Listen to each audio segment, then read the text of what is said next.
deck with Captain Ari. Oh, sorry, I'm below deck, and there's the like pirates, whoever. Yeah, two in front of you, one behind you, as I recall. And I placed Death Ward on the captain last time. Yep. Just Thanos them. Just do it. Look, Thanos and people takes. I have to do a whole lot of damage with the Thanos in order to, I'm like, that's 3d6. I think that they have. I would hope that they have more than maximum 18 damage. I think it's 3d8, but No, I'm not saying the. Inflict wounds? I think it's 3d6.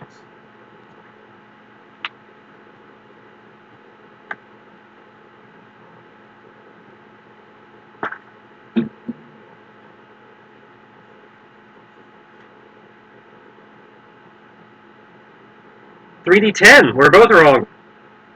Oh. Yeah, sure. And that's only if you cast it at first level. If you cast it at a higher level, you get more d10s. Oh, damn. Okay, so what I'm hearing is something about the Thanos. They haven't done anything to deserve the Thanos shit. So. Yep, 3d10 plus 1d10 per level. Yeah, I'm trying not to be that guy who just Thanos' people just because I can. So, thank you, Roll20. I'm gonna say Roll20 app. Could you please load up my characters? There we go. Fucking hell. Oh, I'm not casting Bane. Fuck. No, you totally want to avoid the concentration. Well, if these guys are gonna basically try to, like, dogpile me, then that's a problem. Alright, so what I'm gonna do, where is the captain in the initiative order? I'll have him be moving on your turn. Okay. Cool. Alright, so this is gonna be simultaneous, I see. Yeah, for you and him, yeah, roughly, yeah. Okay. Cool. Jesus fucking Christ. Can I just scroll down this thing? No, because they have more black numbers. Okay. I'm going to see. This does.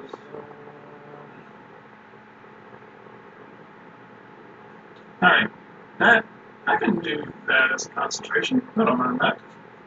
The captain. I'll say I don't know how good the captain is. So, I'm going to cast Bless. Okay. I'm going to cast Bless, and then I'm going to cast Spiritual Weapon as my bonus action. Cool.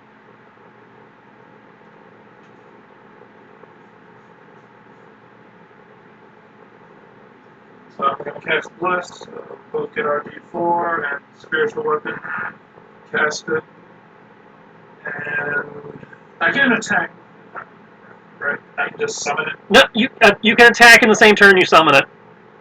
Okay. Sweet. Are they within 30 feet? Oh yeah, they're 10 feet away. Well, the two in front of you are 10 feet away. The one behind you is 15 feet. I'm going to smack the shit out of them. 1d20 plus 1. Do I get to add my d4 to this? It's an attack roll. Yeah, it's an attack roll. I'm going to say, so it's 1d20 plus 1d8 plus 5 plus 1d4. I'm going to assume. We're at d10s, not d8s. Oh, it's d10 now? Okay. I don't have much d4.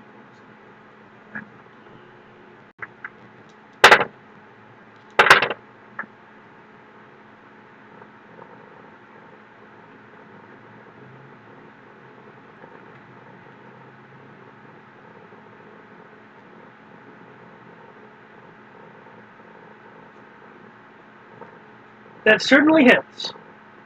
Your spiritual weapon slashing into this much taller humanoid being of fair skin, going through the armor as if it weren't there. And I'll say spiritual weapon does 1d8 plus my wisdom modifier, correct? I believe so, yes. Or is it just 1d8? 1d8 plus wisdom.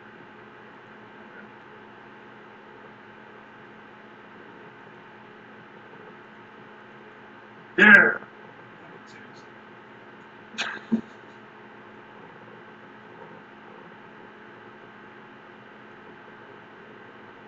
Okay, that's all I got. Okay.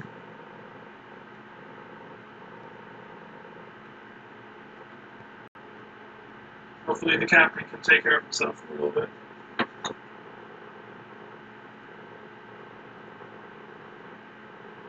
Heal.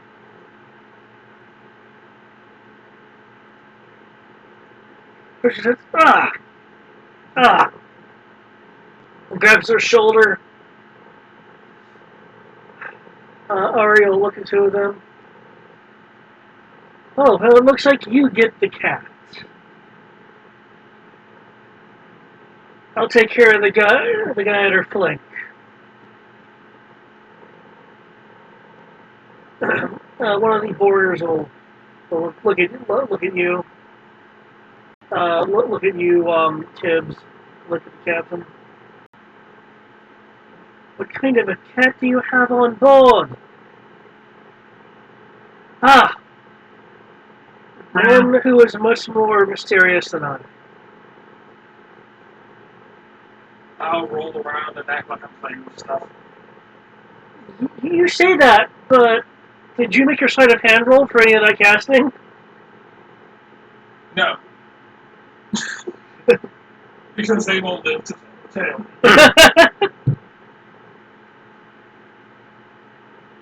It is considered a stealth mission if everyone dies. If there are no witnesses, mission successful. That's no count as stealth. Nobody knew you were there. They knew someone was there. Exactly. So Somebody. it depends on the type of stealth mission. I'll say, if you're trying to do the type of stealth where no one ever knew that anyone was there, then yeah, I failed at that. You'll hear a behind you. It wasn't the captain. Does it sound like the captain's? Yeah. It was not the captain. Okay, that's. It was it was swiftly following a shame.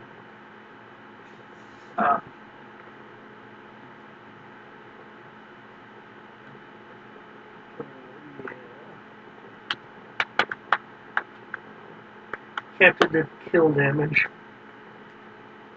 It would kill. Okay. Cortana is not here, so she'll be clapping.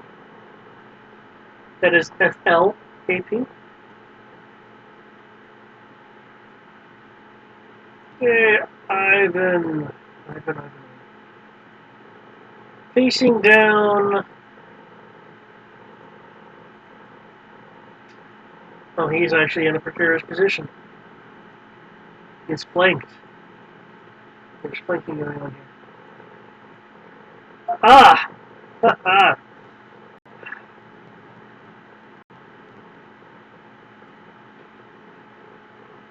That's why whatever proclamations you have, and your interest in the captain, you'll see just how much of a resistance we can put up.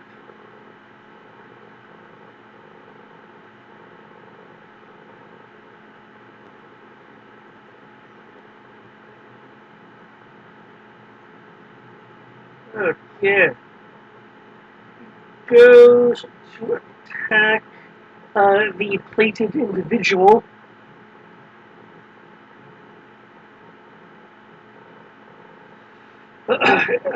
Unfortunately, the person wearing full plate has the advantage of wearing full plate and just holds up an arm as the slashing weapon kings off the gauntlet.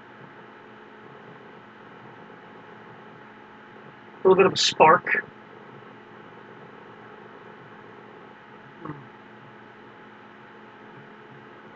I seem to remember you being far more impressive last time. Or perhaps I'm remembering that Dragonborn. Hmm. Perhaps I do dragon. I'm just waiting for the water to just come up from below the ocean.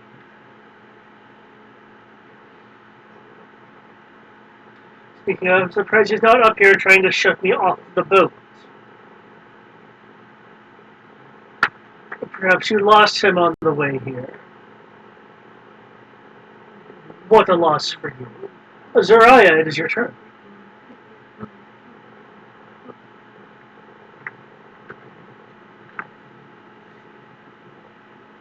Hi. Yes, hello. Last time I was on the deck. Yep, you're on deck.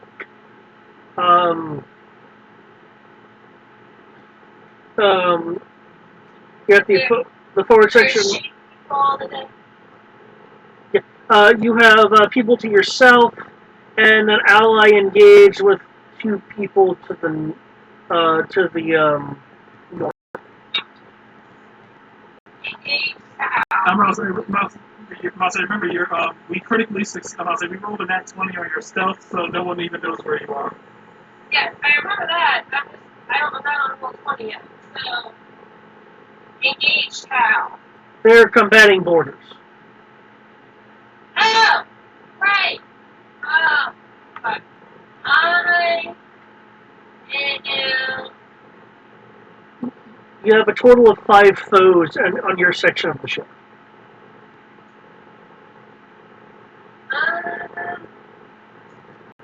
Give me 3, 2.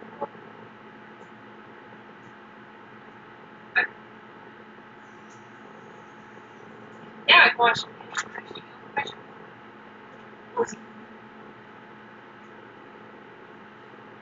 Sorry, I was playing Trip.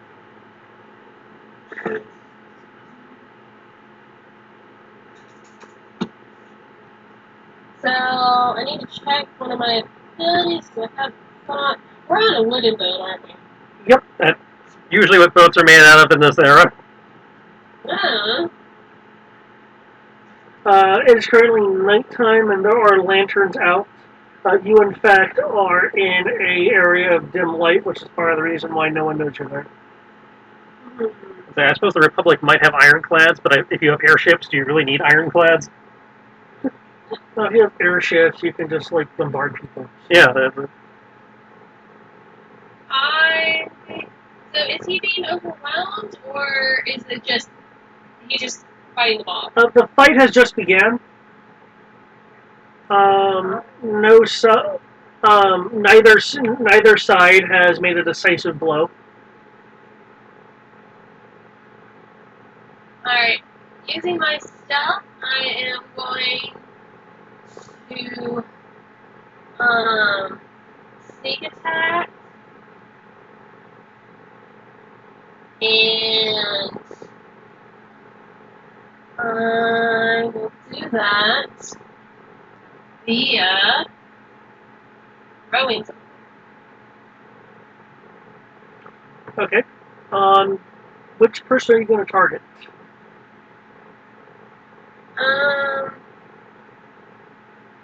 I'm gonna use my boomerang sword, so I'm just gonna attack 2 people with my sword and have them boomerang back to me.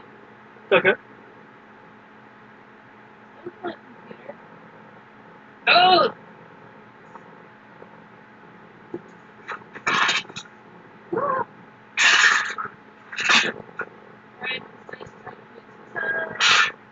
my dice box, please. Here's my dice. There. Sorry about the delay.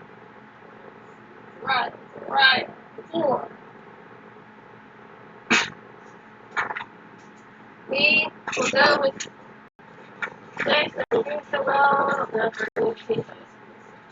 I'm not. Let's just city purple. I need to figure it out. I think I should remove that.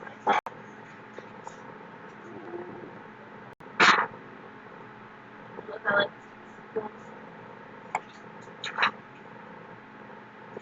this.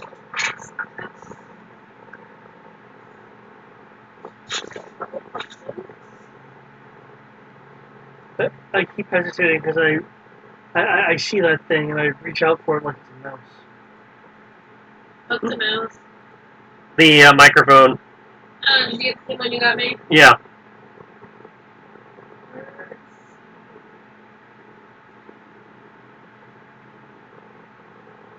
Do I get advantage? Like, the wording's weird. Wording on what? Sneak attack. Once a target gain a deal extra damage to one creature you hit with an attack if you have advantage on the attack. Oh, Right, if you have advantage. if you're ranged, that's irrelevant. Okay. They have to either be unaware of you, you have advantage, or there is somebody standing close. Or you're ranged.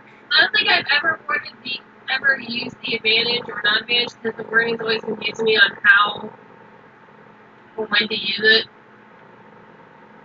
That's something.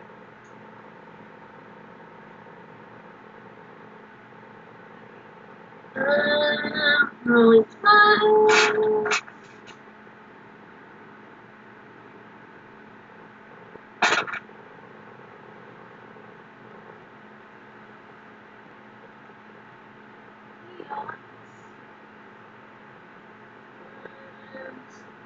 Can someone roll me 2d10s, please, since I'm not in roll 20 yet? Any modifiers? Plus 4. Total of 11? Well, I need the individual. Oh.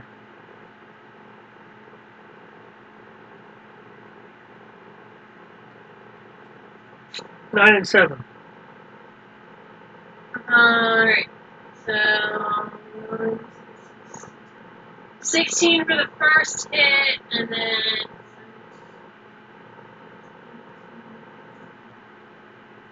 24 for the second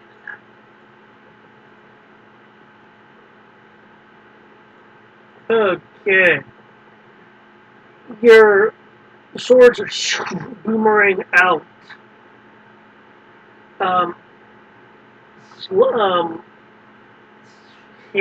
Going across. The first person, a good swath of the blade, hitting, slashing into the left arm. The left arm going limp as it crosses to the person next to them. Um, Severing that person's right arm as the blades come back to you because they're boomerang blades, right? They come back to you. Yep. Okay. Yep. Let me God. Anyone? What was that? And if I can, then I'm going to use my reaction of disengage. Is it free or a bonus? It's free. That's what I am. Oh.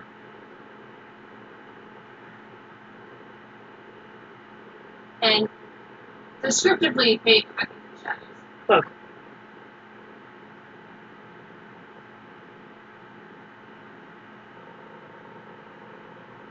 Still look around.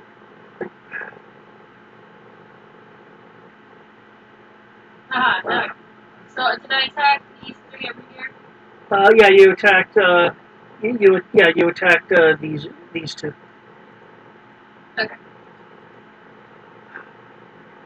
Wait, is that someone in the shadow?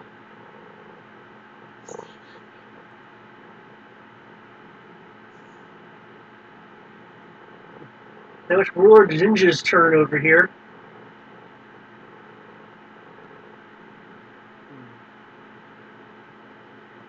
Lane was a good guy, right? All the red dots are bad guys. Yep.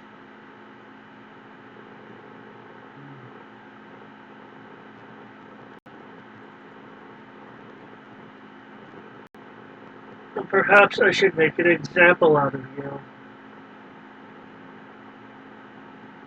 Though, I guess morale is a much smarter way of thinking of things. I will leave your fate up to you.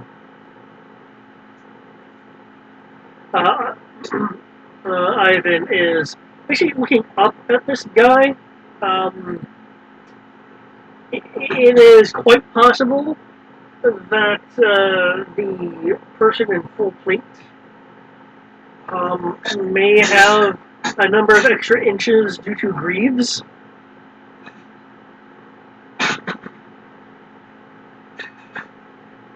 Perhaps he really has short man syndrome.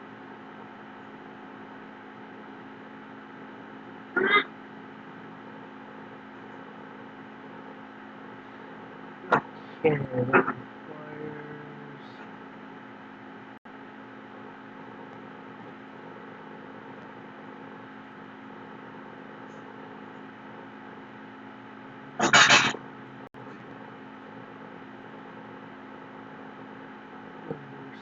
Oh, that is...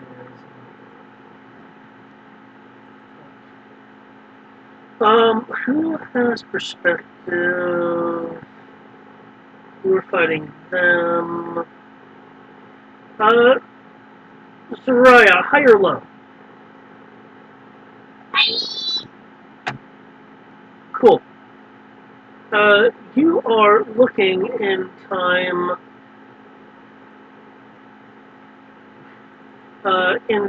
to, see this. The full plate leader of the borders, which has battled this crew before and had to flee last time, with a rather large sword, like a great sword, in his hand. He grips it with the second hand and gives a strong slash at Ivan, which not only clearly impacts him, but impacts him with enough force to have him sail over the railing and go beyond your sight as the deck of the ship becomes an intervening obstacle. I wish I had reactive action.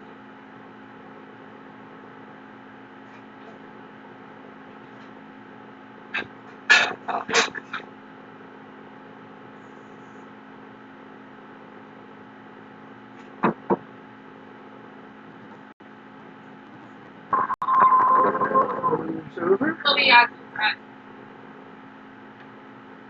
You bastard! You want a real man toss people over? That's not real fight. You should say that to your Dragon God crew member.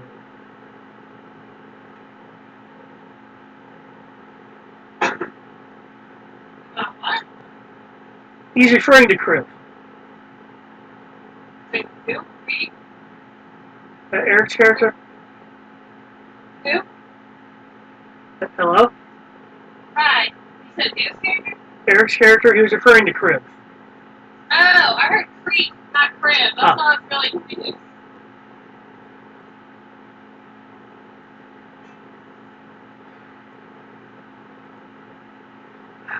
Now, since his ship isn't giving up, can someone please kill someone? Damn it, well, finally I'll kill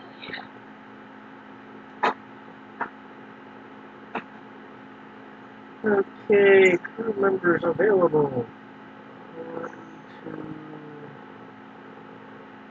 1, 2. Soraya, are you Are you crouched or standing at the moment? Crouch. Okay. So you're in the shadow.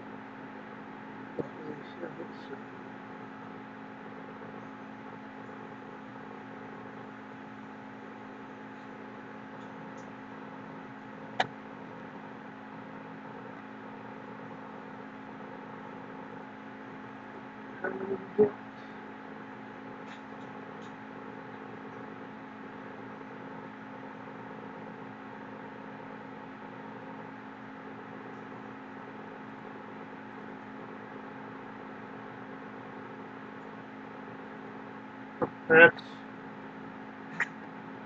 convenient. Okay. There's a bolt that goes flying and hits the ground next to Valaris Lane, but not actually to Valaris. Okay, these two, this person.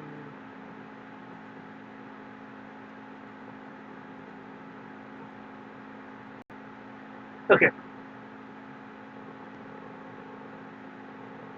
The person to the south here will step up as the person without an arm limps down and over to one of their comrades.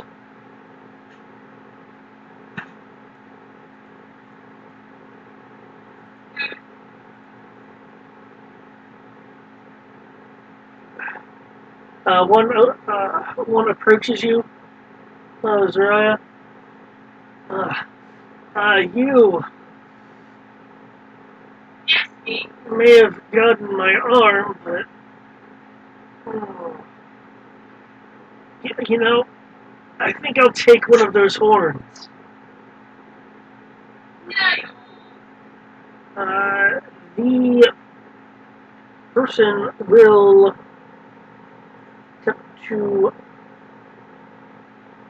grab you, which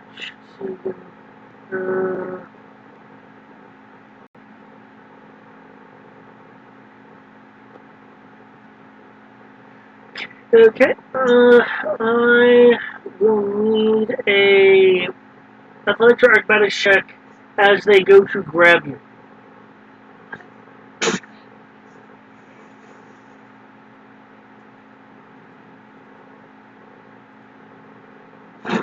Athletics.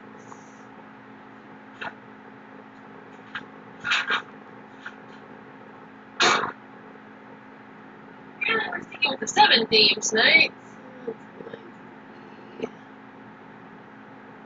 That's 1D. When it says for 1D, that's the D10, right? Yes.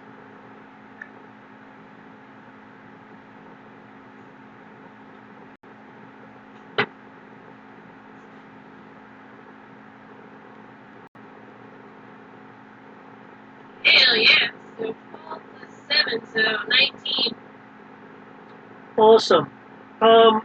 Because of how much sheer pain they're in, it's causing them to move slower than they think they are. So you can pretty much kind of slap the person's hand away.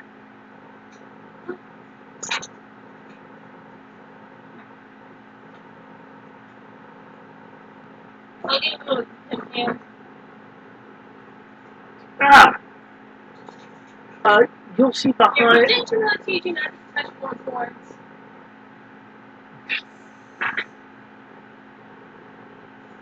People I've been around didn't have ones. So, You'll see to the side in the light, Valaris being stabbed in the back.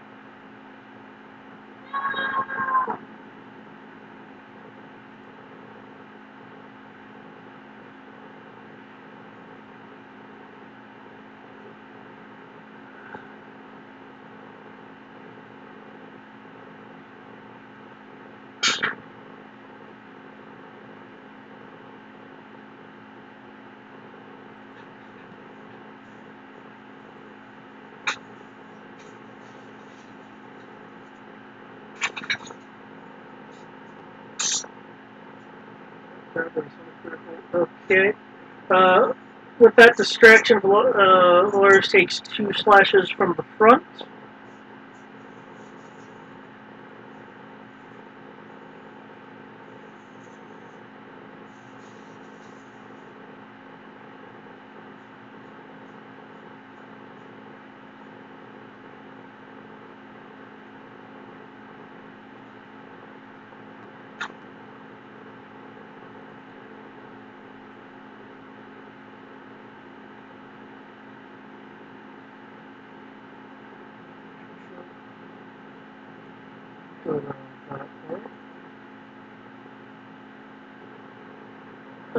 Okay. I would like a defense roll from you, Zariah, as there is the soft release of a bolt from behind you.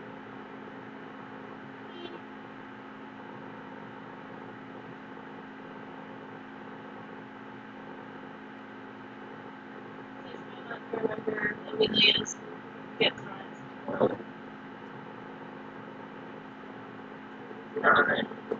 Come on, roll higher than 7. It's higher than 7. That will be 16 plus 9. Excellent. 16 plus 9. Okay. The bolt goes flying past you. It's sticking into the side of the ship. You'll I hear want it. to know what those circles mean. Circles? Yeah, there's like moons on like auras. Oh, yeah. The yellow is bright light. The gray is dim light. Because it's nighttime, so these are lanterns illuminating areas. Where there is no dim light, there's darkness. If there's not an aura encompassing the area.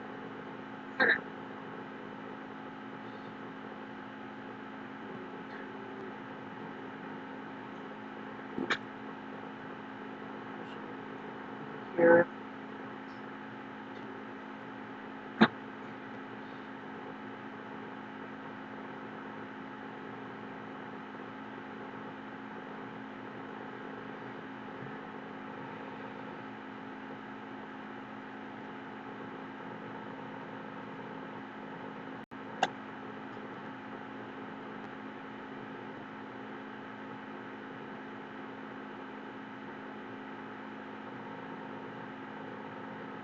Oh, I need to reroll it because there's another criminal right here.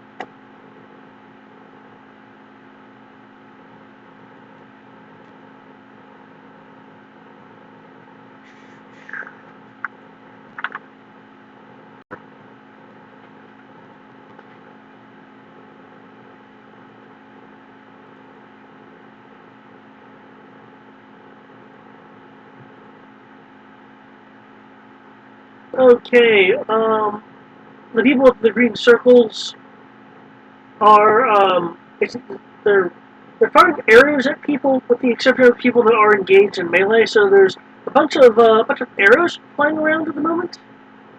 Okay.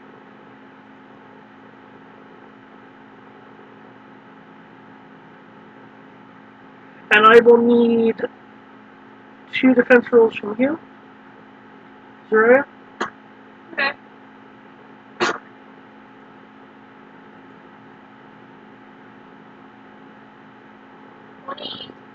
$25 and 19.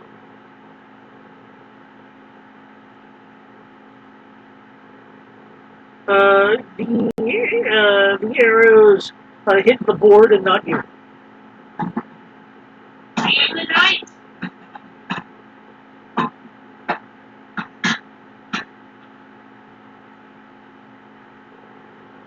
There are, however, 2 arrows in Valaris. God damn it, guys. 4-person just getting beat up. Let's see, they have no niches with them or stuff. Oh, I forgot about them all. A good thing she is safe for this round, because I forgot about them. Okay. There's one of the ropes.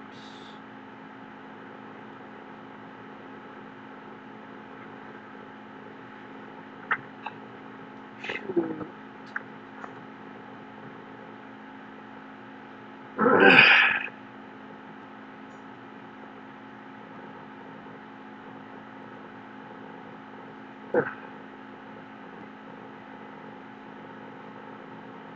Well, she's getting a little bit of a conundrum here.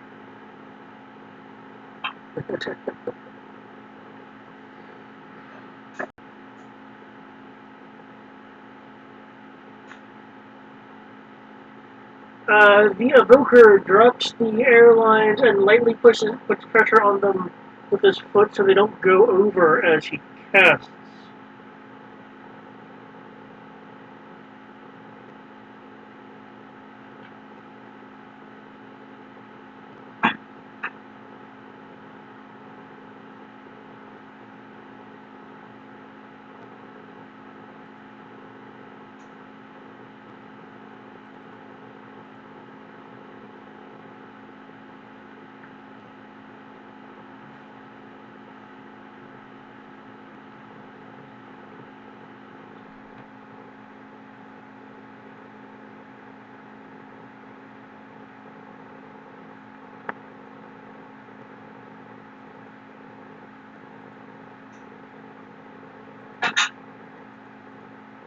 Wow. Okay.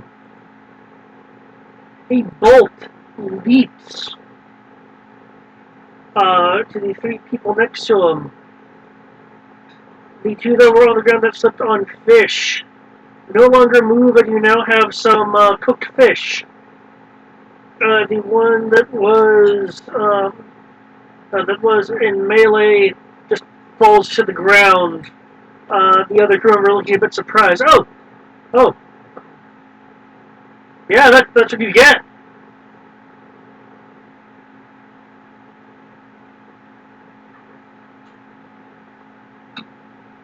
The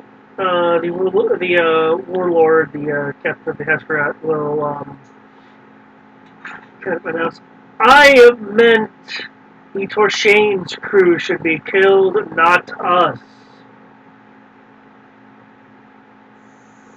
Really? Do I have to do everything myself? Yes, yes, you. Which one of you said that? Your mom.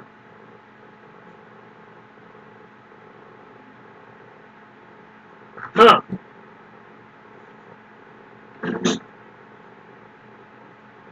You should ride her more. Oh, damn. Oh, well, it sounds like someone needs a visit by a shark.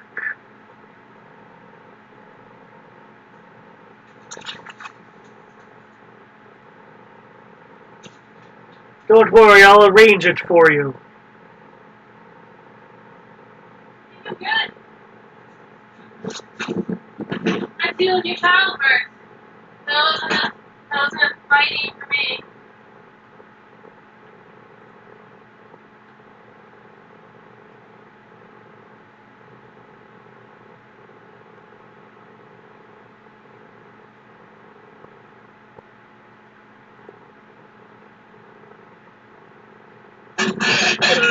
Okay. Xenis goes across the lantern light. Almost Jill stabbing this other person. They drop to a knee. The border drops to a knee, but is still barely conscious. Laura sees that she is a wee bit flanked here. Takes her sword with both hands and goes for goes to slash the person in front of them. They're able to parry it with their sword as Loris spins sword around to go for a stab for the person behind her, which sinks in, causing a fair bit of damage. Loris herself will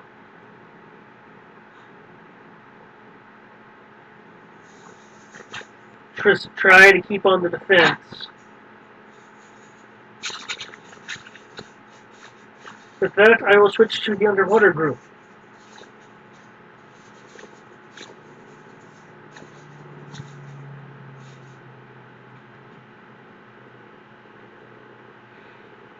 Under Dusty.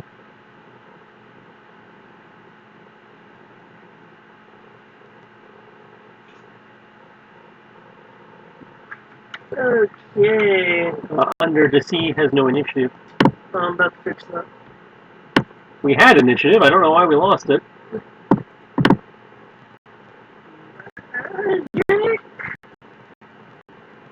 Magic. That's what we're going with. Yep. Like this car in front of me, they actually have, they have the D&D logo over it, and the car right there. They have a very good Nice.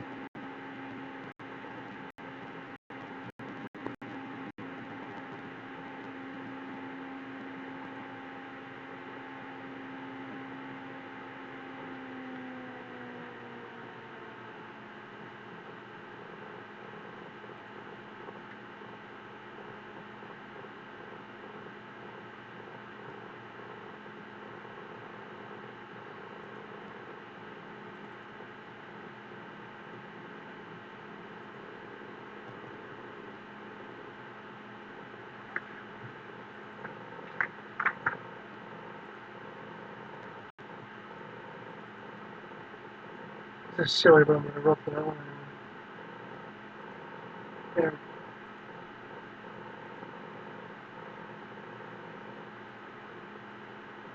Ah! The large skeletal creature. It is its turn, unless the people... We have to reroll our initiatives because we good. lost our initiatives. Yeah, but I added you guys. I thought you guys were paying attention.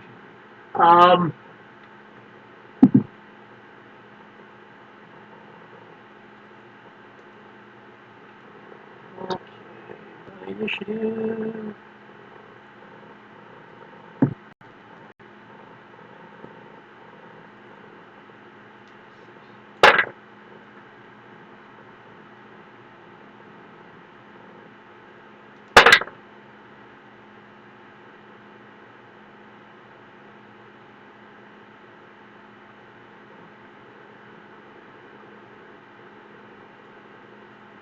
Eric, did you reroll initiative? No, you did not.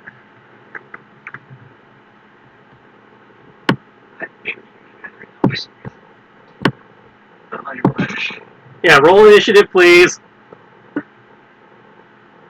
I hear them fine. No, I'm just saying I don't. It's probably your headset then. Yeah, my audio's being messed up because I just changed the headsets. So it cheats the audio volume, basically. There you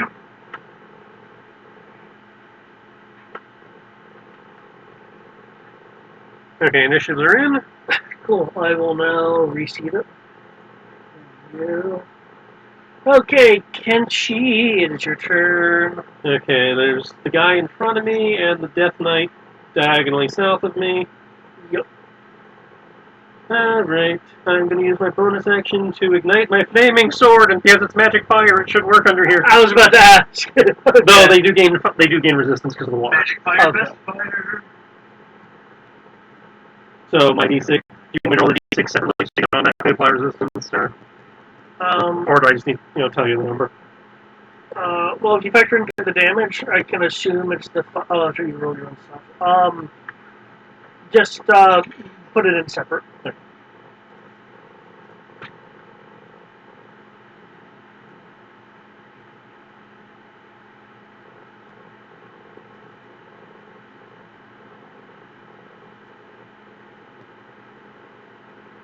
I guess we'll start with the guy in front of me, and if he doesn't, and if he dies, then we'll go to the other guy.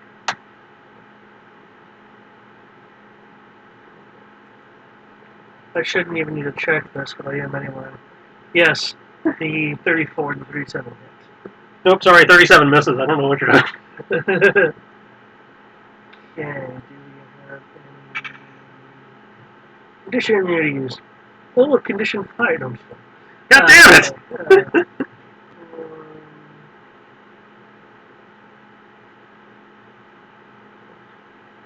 The magic strengthening these bones appears to have weakened under your onslaught, as a few of the bones break and char at your strike. The second attack is to the Death Knight looking guy. Only if the first guy died. No, okay. Then both attacks are to him. The flame spreads along the bone. The bone structure even under the water, charring to nearly its entire surface area. Several of the spots, like the joints, look only tenuously connected.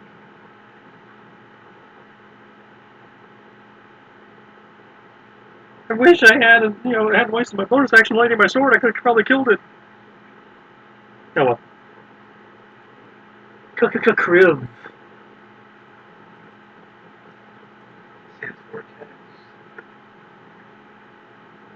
Use a key point to do various blows. The first two are with the dagger, the second two are with, obviously, the kicks, because I can't use my weapon in that, if I recall. Actually, I think I can. Either way, I rolled a disadvantage, so. I'd say, in order to, the only thing that says is to get that, AC bonus, one of the attacks with the attack action has to be unarmed. That's true. Let me roll one more d20 real quick. Cool, I didn't change the roll. Oh. So, and they're targeting the skeleton to the south, and if it dies, it immediately gets over to the Death Knight.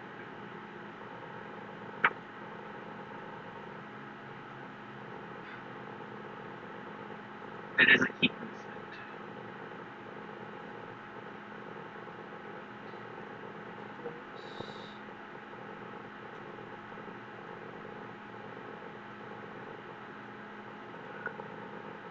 Sorry, some freaking weirdness I have to solve right here.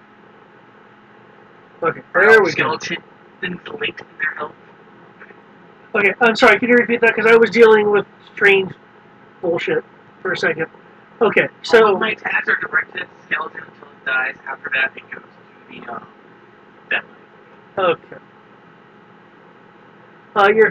Your first two strikes, though slowed by the water, still maintain their fearsome impacts that you are used to. You bust through several of the ribs with your first strike, and you sever the skeletal spine with the second. Switching to, you say your last two were unarmed attacks? Yes. The last three were unarmed because I want my AC. Okay. But yes, they're all magical, unarmed, except for dagger, which is still magical, but it's a dagger. Any monks.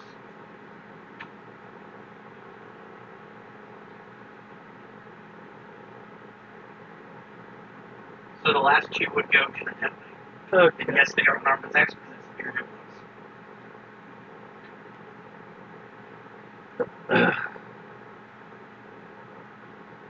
He blocks with your first unarmed strike with the rather large shield.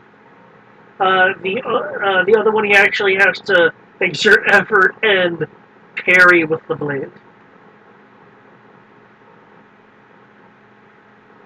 I'm sorry that parry used up his reaction. Cool. So all that's left is 2 normal sized ones and then the gigantic weird skeleton in the corner.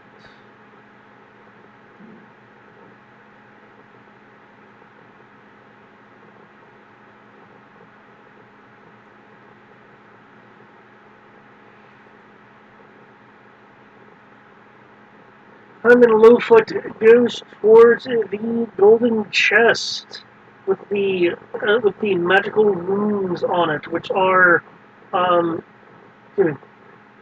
still glowing considering the undead around. Hyman Lowfoot will look at you Kenchi, and Kriv, and point towards the box.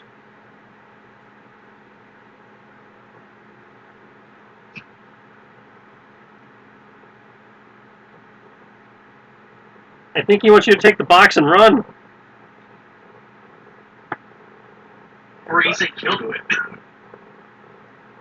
I don't know why he's not talking. We've been talking underwater this whole time. We have those stupid bubble helmets. Alright. Want me to take the box? I think we've got it, but We don't know what will happen if you touch the box. This happened when I stepped next to the box. And it was a whirlpool when I first went into this room, so yeah. If it's some sort of Death touch stuff? I was thinking some sort of undead stone inside. Could totally grab it. But first, I just want the box. Touch of undead, touch of death or whatever. You know, magic's crazy, man.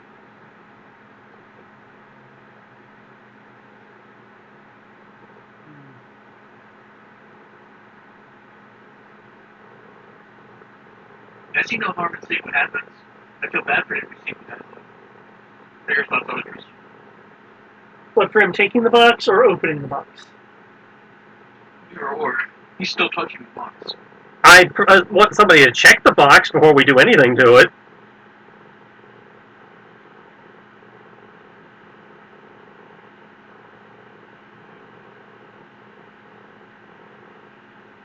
So it'd be best not to have the NPC touch the thing that may or may not kill him.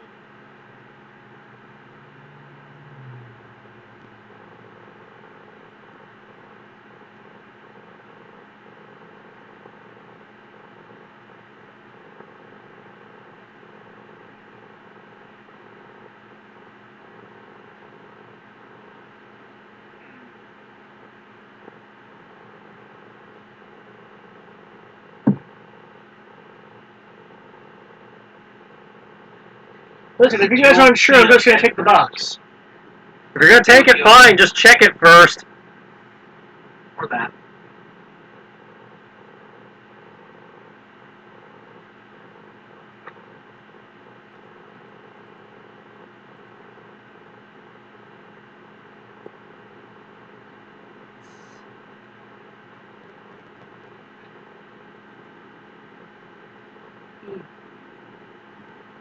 Tries to lift it. It's clearly, a bit heavy for the halfling.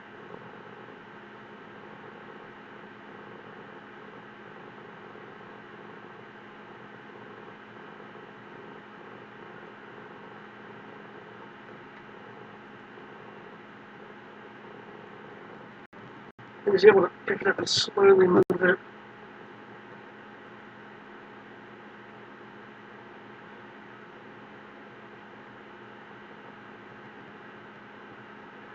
Bastion will go. I'll go with Lowfoot. In case something else here pops up alive with the box near it.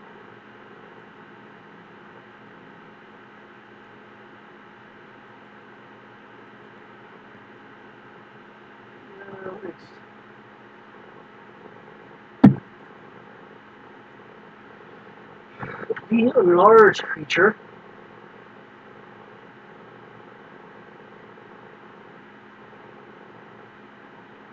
will see this.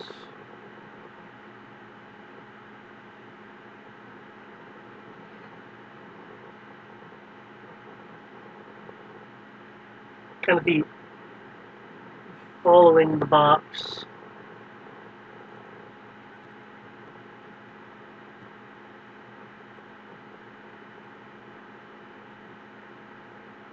Its mouth will open, though no sound comes out. And it moves forward.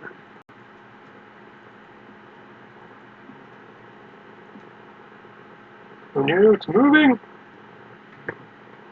A pure black scythe construct appearing in its hand in a swift swipe towards Lowfoot. It does not want us touching the box.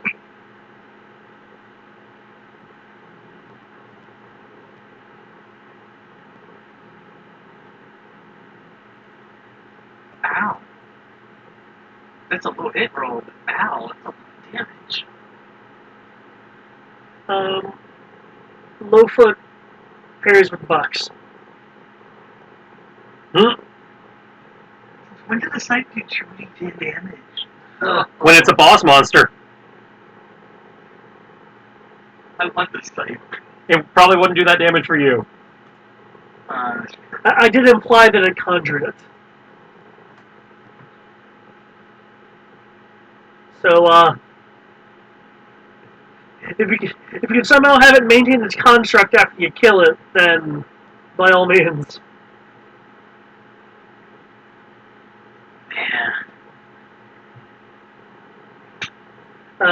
You'll hear a wailing noise as it goes for another strike, and he parries with the box again. Thank gosh, at least the box is durable. Good thing. Looks like everything was you now.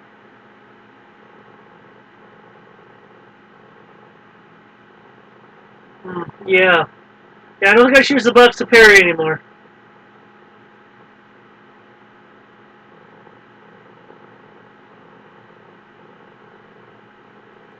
Wouldn't it broken?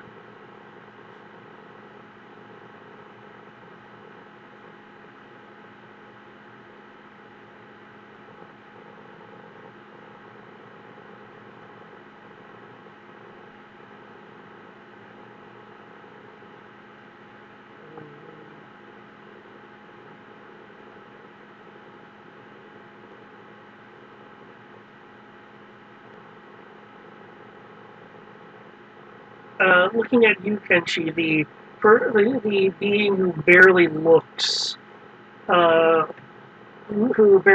intact in front of you. Yep. Will look at you and bring up its sword with a sickly energy, definitely sickly energy, flowing with it, and you'll hear a dry, hollow as it makes some final attacks at you. I will need 2 defense rolls. Okay.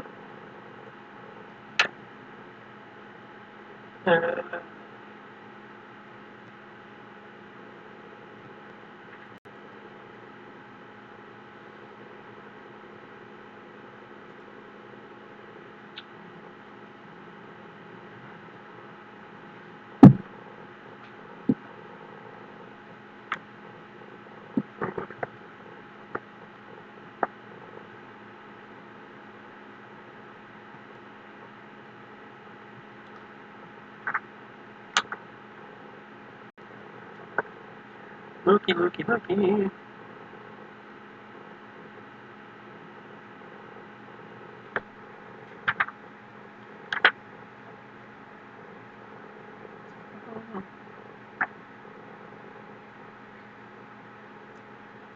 This thing will also use its bonus action to spur on the Death Knight. The Death Knight gets to make an attack. It's been attacking you, Crib, so it'll try to attack you again. Attack me again?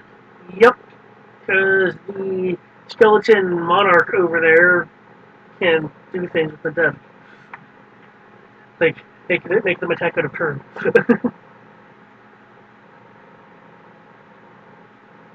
How many times? Just once.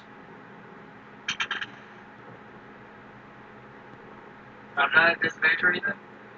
I believe we determined that underwater you are, yes. I thought it was just for attacks. Let me look. I think it was for defense as well, but I will look. I'm fine if it is. I just want to know that if that roll twice.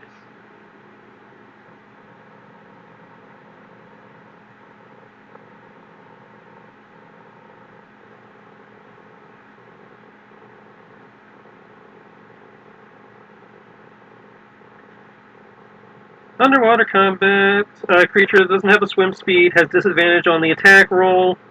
So they have a swim speed. Range weapon attacks automatically miss. So yeah, it just says you have disadvantage on attack rolls if you don't have proficiency. I only put it up because I think when this was asked last time, you ruled that. Yeah, I think I did.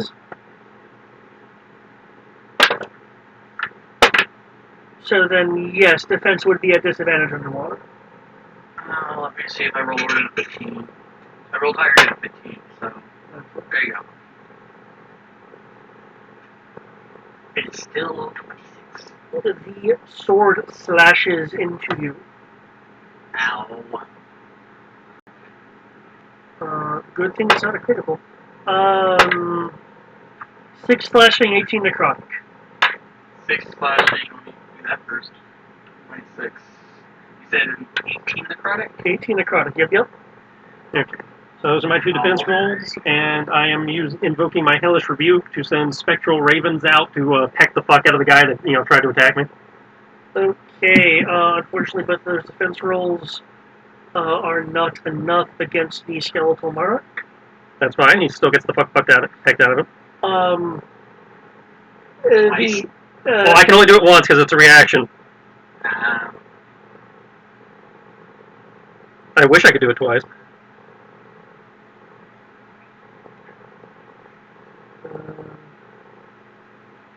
Be burned. With hellfire. Well, radiance, but Okay. So hellfire. if it was fire, it'd be half damage.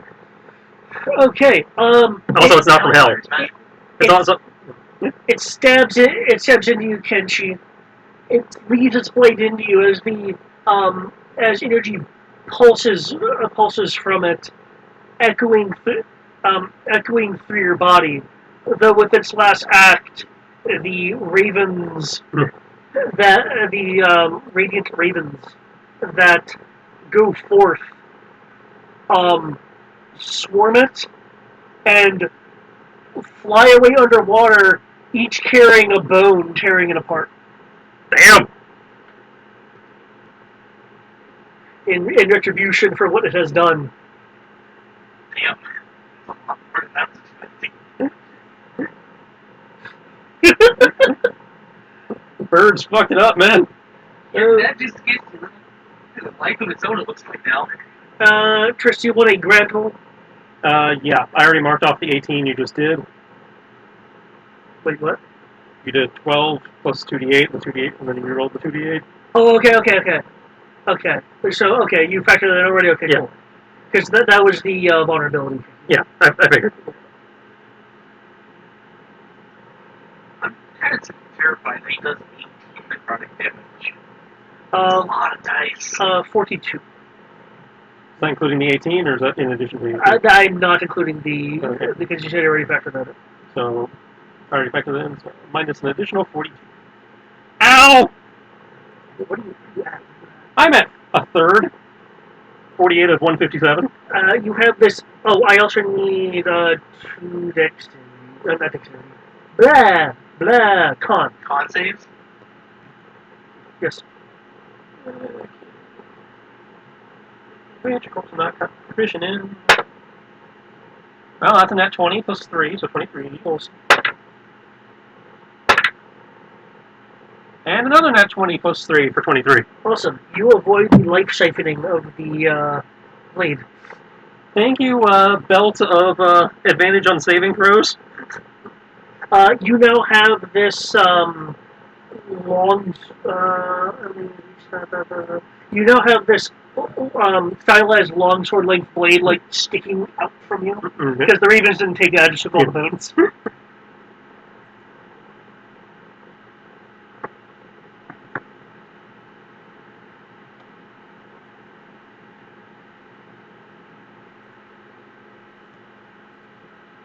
And I can't take a healing potion because of the stupid helmet.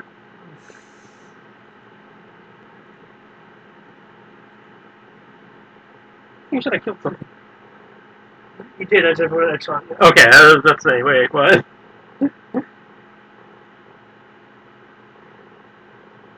Still a thing.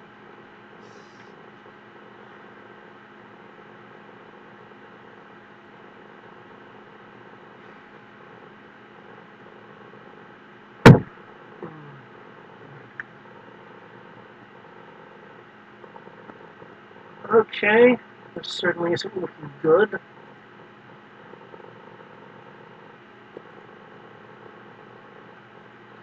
So let's see if this will do it.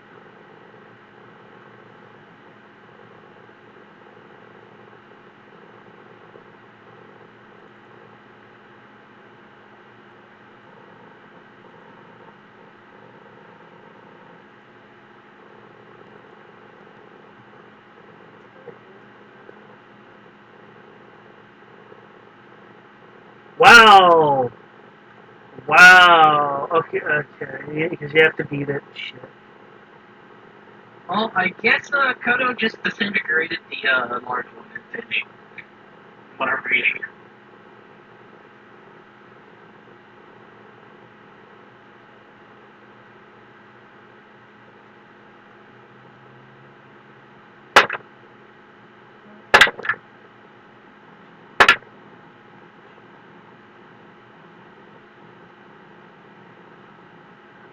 Nope. It just barely failed.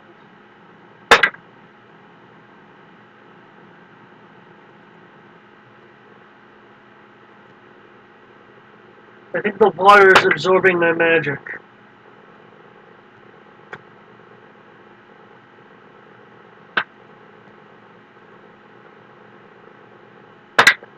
Wait, so that was the I think the water's absorbing my magic. That giant thing shouldn't be here anymore. So he made the spell resist rolls. Yeah, and Koda's coming up with an excuse for why it didn't work. Well, that's fine. I just wanted to make sure I understood because all I see is damage and nothing else. Yeah, from what I was reading, if it makes the save, it doesn't take anything. For disintegrate? I think so, yeah. Yeah. And man, it wasn't quite enough. Okay. The Death Knight that has been spawned and you have been fighting through looks at you, looks at the box, looks at the magic that's been thrown around.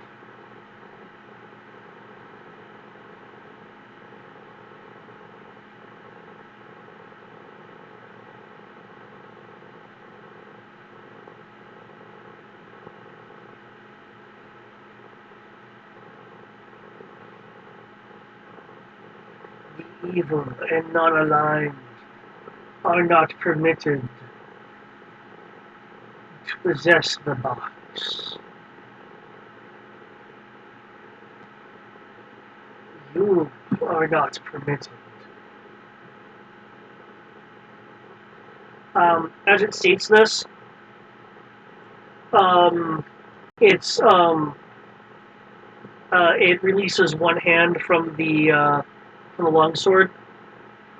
A red distorting sphere with black energy arcing around its surface forms in its palm.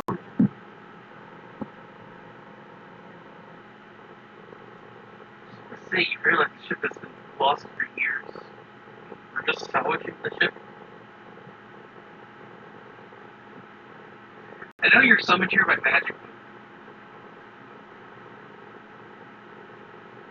but wouldn't it be better for it to go somewhere than sit here doing nothing? The box is not meant for you, and not meant for evil. Death will be your reward. I'm not evil. I'm decidedly against evil. Join those who guard. And with that, the orb in his hand radiates outward. I will need a dexterity save from everyone. God damn it. Yes. One thing I can't do fairly well. 18. Oh, yeah, just to see. Okay, yeah, 18 plus 7 is 25. Oh, wait a minute.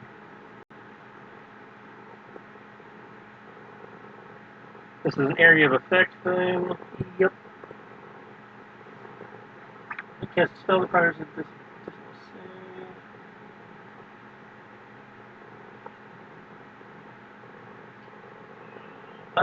When an enemy casts a spell that requires a dex save, you can deflect the spell with the Crimson Right, gain a bonus to initial save equal to Wisdom. And grant the same bonus to allies within 5 feet if I take damage. Okay, I will take damage to grant everyone. I don't think there's a damage you want to take. Or is it damage from the spell? It's your spell. I take a 1d6 of damage to grant everybody a bonus equal to my Wisdom modifier, I presume. So everyone. What your raw wisdom stat? Well, I'm presuming it's Wisdom modifier, not Wisdom save, and I rolled a 1 on the damage, so I'm good there. So everybody, all allies within 5 feet, get to add +3. I'm at a flat 30. And I'm going to base now. It's like, Okay. So Which brings me up to a 28. Okay. Kodo is not having a good day, it looks like.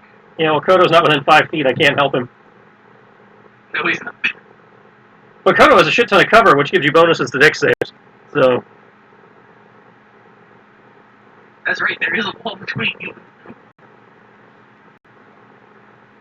I rolled so low it doesn't matter. You feel the malediction is magical, right? the Blood Maledict, it's magic-like effect, yeah. Okay. Criv, you feel a strange surge of vigor within you, which partially shields you from this effect. In other words, that boosted you just high enough to make that save. I'm happy. I feel bad for everyone else now. That's all because he feels probably fine. Yeah, because if a 27 didn't clear it, my 28 probably didn't. And if the boost is what put me over, Yeah. then it's probably a 29. Because it's me or me. Yep. Oh, that's not good.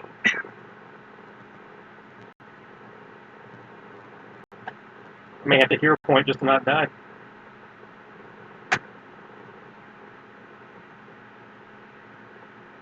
This, by the way, was a Hellfire Orb. Since you made it crib, you take half. And ignore I the have plus. evasion, I take none. Oh. Well then. If I failed, I would have taken it.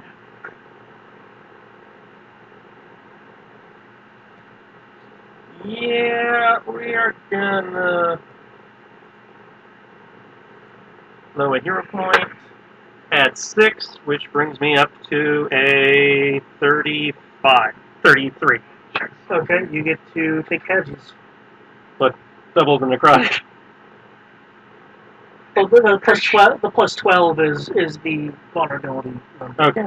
So 33 plus 38 is 71. Well, plus the 12. I'm getting there. 71 plus that is 83 halves. So I take 44. I think you're like, what, 2 HP left? 3. Hey, my nap seems pretty good. But you're still standing, all of these two guys. Oh, poor Kodo. I just feel like Kodo probably stood down. Kodo and Necrotic same thing. No.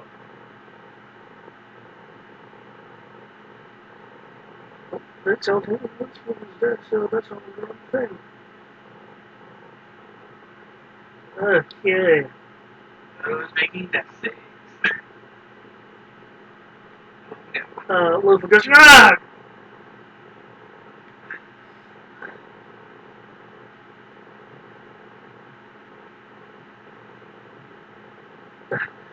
I'm still here. Yeah, I need this box.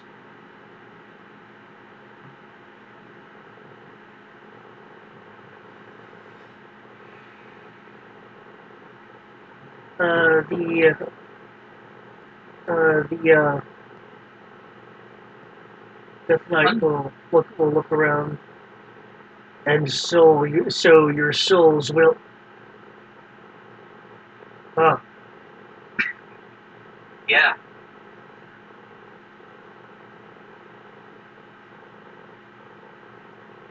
He likes talking. Why don't you talk instead of, trying to rehearsal?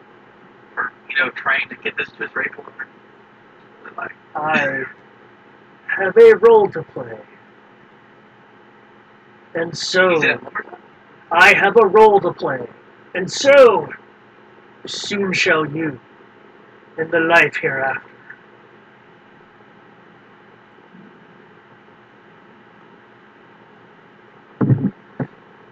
Did I do 2 rounds with the bow? No, just 1. Okay.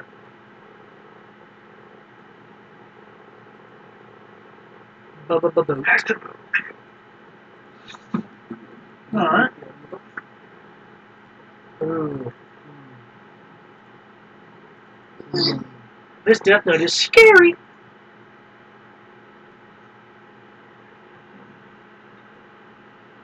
Well, I have a solution for this, because, yeah, game's please don't let it break. Tibbs, it is your move. You still have the creatures in front of the beings in front of you. The borders. Thankfully, I technically already pre-rolled this. Not pre-rolled, but have it set up to go. Alright. Okay. I can actually see the. I don't know if I can see the people in front of me on I think these are your. Is the little owl to the right of him his people on his level? these people right here. No. The people on his level are not actually on the map. Okay. Cool. Okay. You said one person is actually fighting me? No, there are 2 people in front of you. They're 10 feet away. Okay. Cool. The first person I hit, I'm going to hit them first. I'm going to wave my paws around in the air and strike them with a sacred flame. and as the sacred flame is raining down on them, bash them in the side. I'll say bash them in the side of the head with the yarn ball of God. Okay. Cool.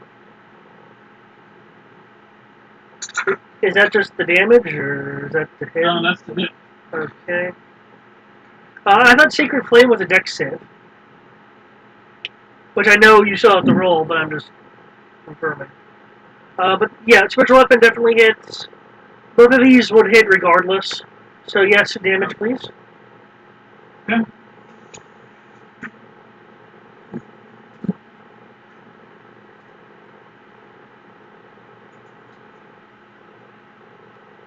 So that's 6 flame damage.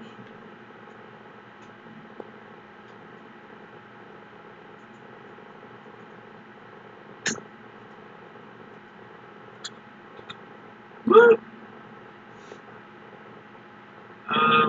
21 damage total. I thought were you attacking all one person? Yeah, both of those were to one person. 8 damage with this. 8 damage with the Sacred Flame. 13 damage with the. 13 damage with the. Gotcha. The spiritual weapon. While the person is distracted by the flame that engulfs it, the yarn wraps around it, around the person, squeezing them to their destruction. How would you like to do this for that person? I'm gonna say as you said, the yarn wrapping around them, kind of like webbing, and I'll say the ball kind of just unfurling around them and wrapping around them, just as they struggle and squeeze. As they struggle, as from the outside you just see it kind of tighten and tighten, kind of like Gar's sand coffin. And then then you just kind of hear a snap noise, and then the yarn unfurls and falls against the ground. Okay. Yes. And reform back into a ball.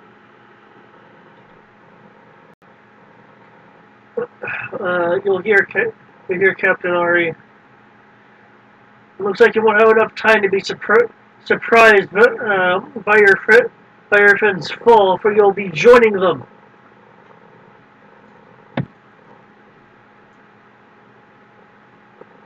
Apparently, I could have just left the captain here to himself.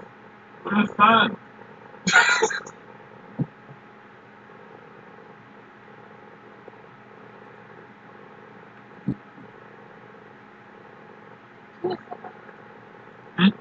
Nightwing. Huntress. The person in front of you. No, right. Huntress. The person who was not slain by your yarn gets splashed, leaving several gashes as they fall to the ground. The Captain Ari holding this rather long blade in both hands, and that's why people don't board the ship. Zariah, your turn. Yay! Let's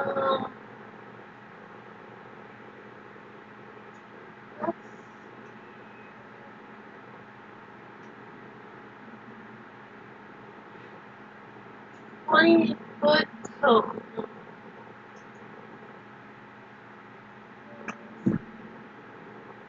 We have 2 quick templates. Right. Cool.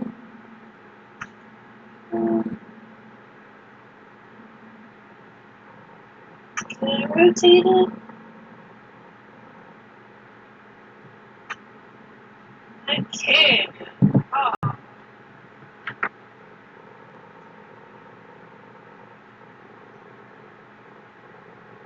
So I did it wrong. Where's the top?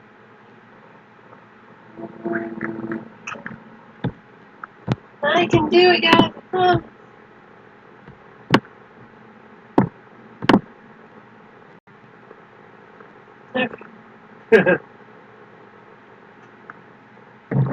I can't remember. Is the D name? That's a friendly, right? Yes, if they do not have red dots on them, they are friendly.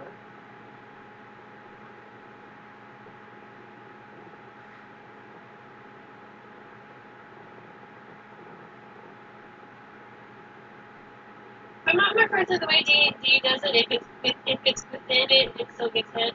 If it's on the edge. Yep. Okay. And I am going.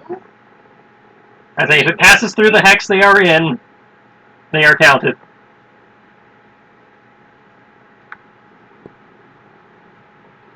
No, I'm not getting whoever that name, the male, female, whatever it is. I'm using my dragon breath. I would point out, however, the triangle, the tip of the triangle would be in your square, not the. You are not in the triangle.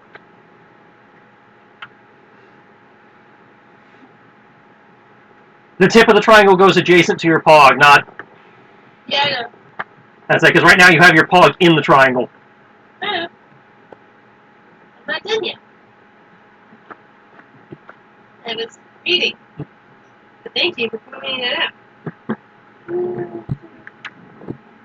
Alright, as an action, may exhale a 20-foot gun that deals cold damage.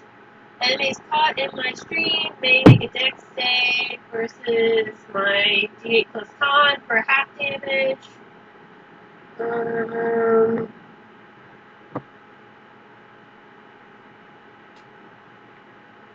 If I use a spell slot, I get extra damage.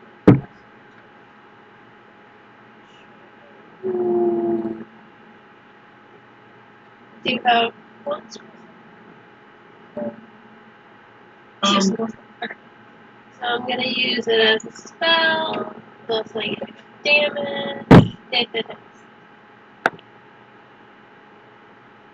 So we'll roll a d20 plus a d8. This is my dragon breath. Oh, I said I was doing that for time. As make Tristan happy. No. Well, it matters for the placement because that affects where your area is. Do you move down there? I was gonna do a step up on the railing, but there's no real fog that's on the railing.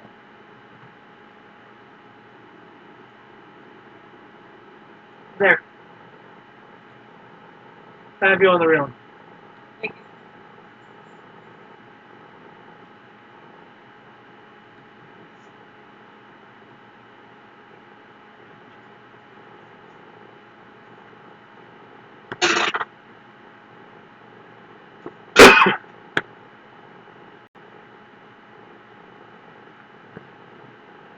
Tristan's the edge of the triangle. Yeah. If the triangle passes through their square, then No, for the caster. the caster is supposed to be out. The edge of the triangle is supposed to be next to the caster, not on the caster.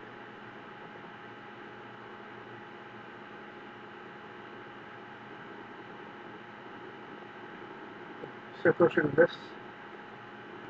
Yeah, closer to that. I'm gonna make it more towards the 3. Okay. And then as my bonus action, I'll throw my dagger at the purpose sword at the outlier. Okay. But that would be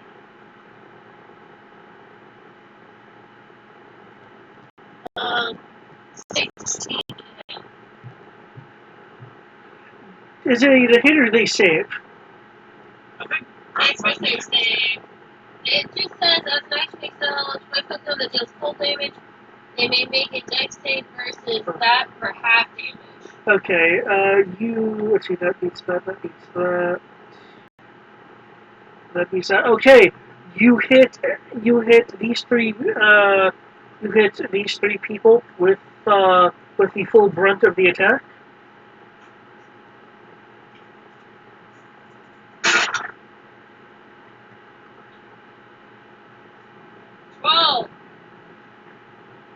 good.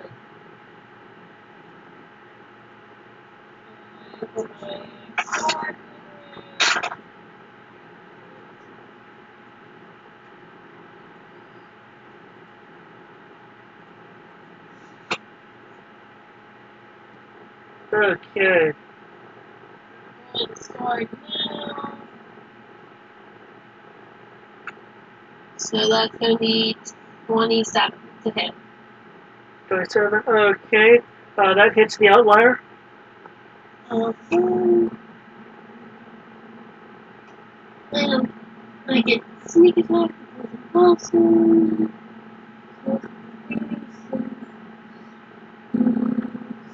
46.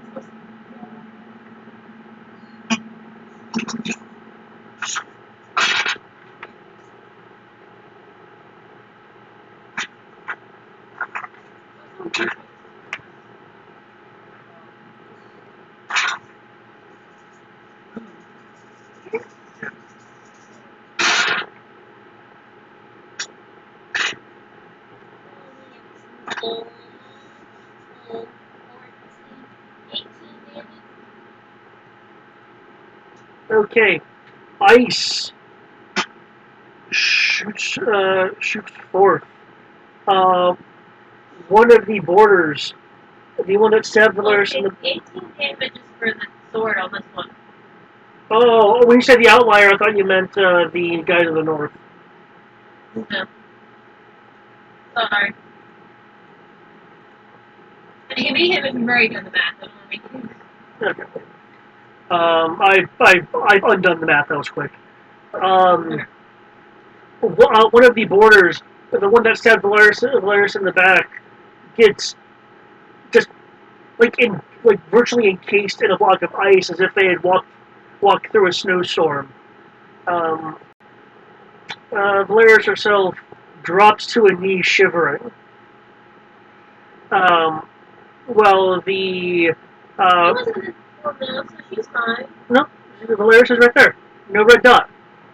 Oh well, she'll be alright. The person above Valeris brings an arm up as if it'll shield it from the ice. Ah! As your mirroring sword slashes through the center of one of the borders, causing them to collapse on the ground.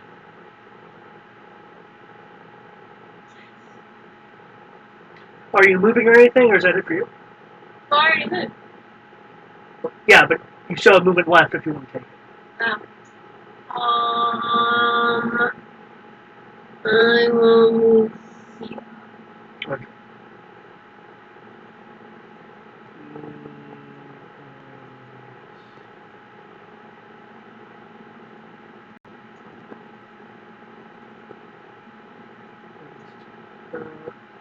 Aha! This guy picks back up the ropes of people. Okay, the primary outfit that she wears is nowhere near your civilians.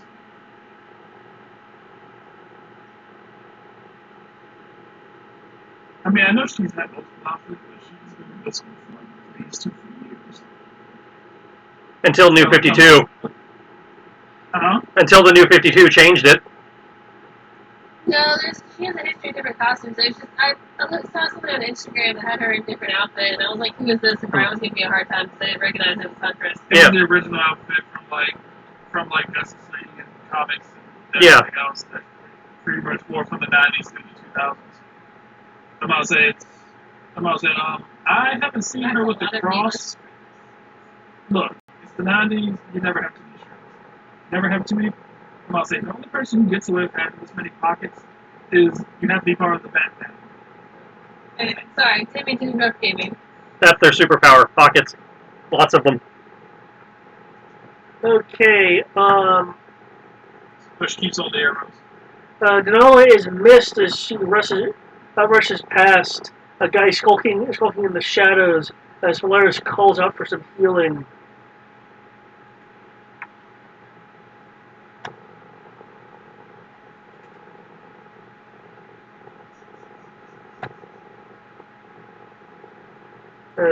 Still goes and heals Valeris for a little bit.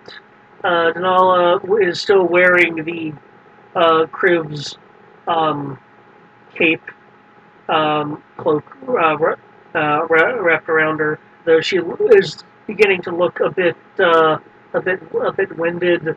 The healing light of Sharon Ray emitting off her becoming a bit dimmer.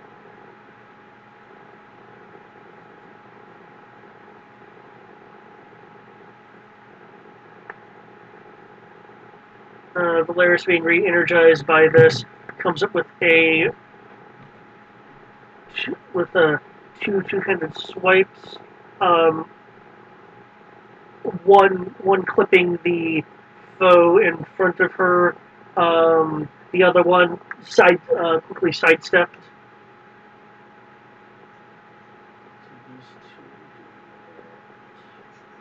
These two borders are downed by these guys.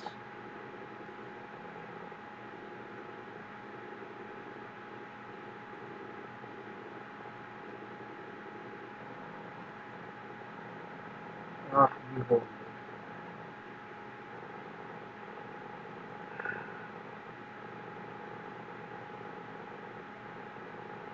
Okay, this is enough.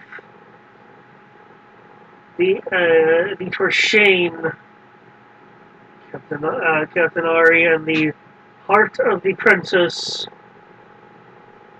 will be Lithuans. Don't know the trouble I've been through to get here.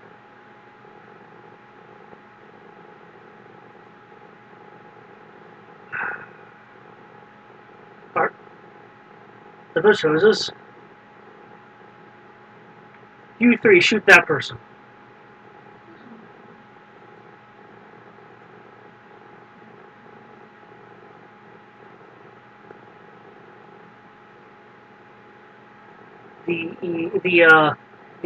The mage holding the air tubes gets pelted with some arrows.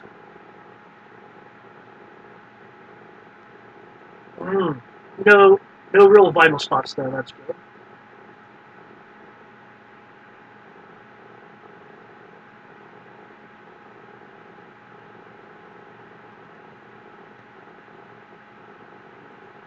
A bolt goes flying to hit one of the crew that just slain one of the warlord's boarders. That.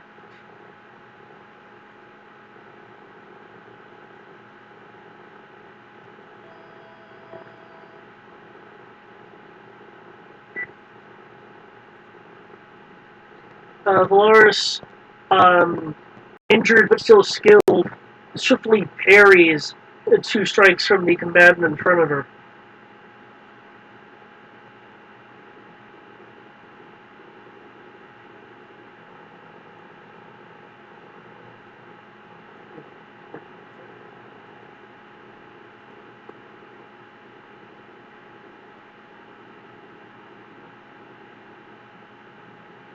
Okay, I need a defense roll from Uzuriah, as there's another soft boom of a bolt.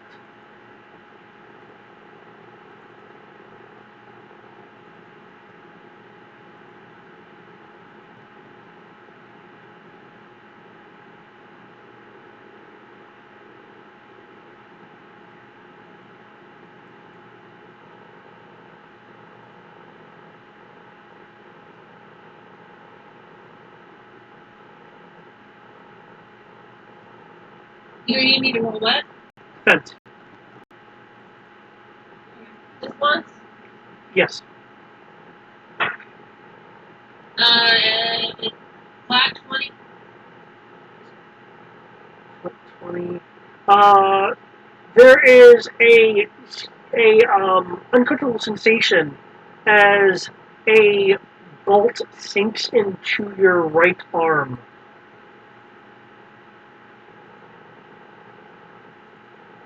Nope, nope, Ah! one person.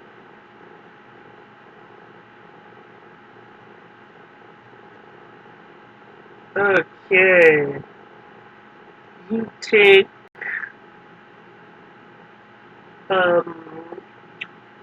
it'll be because the sneak attack does apply.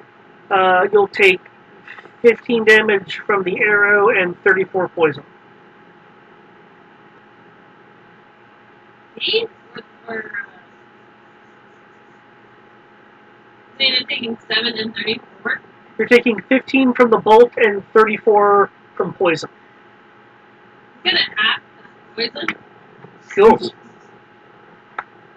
So that would be 34 would be. Someone do math. 4 half 34 seconds. Thank you.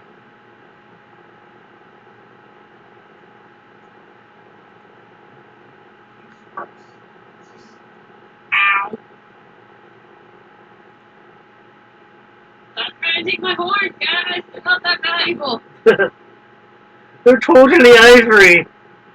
The horns are like Krogan testicles. I mean, they are dragon horns, but they don't know that. So they treat your horns like Krogan testicles. Obviously, they're used for fertility. It will save the dragon advantage. What is everyone's cars breaking though? Is it something about September, the first week of September? My car is thankfully still working. It's not big. Yeah, Greg's, Eric's car, Jordan's, mine. Someone at work had trouble starting their car this morning. Okay. The warlord is just wailing on the poor mage holding the air tubes. The mage, however, is able to bring up a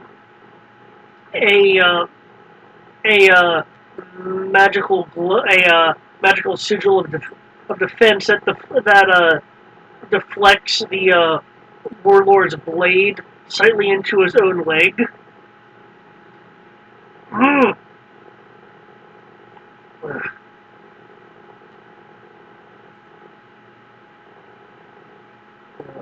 Looks around.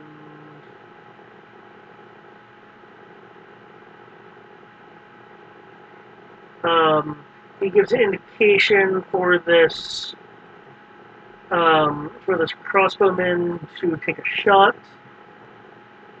Except it sails by.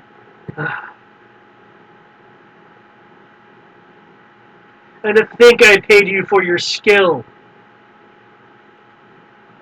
That's what happens when you go with the cheap option.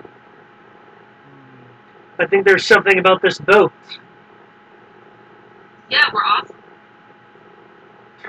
As skilled as you may be, without your without your dragon guard, you are nothing. Really? For nothing? I see over half your men down. Yes, but none of them are me. Okay, we can arrange that. Which pod is the one talking? The one to the south and the person with the wrench. Okay.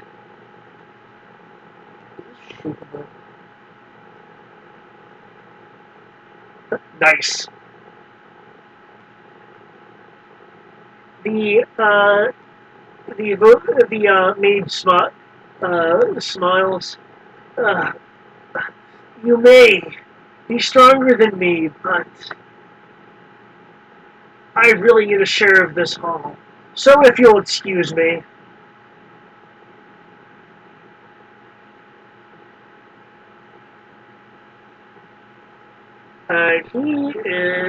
He now forms a defensive spherical form of ice.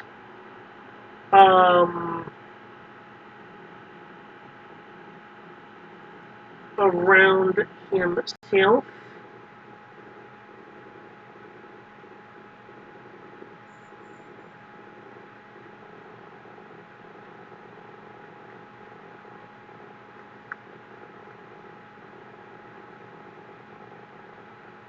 Ouch.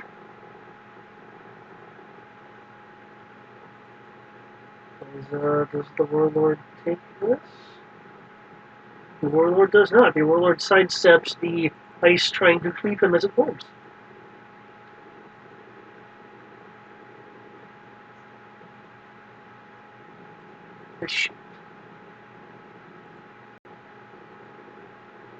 Okay. The battle for the ship continues. However, it does seem like the good guys have the upper hand. Meanwhile, down below the depths,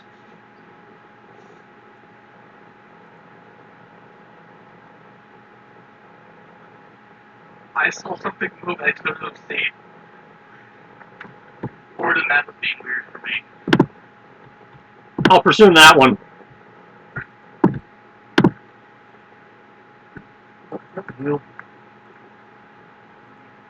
Okay. 1 second. An enemy is refooted. Reshuffling. Okay. Kenshi, it's your move. Yeah. Dingbat here is forcing me to play hardball. Blowing my action surge. Throwing a hero point for a total of 3 actions this round. Heals.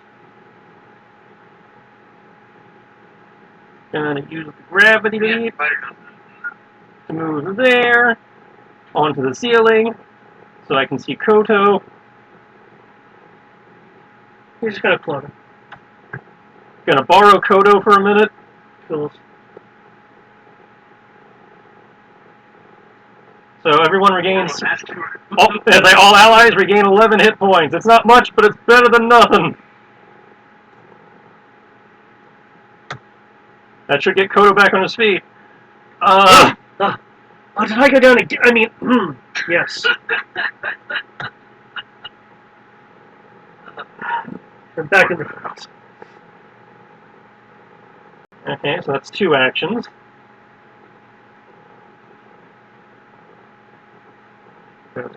Borrowing Koto's an action. Borrowing Koto's an action. Yep. And Mass Cure Wounds is an action. How did you borrow Koto? Things. Yokai things. Anything else that you Yeah, do? still going. Heals. Bonus action. Returning on the item. Okay, damn. Okay. Fuck this guy. Oh, right. Hang on. What, do you have an image? No. I'm also playing a card so I can get some temporary hit points. Easily roll a d20. Just rolled. Roll a d20 on center higher. Gain temporary hit points equal to your level. I rolled a 19. Nice. So that's plus 15 hit points. In addition to that, the item just gave me, just to confirm, I remember the form he took in the fight against, They didn't see that. Oh. I'll get to that in a minute. I was just doing maths here real fast. Probably 2 character. You mean the whole Raven Mask thing with the, No. Wait, no, I saw your Panther form. This is not his Panther form. Okay, then I definitely haven't seen it. Okay, I'm not going to spoil it for you, Tris, but okay, you know the Dragon Ball franchise, DBZ. Yep. How they abuse transformations. Mm-hmm. When the user of an angel item transforms, a flash emits from wherever the character is holding their item. In this case, it's his ring. The transformation is complete. The user appears to be bathed in a brilliant light of color reflecting the element of their item. In this case, red for fire. In addition, the user gains a pair of translucent wings of light sprouting from their back.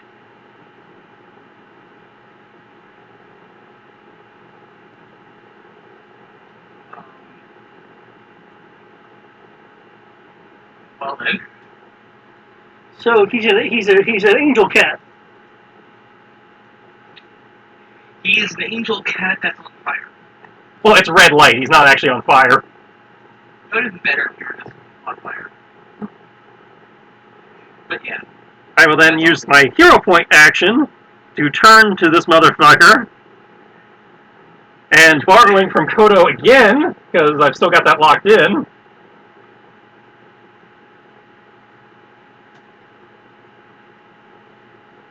Mega Flare. No. I'm going to smash him with Banishing Smite. Oh.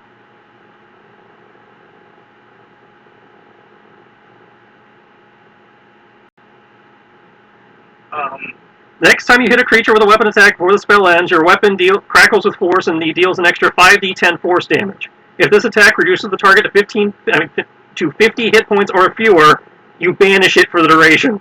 Okay. Let's see how much damage you do, provided you hit. Which, let's be real, you're probably gonna hit. Yeah. The guy who's been doing all this ridiculous damage, which one is that? The Death Knight has been the one kind of talking and dishing out damage. Okay, then we are slapping the Death Knight. Not the large one, the Death Knight. Isn't it kind of silly? The larger creature isn't the bigger threat at the moment. Okay, so 32 to hit with the smite, and then 36 to hit with the other. Okay. And let's see. You hit with both, so your total damage is. Let's see. But it's only it has to be the first attack is the one with the smite, so that's the one that has to reduce him to 50 for banish. Which is 54 plus 50.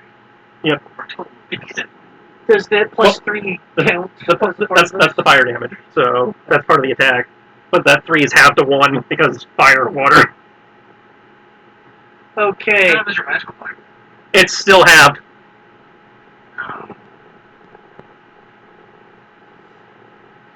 No! It reduced him to less than 50?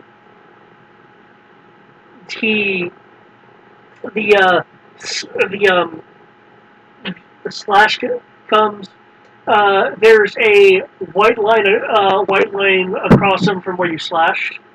Okay. And as you know, like, no! The white from the slash spreads throughout him. Ah! And he disappears. Okay, then I guess the second attack is to the other guy. So what? I guess the second attack is to the other guy, then. Okay. If the target is native to the plane you're on, the creature vanishes into a harmless demi-plane. While there, it is incapacitated. It remains there until the spell ends, which is a duration of 1 minute. If it is not native, then it's just gone. Vanish back to whatever plane it came from. We will find out. We will find out in 60 seconds if he's from here or not. Yep, pretty much. Yeah, I'm hoping to be gone by then. And yeah, the other guy just takes 22.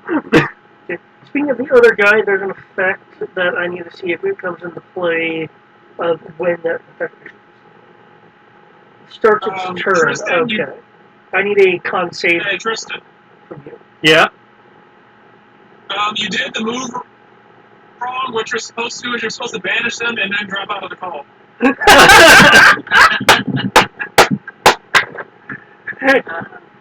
Hey, Brian. Well, you see, you did Banish. I did Banishing Smite. It's a different move, so I'm okay. Nat 20 plus 3, so 23. If you're at fractional, round out your key point. I'm gonna say this is the equivalent. I'm gonna say what I did was drop up out of the call so that I didn't see the explosion that I caused. I'll say you're supposed to turn around because cool guys don't look at explosions, or cool guys don't look at banishments. Yep. 23 with a natural 20.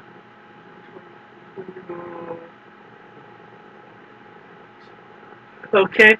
You feel that your superior life force is attempting to be just innately siphoned towards the last remaining creature, the large one. You're trying to suck my soul, man. Crib, I need a constitution save from you, as you are within the area of effect of give me your soul. Sorry, I said that wrong. Your soul is mine. It's still correct. Fuck when you'll hurry up and die. I can only hold this for 14 more turns. I need to keep him busy for 5 minutes. You said con, so that.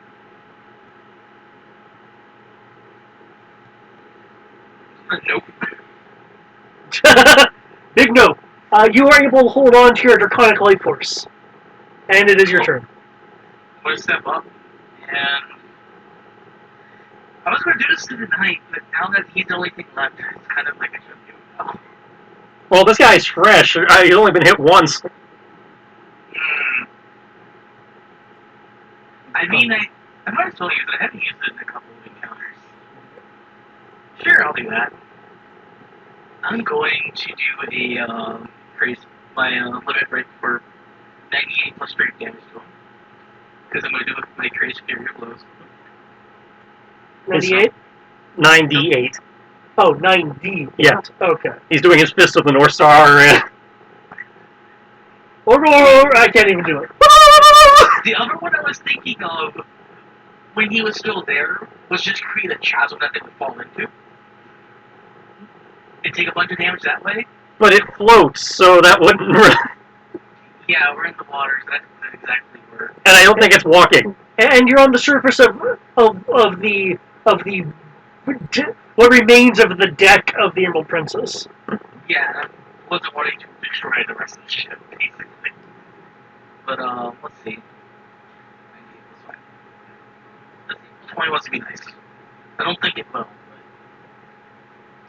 That's not bad. Yeah, that's not too bad. Your punches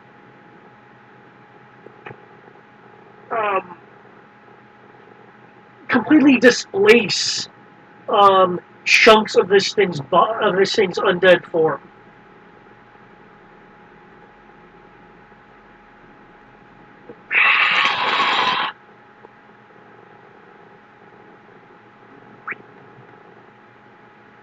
See if I don't get a bonus action, or do I actually still get a bonus action? No, it's your full turn to limit.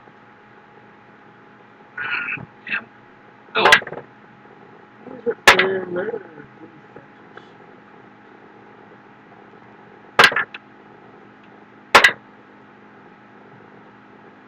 Some of Bluefoot's soul gets sucked. Wow, that's a fair amount. If Loka just died. No. Hyman Bluefoot is quite a hearty fellow. I am momentarily moving your attention fog because I need access to the To Vox. to the box. Well, I think I'm going to be getting out of here now. You have a great day.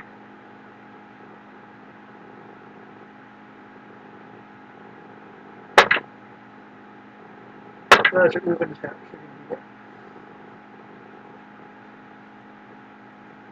Oh, now it's this thing's turn. With the box out of sight and massive damage having been caused, the large creature turns towards you, Crib.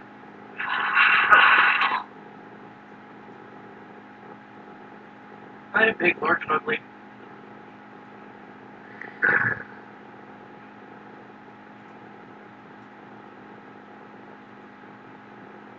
Does that mean not look towards the box? Just look at me.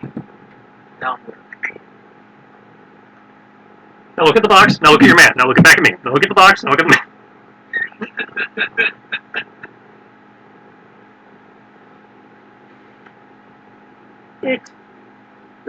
It forms and slashes its scythe at you as it follows through. The scythe disappears to form in its other hand for a second strike at you. So, two defense rolls, please. Again, disadvantage because you are under the water, under the sea. Yaman.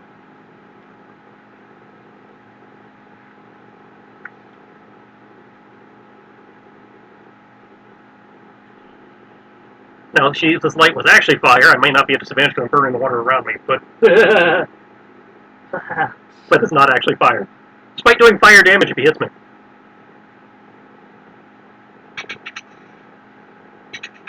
It's burning light.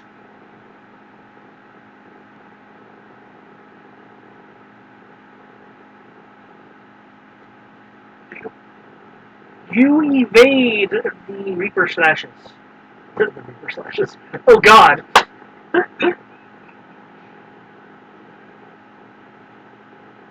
Versions and keep up.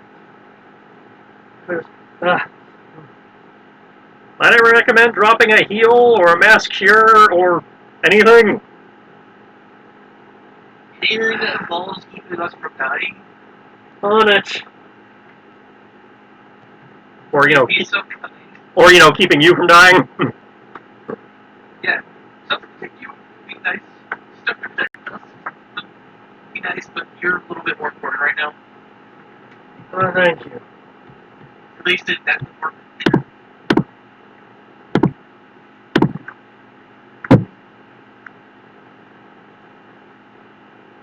Oh, damn it.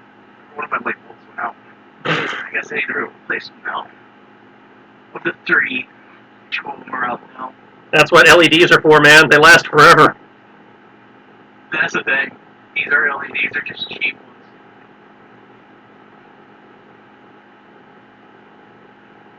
Actually, no, I don't think they are. I don't remember.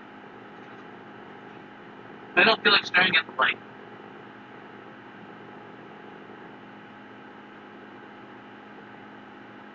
But yeah, I should do something before I forget. I'd like to get paid next week. All allies are engulfed in a soft blue foxfire carrying number 36. Plus 4, so that's 40. Alright. I know it's most of that, you know, good half of that's temporary health, but I still feel better. I know, right?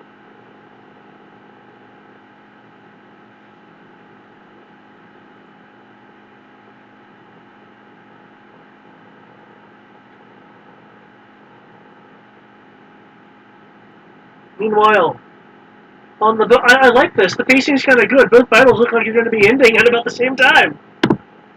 You're welcome. I guess.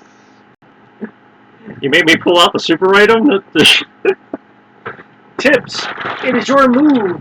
There do not appear to be any borders below deck. The captain having slain the last of them, thanks to you taking out the other person who could have been trouble.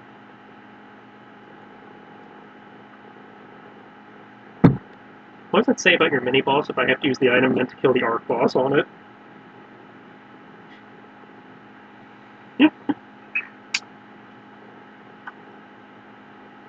It was worth it? Yeah. Tibbs? Bueller?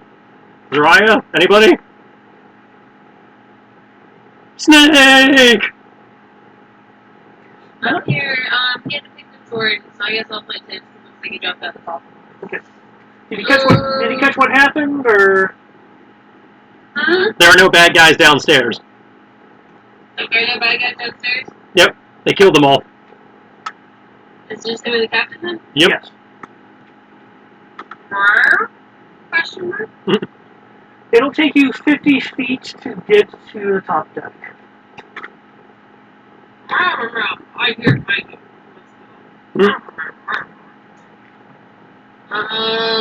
Tibbs will point his paw at above deck and we'll start running. We'll do a double dash to get up. And by double dash, I mean he's gonna dash. Good. Okay. You will pop up. You two will pop up here. Next round, unless you have like a bonus action or anything you'd like to use. Bonus action would be spiritual weapon to this deck. The spiritual weapon has already been conjured. Yes, but you can still move it. Yeah, I'm gonna move the special weapon. As a bonus action, it can move 30 feet.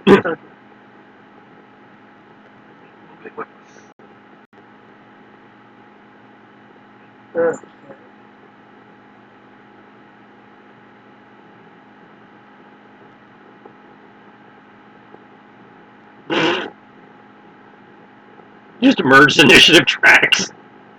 Yep. I think that did happen. There we go, Ivan. Ivan is now someone's side of the boat. Actually, let me. Ivan now floats. Everything floats down here. Zariah, it is your move. You still feel the bolt in your arm as it is not been removed. It is still there. Now it's a fashion accessory. It just kind of sticks out. And... So it's Just there to sticking. Yeah, it's sunk into your skin. You'd have to like remove it. Is it the black dude or the one on my left, the one that hit me? It came from behind you, so it's the black dude. He has a crossbow. She's going to whip around, hair flip it all, grab the dagger, and throw it back at him. You mean the bolt? Yes, the bolt. Okay. And then I will also throw my sword. I do not want the bolt back. I don't think the bolt can boomerang.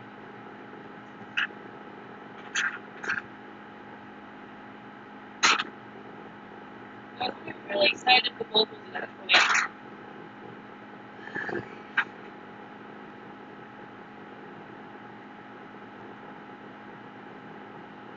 Unless you have something special, the bolt will do a D4 damage. That's fine. It's more effective. Oh, so it's one of those underbarrel crossbow bolts. Yes, I'm still campaigning for those to be a thing. I'm doing this is a flat 20, not a nat 20. Cool. So that those are my two hands.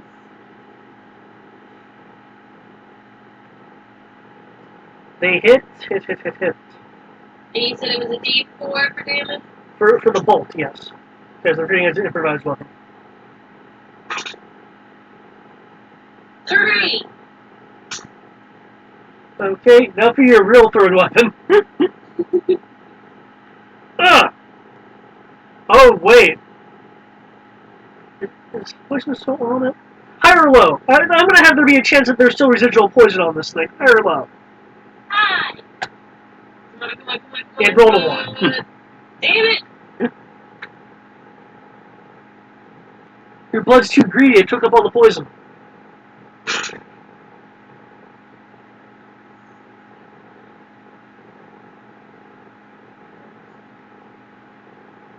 $17 damage. Okay. Ah! And as she catches her blade, she's going to do a little spin. Person clutches their bleeding shoulder.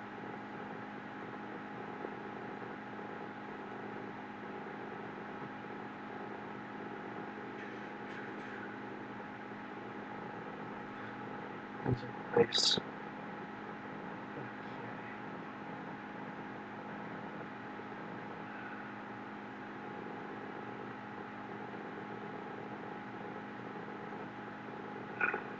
Four of you take out the people that are that have dispatched our friends to the south there. Looks like I have a threat to deal with.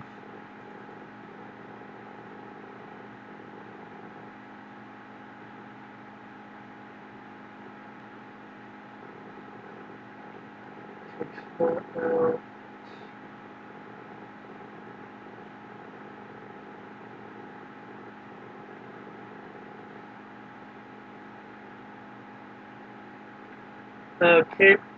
The Lord stows the large sword and pulls out a comparatively diminutive short bow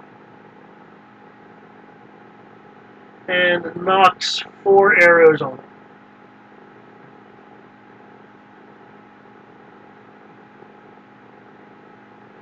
Okay, 3 arrows and then a 4th. Zariah, can you make me 4 defense rolls, please? 4? Yep, 4.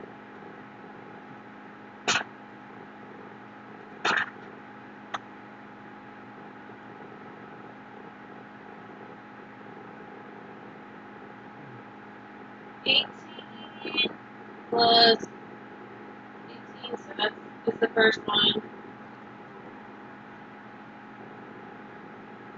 23 for the second one. 19 plus 9 for the third. And then 15 for the last one. Okay, you are hit by 2 of these arrows. Bullshit!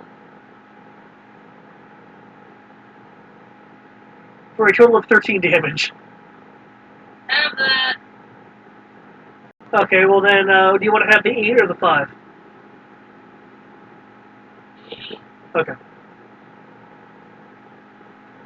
So your grand total is now 9.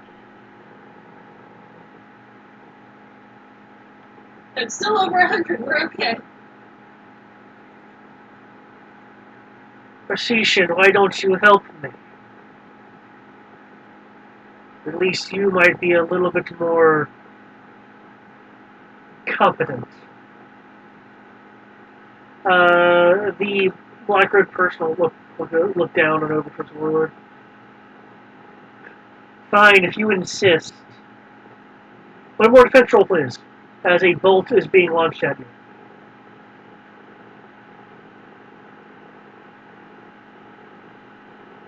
Yes, as Warlord isn't playing around this time, he's using all of his legendaries.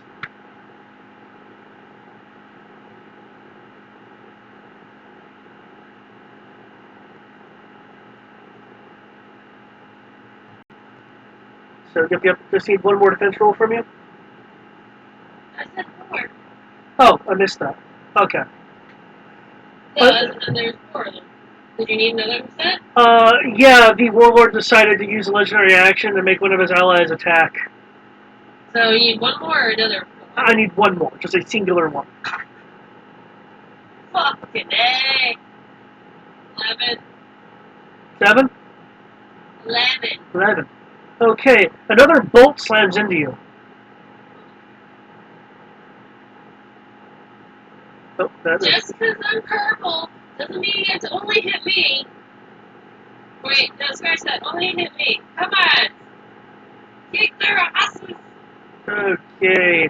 23 from the bolt, 18 poison. Holy shit. Should have had that. God. Sibs.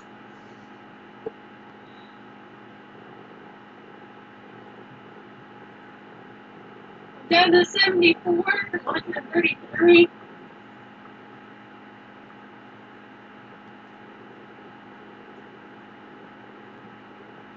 Oh, that's kind of funny, actually. Okay. There's 1, 2,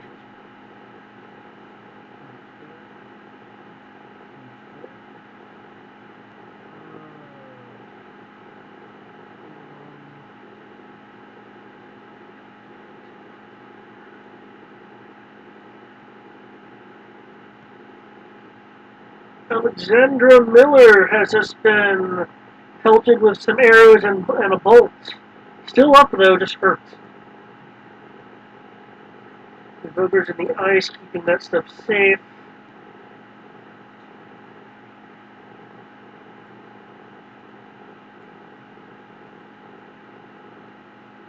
To the ocean!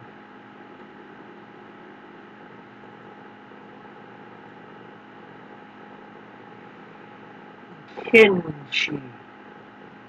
Is your turn. Alright. This thing looks rather largely hurt. I do need another con save because you're within the soul-sucking area of effect.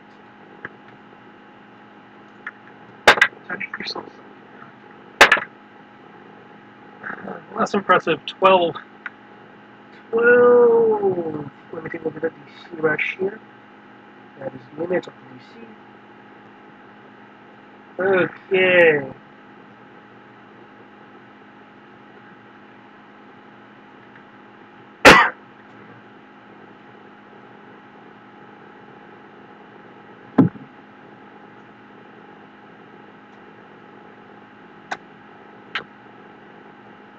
.22 necrotic as your instrumental life force is attempting to become a bit more surmountable. Okay. Alright, moving to flank him, thus, getting advantage and negating the water penalty. Cool.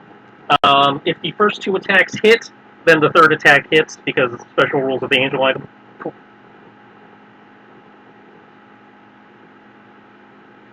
I don't even need to look at the AC. That Whoops! Hang on. I need to reroll my damage. I've got to take out the smite. I mean, just leave it in there. It's okay. We'll just kill it on your turn instead of my turn. I didn't think it would die before we did this. Okay. That's much better. Well, I mean, it's not, but it actually has the right numbers. I mean, besides the first one, damage is actually higher. So 18 plus 2 would be 20. So it'd be 20 and 27 is 47 plus 25.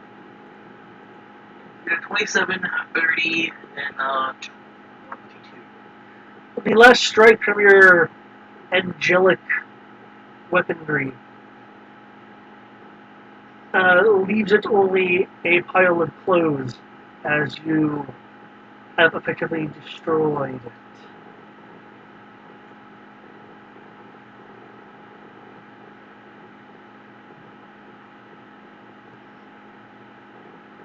Congratulations. Cold. I'm gonna go out the cold that's conveniently made that I can see and just go on. We don't have to worry about the rest of the Well, I mean, we came here for the whole ship in terms of cargo. I mean, we just dealt with the what would be dangerous part. Yeah, so we might as well, finish the mission and get the rest of it. Remember, we don't know what's going on upstairs to know they need our help. No, but I don't want to continue. But I don't want to. It's too scary down here. It's not that it's too scary. It's just And I will power down while I being still at have, work is above me.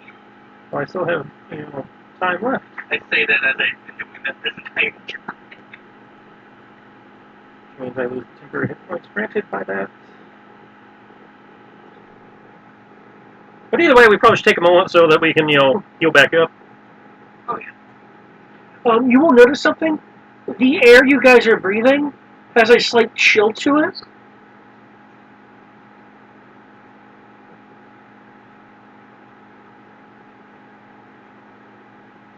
That doesn't mean anything? Question mark? Well, we don't know how these devices work, so we don't know if it means anything. Well, I mean, there's a air hose that goes up to the surface. Well, yeah. Okay. Everybody can have 22 hit points.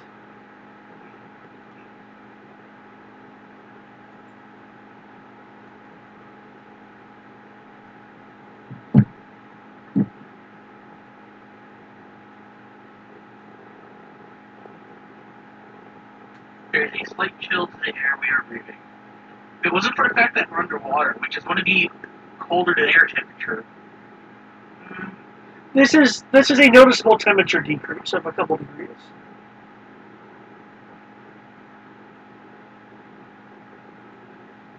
Oh yeah, that's right. The person who was watching the hoses has magic.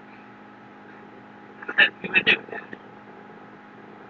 Did he cast an ice wall or something? Yeah. He encased his area in an ice wall. Yeah. Cool.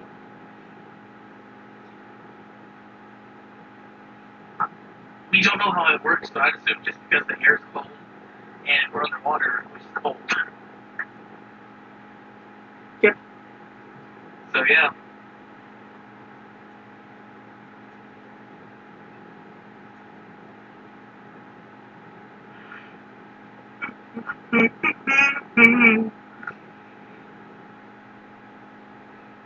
I'll check to see that Bastion and the Hadley thing, I can't remember.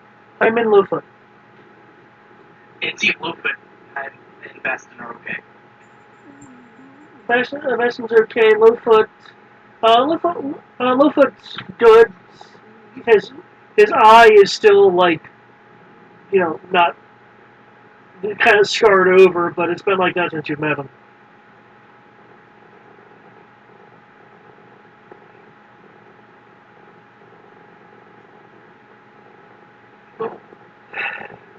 all the cargoes at the front of the ship. What's left of the ship that we haven't looked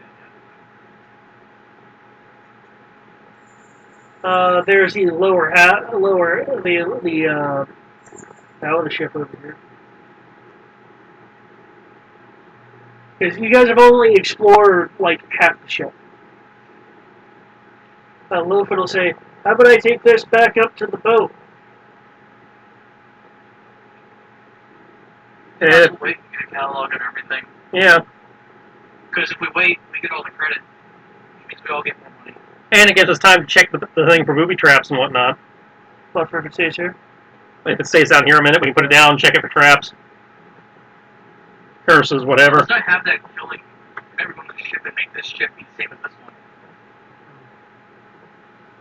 Now, I'd prefer to have it in open air, but Even this way, we'll get more money if we stay down here for a little bit longer. okay. He'll set it down. Are you guys gonna continue cataloging? Yeah. Loman's studying the exterior of the box. The runes are no longer glowing.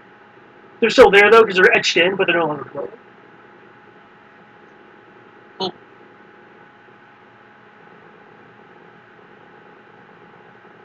I guess I'd go into the hallway and go to this door and see if anyone wants to come with me.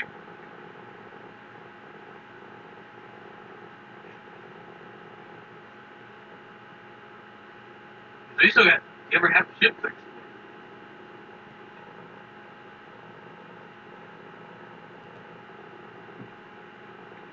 Sorry, I had to refresh my roll 20 because it rolled 20'd me.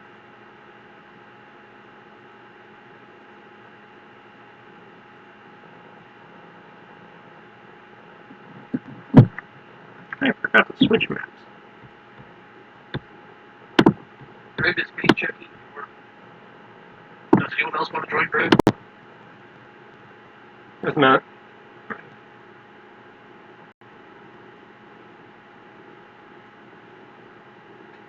No, you look absolutely healthy. Why don't you join me? Oh yeah. We'll do that. And while you're doing that, I'll check the one across the hall to make sure nothing jumps you in the back.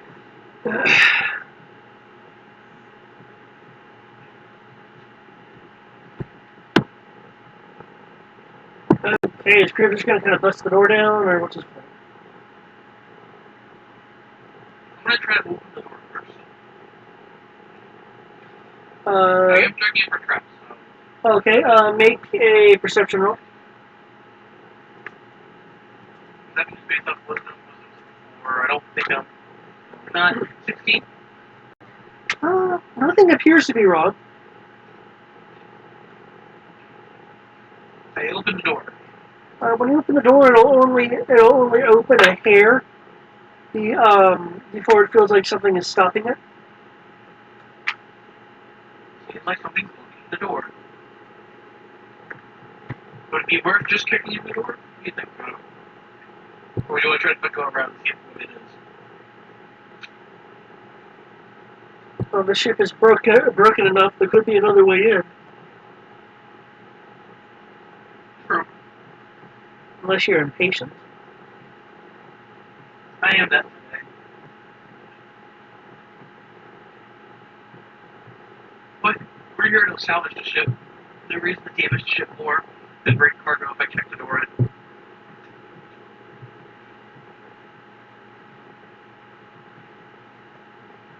Actually, looking through the hair, like the hair of a crack, is there anything against the door that I can see? You see,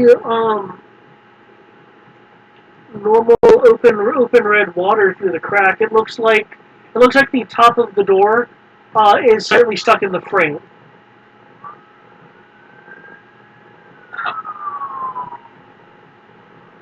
Like a small amount of force. See if I can just continue to push it away. Okay, can I I don't get? like kick the door in like forcefully, but you know how like if the door gets stuck, you sometimes just push against it a little bit harder. Okay. A light amount of force, it'll maintain its stuck status. If you want to exert more force and make a strength roll, then that might be able to bust it free. I'll wait until Kitchy's done with his side Okay. before I do that. I rolled. I rolled shit, but I rolled. Everything appears to be fine with this door. I will attempt to open it. The door will, in fact, open. Inside is a large chest of drawers. It looks like it had been wrapped in some form of paper that the water has since dissolved. Letters in Sylvan. Do you read Sylvan? Probably not. Nope. Foreign letters float about the water in fragments.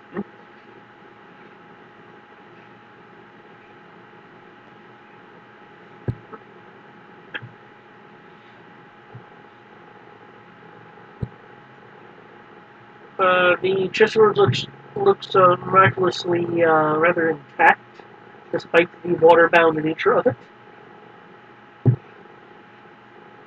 Does it look like water has gotten inside? Are you actually going and looking? Yeah. You do see that a drawer is open, but it looks dry. Okay.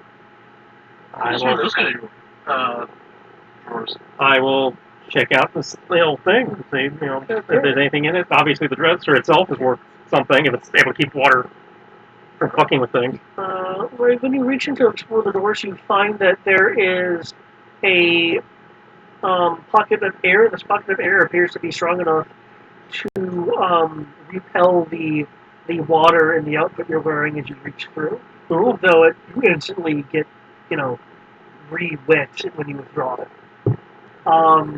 But investigate. Can you make me an investigation roll, please? See if you find anything. I can certainly try.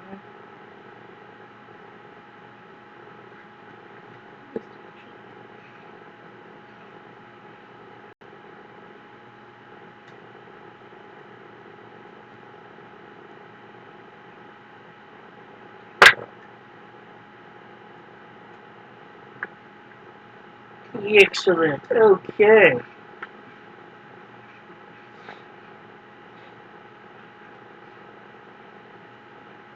You found a couple things in here. A vibrantly blue potion. Oh my god, it's one of those rare man potions. Hmm. Apparently they don't exist around us. Well, I've never been to a big city, so. And this boat was allegedly shipping all kinds of chartered goods. And a supremely magical box. Hmm. The magical box comes with someone undead. And whirlpools. Yep. Okay. This, by the way, is a grade 3 mana potion. Oh, shit. There's only one in this drawer, Started however. that photo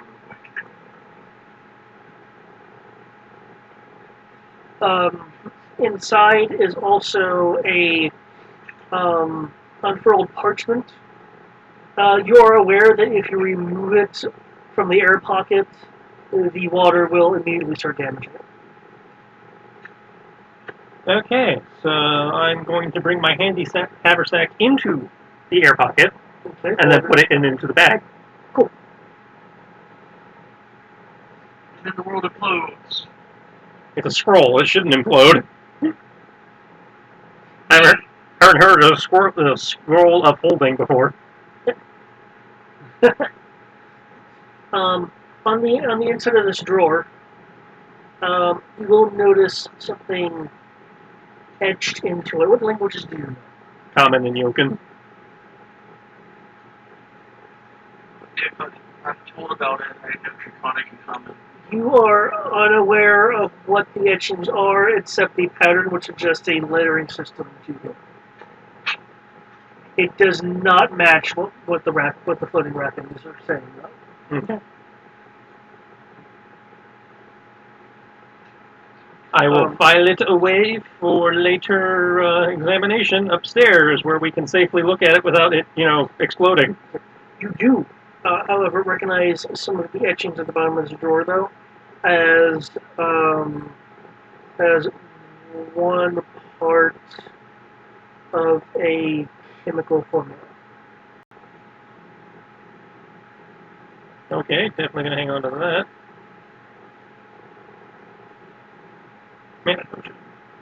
Tier 3, so very rare. Which is as high as it goes. They don't go to legendary.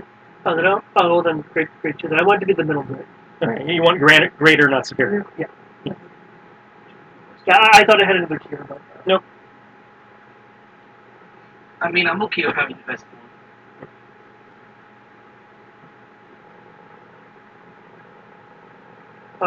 Investigating the second door, because I think it's two large doors on it.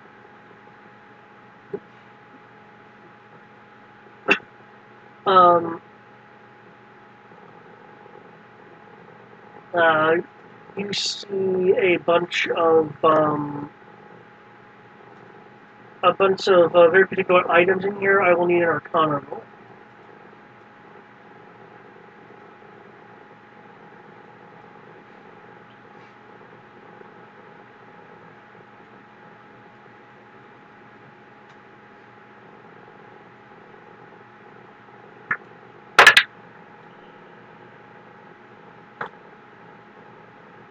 You recognize these items as one mysterious scroll. Yeah. You recognize these items as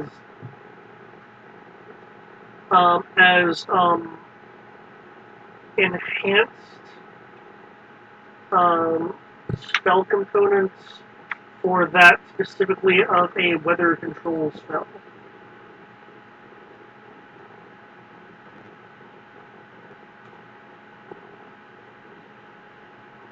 These enhanced components look de-energized as if they've already been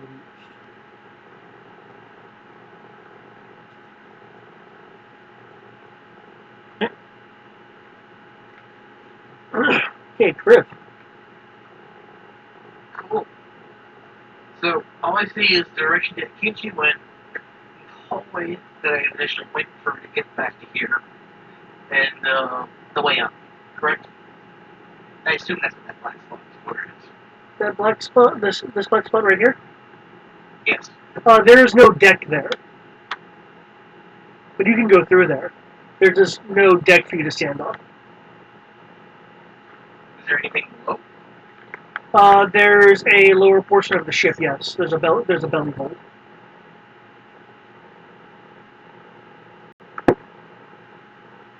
I'm not going to go through it. I just want to look down there. It's pitch black. Do you have anything that can pierce that? You see darkness with the normal red tinge of Ladrina water. Cool. I feel like being forceful. Straight.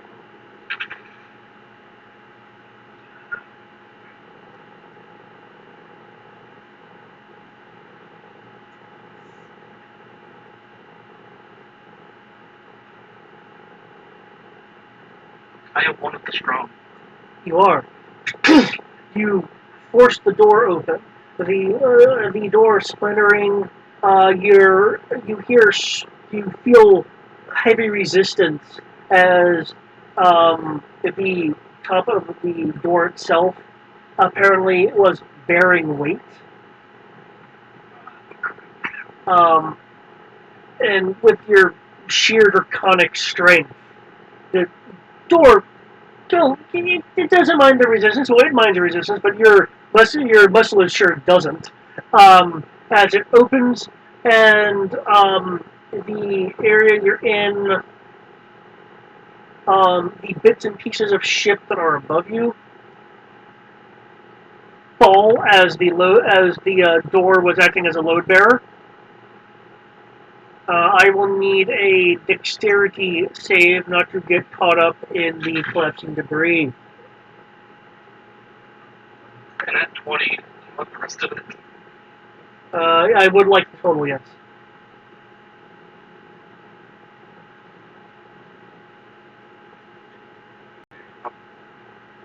You super get out of it. Kodo does not super get out of it. How are you planning on saving Kodo? I'll take it instead, basically, use my deck to kick him out of it. Okay. Whee!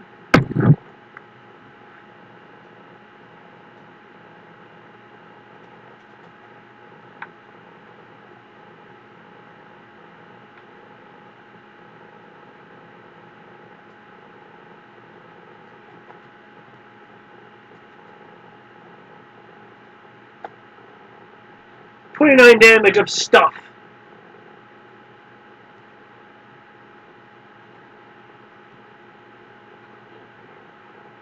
I will make myself unstuck. What's in the room? I hope it's worth something. I took 29 damage for it.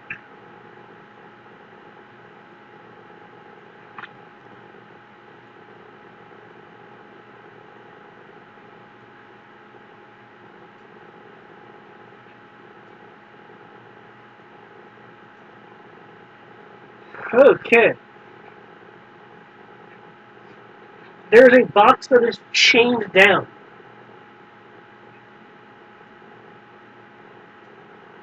Okay, what else? While there are indications that other stuff was in the room, that is no longer the case due to the damaged nature of the ship. The chest, the box is chained down with what Koto can identify as cold iron.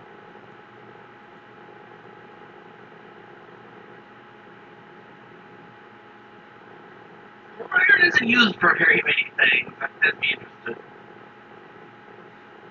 Should we open it? No. Well, the last box-like thing we saw was rather destructive. Yeah, but that won't happen when we were. Nothing's happened to Lovewood since he's touched it. Yeah. Sure, when we're right next to this thing and it's not doing anything. Maybe there's some creature in it that died from starvation at this point. Maybe.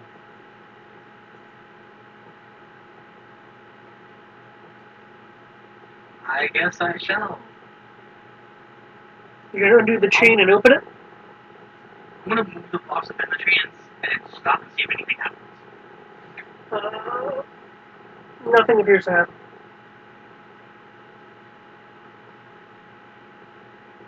I can't see. Mm-hmm. Opening another box. Okay. Just warning you in case something happens. I'll remove the chains and then open the box. Okay.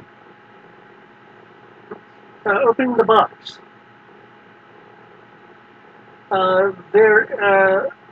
Excuse me. There is a crystal statue the length of your arm inside of it. It's a large statuette. Okay. It is looks like it's made out of a cerulean colored crystal. You excuse me. You see that it is just rather valuable. You can just by looking at it.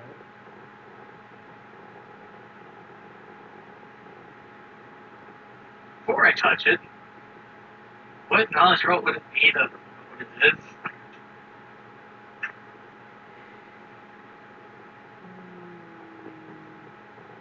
The last thing I tried to touch almost killed all of us. Make a intelligence roll. 19. 19, okay. It appears to be a very valuable looking object. actually, come to think of it, those would fall under nature. Do you have nature? Nope, still 2. Still the same. Okay. Still be a 19. You're noticing, due to the imagery of the statuette, it is striking you as drow versus elf.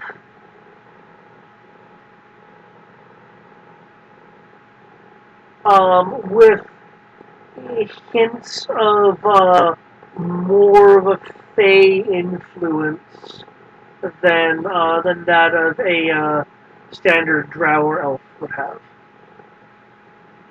It's safe to touch. You are not seeing any kind of mystical runes or anything on it. It appears safe to touch. Well, pick it up. How big is it? It is it's the length of Crib's arm. With a width of 8 inches. Into my backpack it goes. Okay.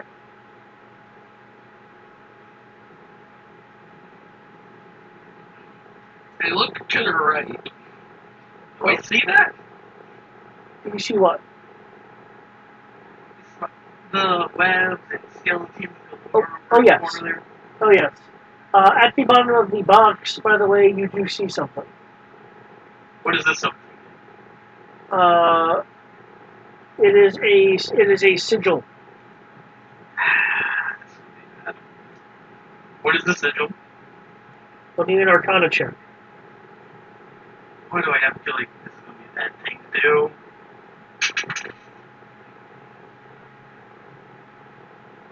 21. Okay, you and Kodo will be able to identify it. It is it's basically a trap room. While it does look energized, you do not appear to be the trigger.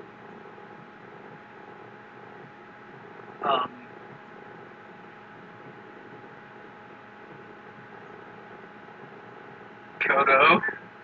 Yeah, I see it. Give me a second. Let me look into this a little bit. He'll do a casting to try to identify it. It's an exploding rune. It looks like it's supposed to go off when a half orc gets near it.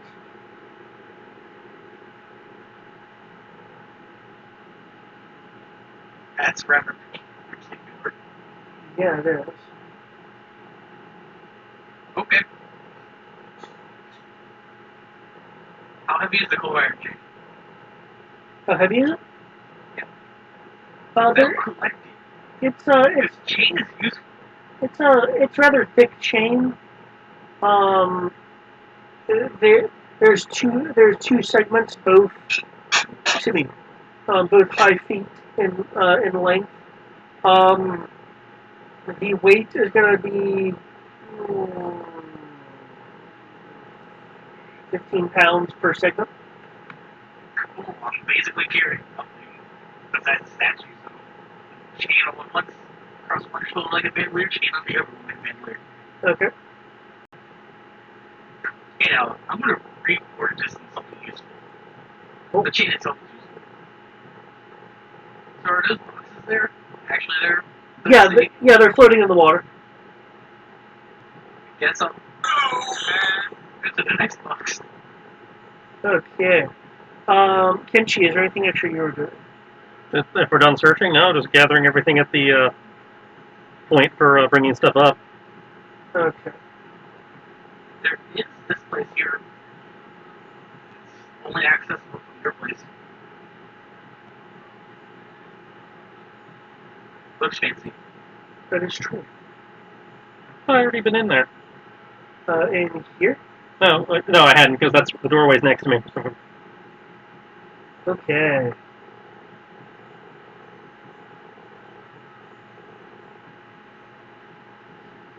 If you want to look in this room, I'll need an investigation check, and then after this, I will go back to the boat.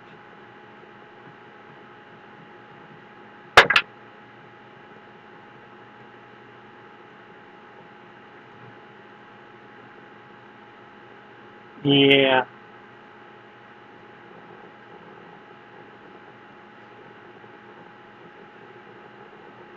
Whopping 8.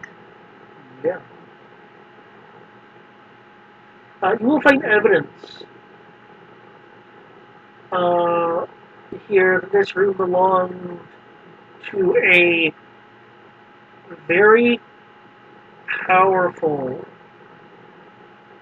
mage, though the mage did take some effort to conceal the evidence of this.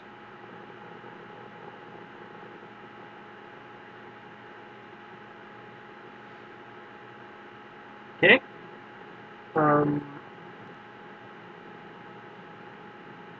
Knowing how much mages like to squirrel away secret compartments and shit, because we've learned that from several encounters now. Yep.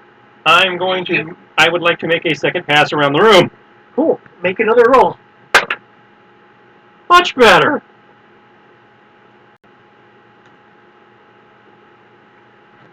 Here, Brad. I purchased the die, fuck me, but it was a 19 on the die. So. Okay. Nice. Okay. Looking around, you will find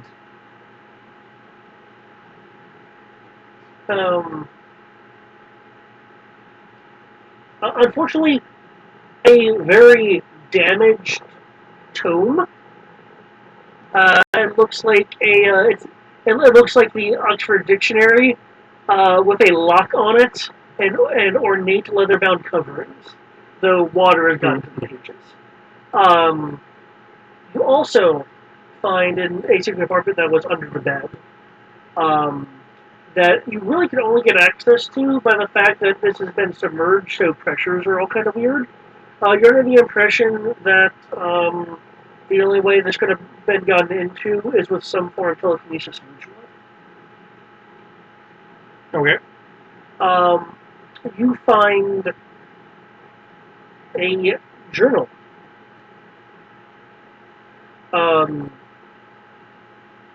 It's the only note common in Yoka. Yep.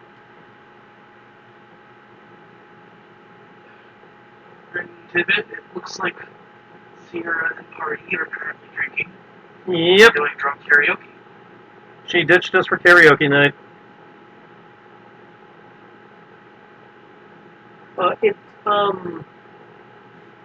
It is not an only language you know.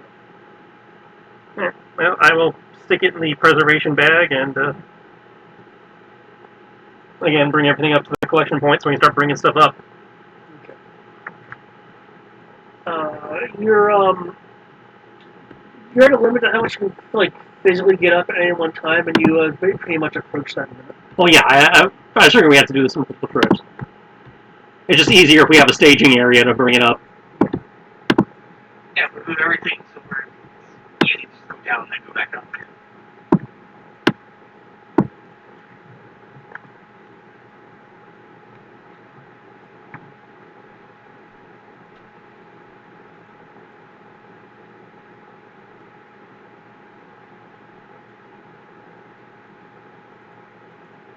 Hey, Tibbs.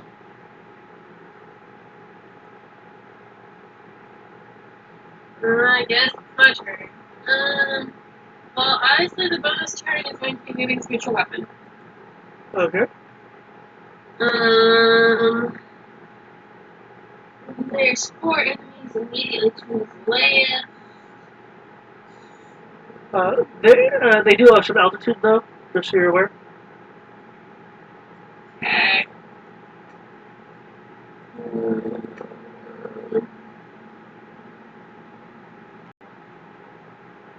Well, this cast Sacred Flame. Okay, which one?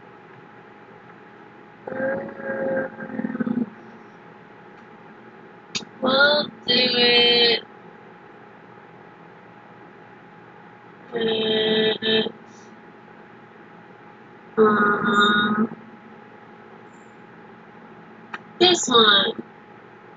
skill. Roll me a spell thingy because it requires a save.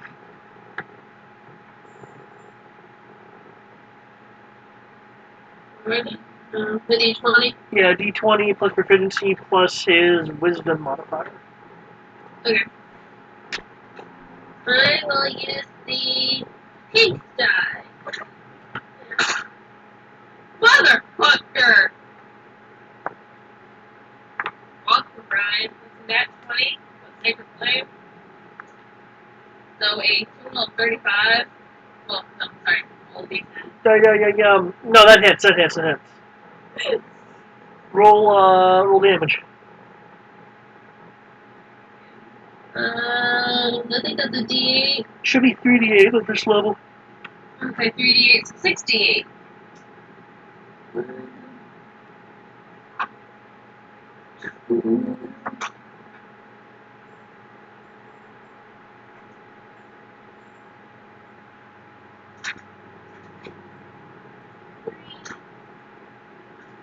Honest to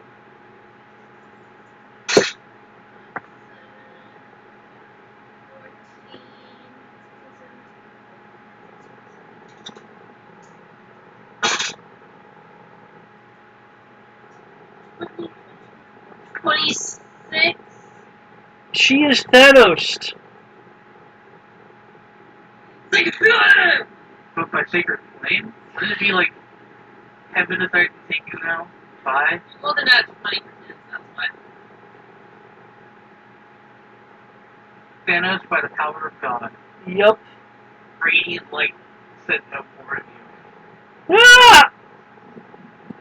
Is Tibbs doing anything else? Any movement or anything like that?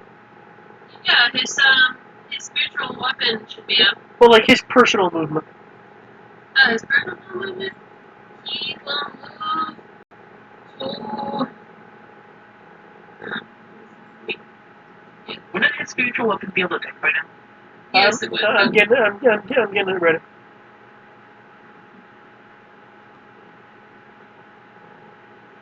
Oh, why is that not appearing?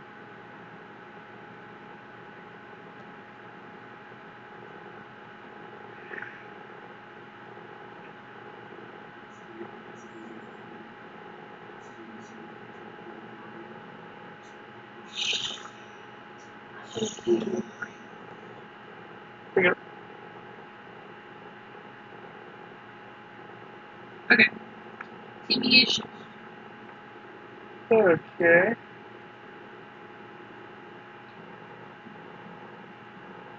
I'm in Jiraiya.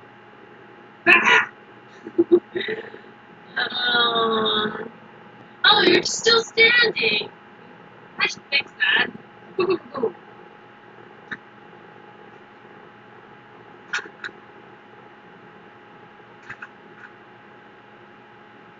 I'm so mad at this match. 20. Come on!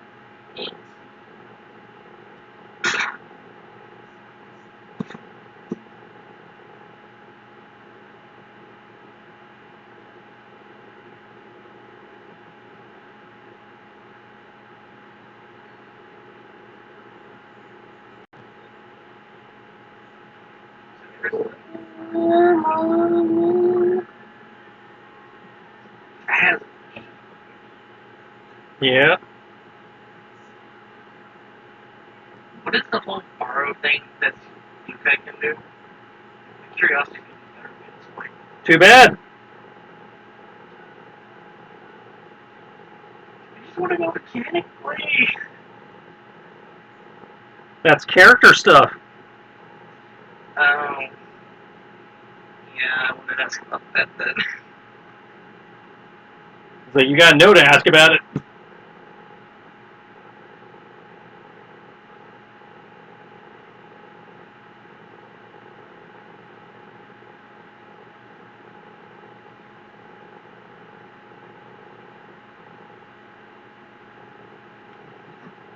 Okay. Oh, thank you, Roll20. I appreciate that. You said to hit darkness. Are you talking about the rogue guy? Yeah, the one that you hit me. What is it? The the 30 hits. He deflects the 15.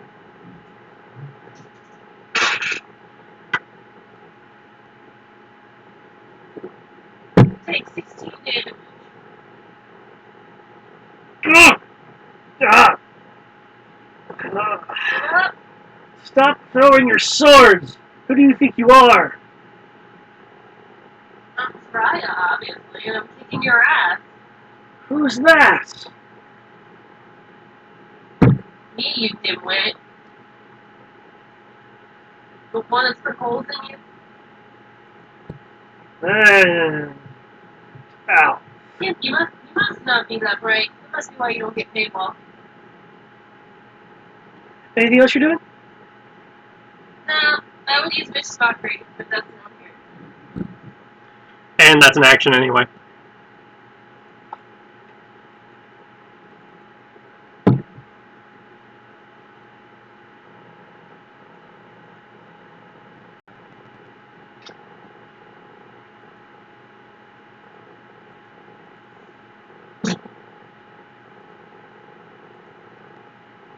That does hit. No, witchcraft damage.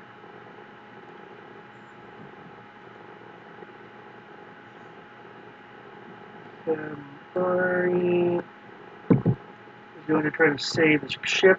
Well, yeah, through anyway.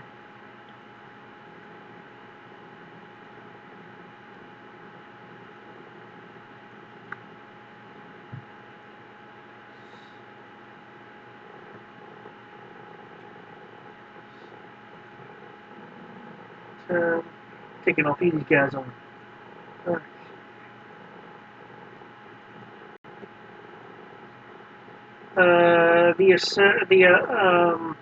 The assassin that you just hit will back off. As they're backing off, they will shoot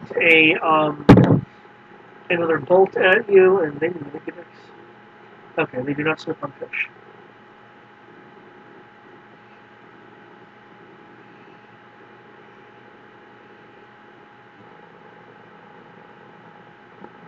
So yeah, I need one defense roll from you as the assassin is backing off, shooting at you, and the plate-mailed warlord, being careful not to slip on fish, ascends the stairs.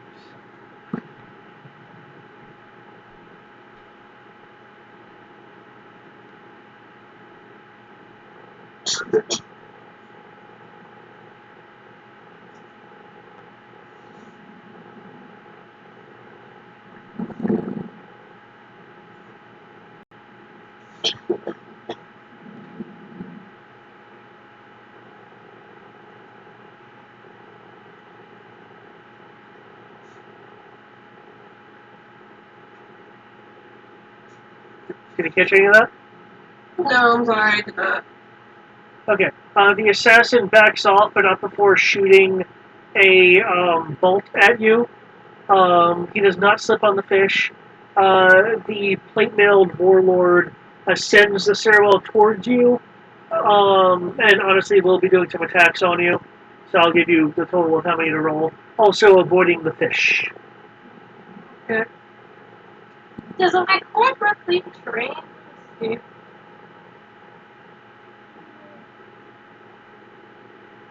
No, okay. As he ascends, he pulls out the greatsword in one hand, clutching it in a two-handed grip.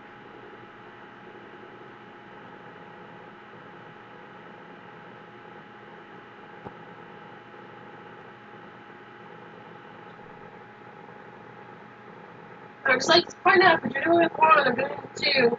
Therefore, harder. And I'm doing it heals. Thus, even more harder.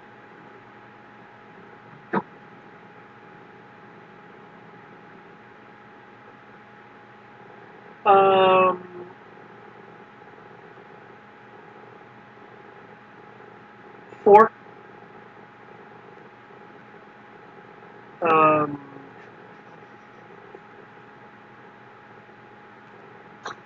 Valaris defends a strike that was struck out at her.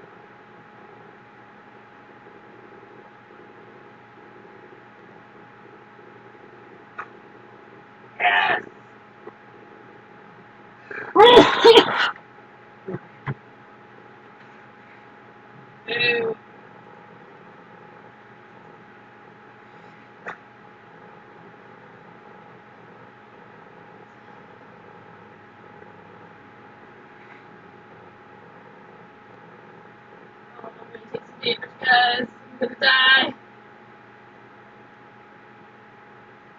Shit, I had tips.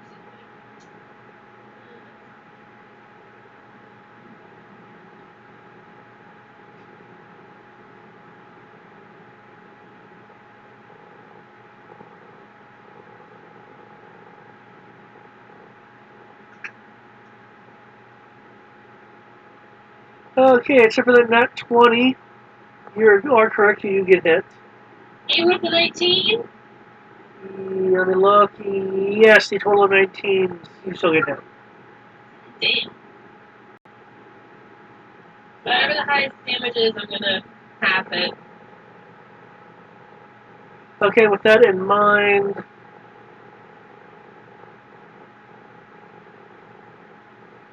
$33 is the grand total damage. However, That's with the half? that's with the halving of the highest damage roll, yes. He hit you multiple times, so I just have the highest and total, and then total it up. However, with that, with that critical of yours, with that final strike, you were able to jam the long sword into the deck. I mean, the great sword into the deck. It will require his turn to remove it from the deck, so we can actually use it again.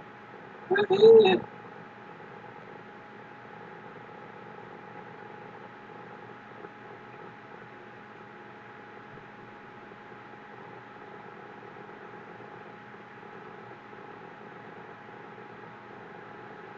Did you include your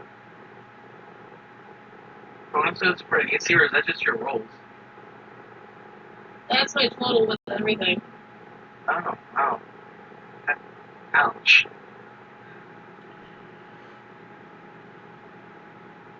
Okay, in terms of the boat, you guys are prepping. Can you make me an insight roll, Chris?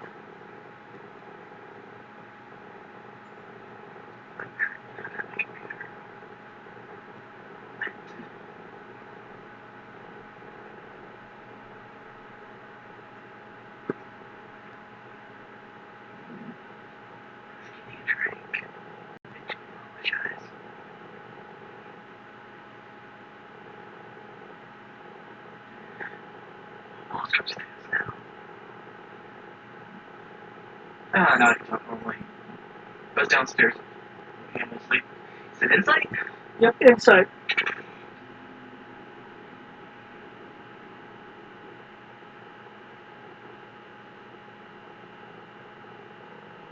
Yeah.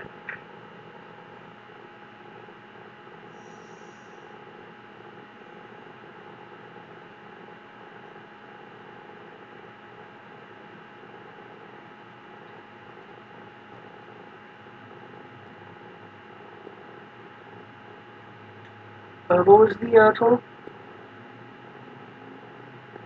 29. Okay. You notice that Hyman Lowfoot looks really, really anxious. Like he can't wait to get the camphor box, aka the death chest, up to the ship.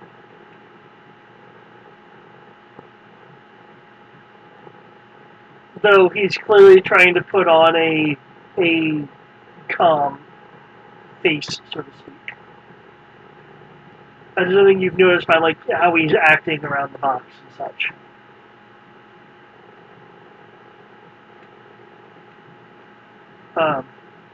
You, with that really high roll, you are also aware that he does not particularly like being around you. Like, he normally positions himself to not be like right next to you, save for times where he intentionally goes up to you.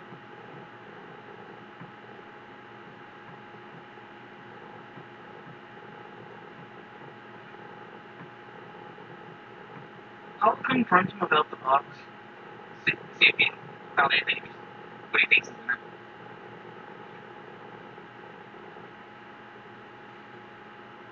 It could be anything, but it certainly has to be powerful for all this protection. Well, you seem awfully excited about it, so I was just kind of curious.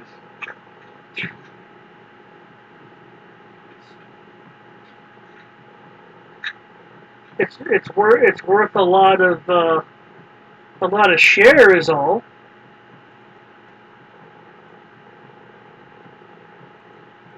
True.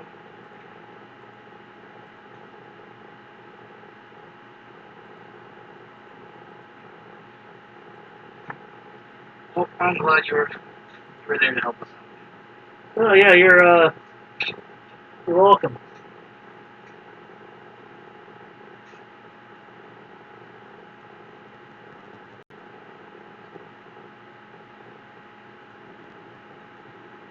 Will you be able to carry it up, or do you want me to? It'd be a lot easier for me to do it. Feels like you're struggling earlier. Yeah, you can carry it up.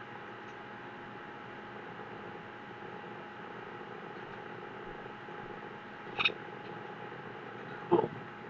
I will do that. Tristan is When back. everyone else is ready to go. What's up?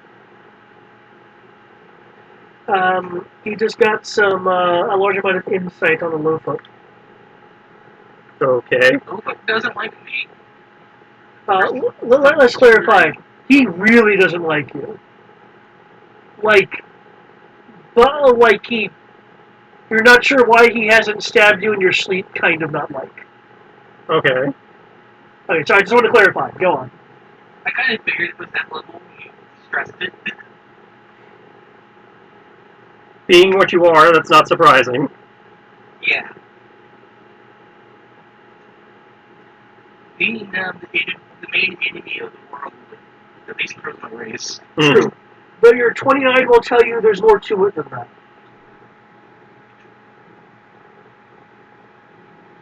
There's more to it than just him being okay. Yep. But yeah. Sorry. Go on. I just wanted to clarify things. Go on. I'll definitely let Kenshi know. Okay. I don't know what you expect Kenshi to do about it. I'd quietly mention that I think he was the person who tried to drop an weight on me. Because you remember that someone tried to happen, right? No? But did happen. Someone tried to drop heavyweight on me. Okay. So part of me thinks it might be him.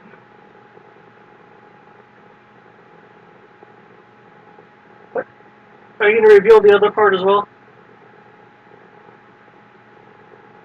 About how he's unusually excited about the box? Yeah. Yes, I would still tell him that too. Okay, well, to some extent, everyone has been excited about this box. So besides the random 8-boner, everything else is normal. Or at least seemingly.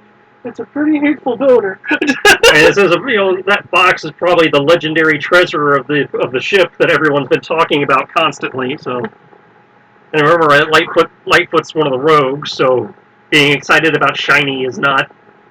Yeah, not out of the ordinary. Cool. So everything's staged. We have the valuables that we can carry out. You guys would just go up.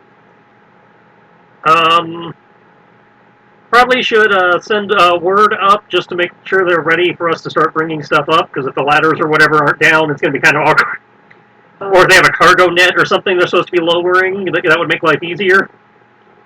Cool, I'll go up since I can probably walk the entire side of the ship without any issue. Usually your monk trick requires you to have a running start on flat ground. I don't know if you can go from water to running up the side of the boat. The surface of water, I think Mug will let you run on, but you're already under it. Right, that's what I mean. I don't know. I don't think you can go from swimming to running up the. No, the reason why I was saying I could probably do it is because all I had to do was get to the ship, climb out of the water, walk onto the water, and turn right around. Oh, so you have to out like. of the water, step onto the surface, and then step off the top of the ship. Well, that's what I mean. You can't just step onto the surface without having something solid to have stepped on first. The side of the ship. Is he talking about pulling a flash and kicking off the side of the ship? I think he's talking about trying to pull himself up the side of the ship, kick off the side of the ship, land on the water, and then jump off the water to the side of the ship. Yes. As opposed to, just using the handholds on the side of the ship. My only question on that is, I'm under the impression that you can't just walk on water. You actually have to have a speed first. Yeah. Right? He has to be in motion. It says if I cross water during my movement, I don't fall in. Right.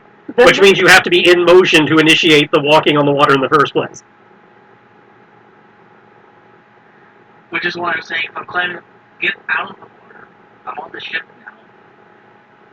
Effectively, I just do a running kick off the ship and start walking. Well, you see, but your landing point is the water. I'd say you'd be stopping to land on the water and then moving again. You're not constantly in motion with your feet the whole time. True. So because at that point, then a monk could never jump in the water feet first. Mm-hmm.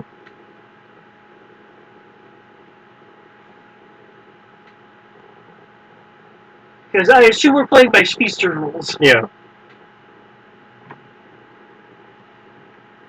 I'm still strong enough. I'm definitely under my carry capacity. I can just climb 30. That doesn't bother me. Oh yeah. Your capacity isn't a question here. You are probably the best suited to go up with any kind of gear.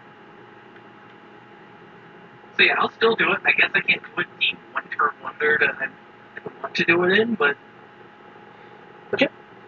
With your carrying capacity and everything, are you just carrying in the camphor box, or are you carrying other things too? what I had on me to begin with, Okay. the cold iron chains, stuff I had. Actually, Considering. I would leave the cold iron chains. I don't need to specifically carry those up. Okay. But yeah, I'll be carrying the box up. Okay. You don't innately have a swim speed. Nope. So I I'm just believe. going my monk shenanigans speed. Okay, which I believe underwaters have. Yep. Still normal speed for everyone else. Which is still pretty quick. Okay. Still be going 30, and if I really want to, even though we're not in combat, it'd be hard to technically get double that speed. Okay. Are you gonna run it all to double that, or run? Yeah, I will double time up. Okay.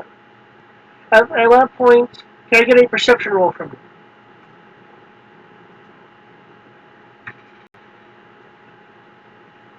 Perception is wisdom. Perception is not modified for me.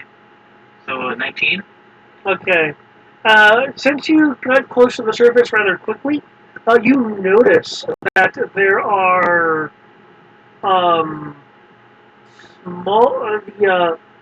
smaller boats around the crochet. You can see the silhouette. Oh boy.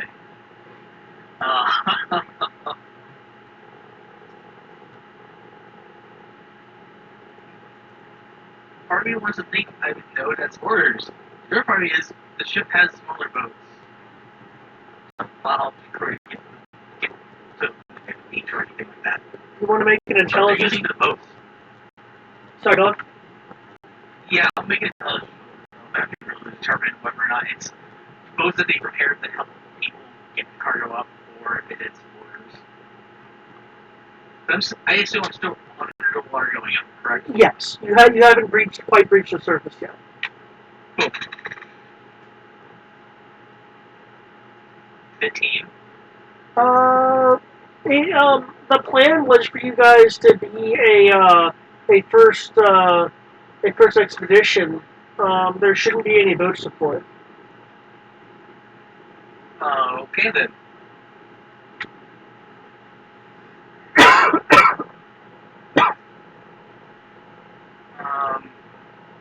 How far away am I from everyone else?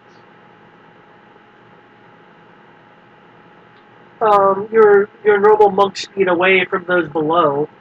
Or you're talking about the ship. Both directions. Let's go with that for now. Your monk speed away from the Emerald Princess and that part of the party, and you are 35 feet away from the bottom of the ship. Sorry, 20 feet away from the bottom of the ship.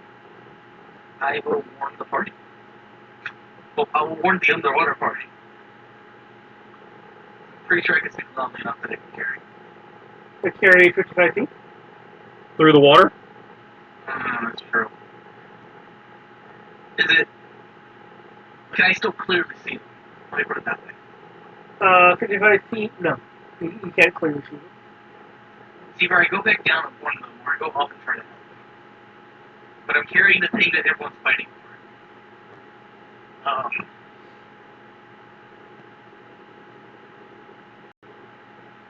already admitted to going up. I don't really going back down. Well, you can always drop the box. Dropping is free. And the box is heavy enough. Yes, if you look into the box, it will sink to the ocean floor. I will drop the box back down to the Emerald Princess. Well, you're not hovering directly above the Emerald Princess. And I remember we had to walk a little bit. That's true. Where am I in relation to where the Torshan's anchored?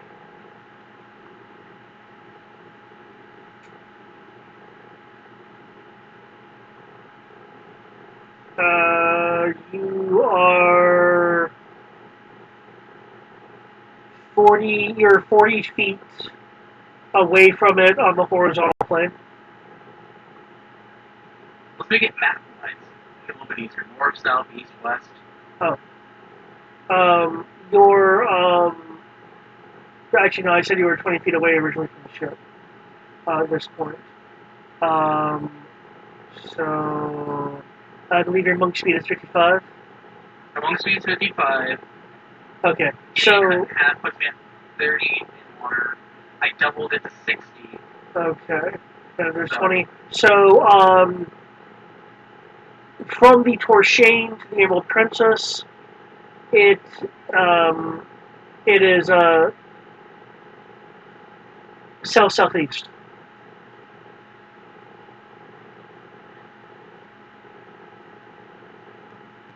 I'm not going to drop the box because we'd have a good chance of losing the box at that point.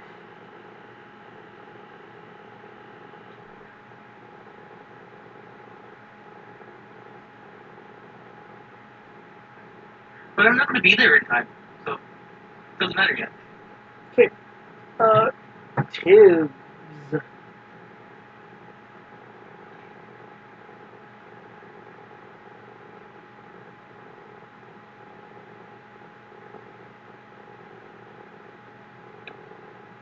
Tibbs?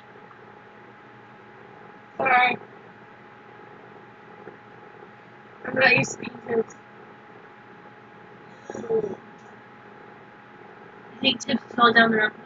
So, first thing Tibbs is going to do is heal me. So let's say so. Does Tibbs need line of sight for that? Depends on which one I do. Okay. Because at the moment, Tibbs does not have LOS.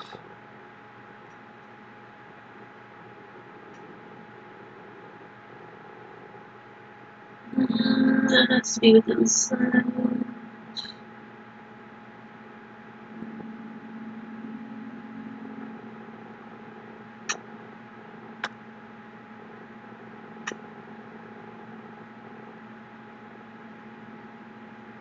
Where is...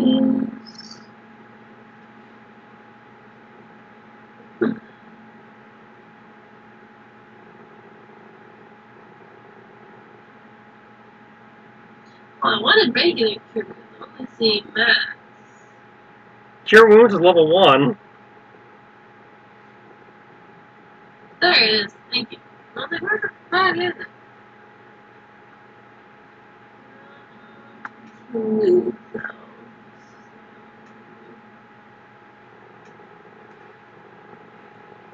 Alright, so next thing is that he is. You'd have to use the stairwell if you want to go up there. Can you not jump? High enough to get to the upper side of the foredeck. Seth can jump like 7 feet. Oh, that's more than 7 feet. There's a staircase that goes up.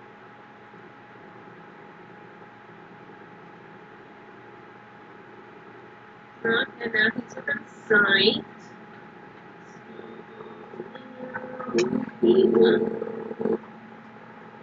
I'm actually fairly that on.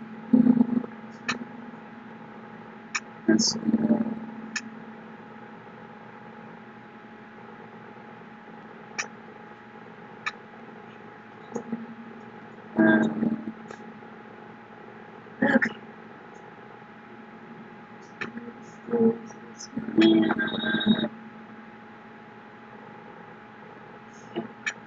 And then spiritual weapon, I do not have power Oh, over. sorry. Let me fix that. Now you do. Attack. Oh.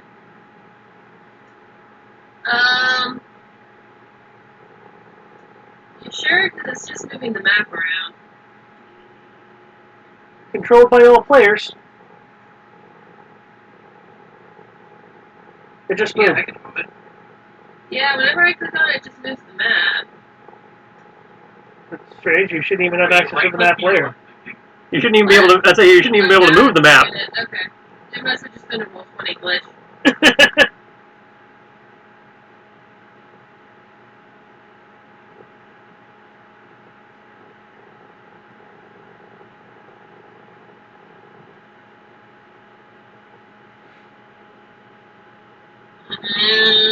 So I just roll spiritual weapon, or for spiritual weapon, is it just a d20 plus the spell stuff? 1d20 to hit is 1d20 plus proficiency plus your spellcasting modifier, which in his case is wisdom.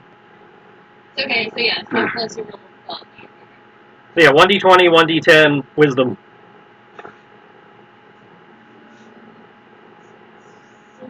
Mm.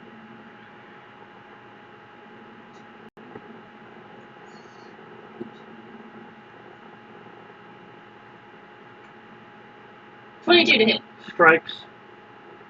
It strikes him unawares, actually. He's not facing that direction.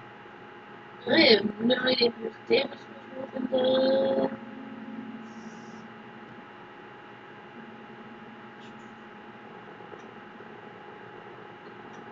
Neutral weapon. 1d.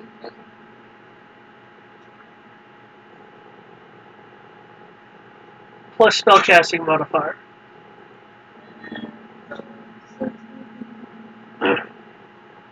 12 damage. Ugh. What hit? What is that? Fighting Yard now? It must be that age behind the ice. I can take this thing. I can totally do that.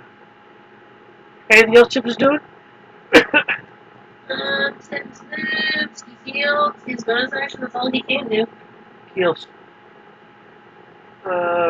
If you haven't arrived yet, you will arrive at the side of the ship next round. Alive. Arrive. Blah, blah, blah, blah, blah, blah. Okay, Ivan has finally made it up the side of the ship. Zariah, it is your move. Which is what? I will fight the swordsmith. I'm not gonna freeze him because that would be cheating. Oh, it's not that.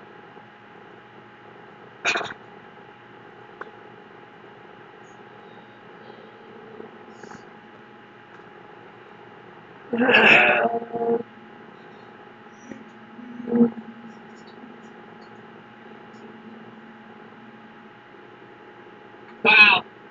That.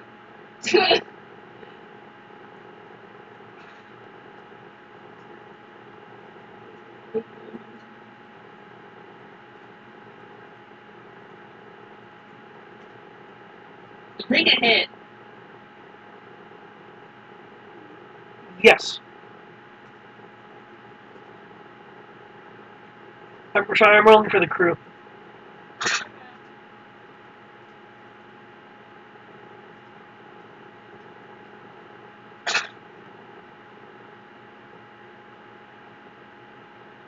Funny.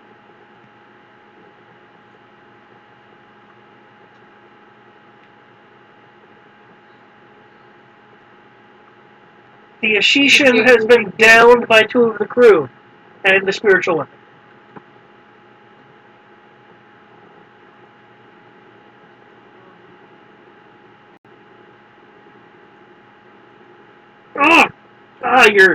Your attacks, you were able to jab in like areas where the plate isn't quite protecting.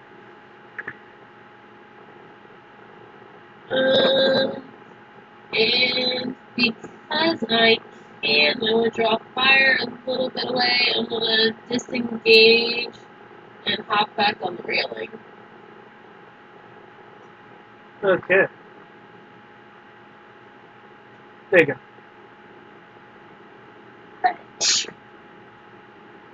I have to admit, did not expect you to poke that hard. That's what the ball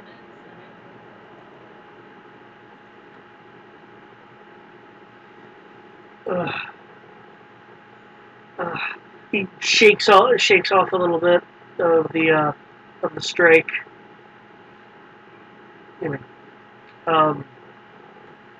Tells the person fighting Valaris to just keep attacking. I don't want anyone to my back. Oh shit.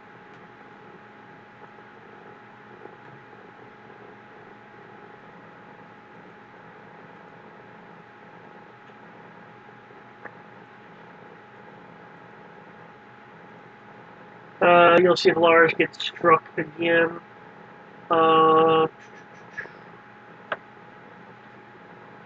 You. You're pretty spry. I don't think I saw you here the first time I fought.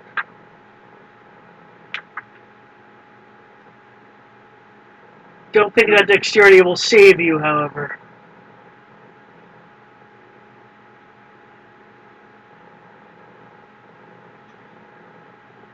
It'll totally save. Okay. Well, there are going to be 4 things. We'll go 3 of them first. 3 defenses, please. As he goes slash with this large bladed sword.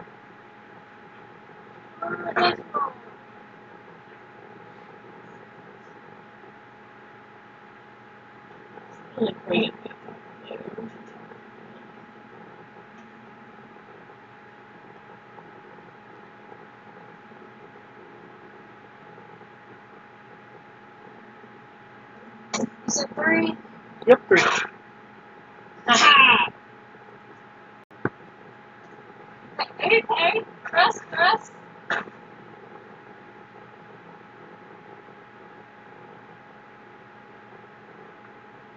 I'm gonna be pulling Men in Tights Robin Hood. Parry, thrust. Actually, I apologize. He cannot use his greatsword. No way, I'm keeping my defense rolls. Because it's stuck. Okay, he'll just be throwing some punches then. Look at him reduced to doing barely any damage. That's just your straight modifier plus 1. yeah. Unless he's a monk. Or has the brawling fighting style or the tavern brawler feat. Okay, you are struck twice, 1 in the gut, 1 in the chest. However, you're able to slam his head into the railing that you're on, causing a disadvantage on his part for the 4th thing.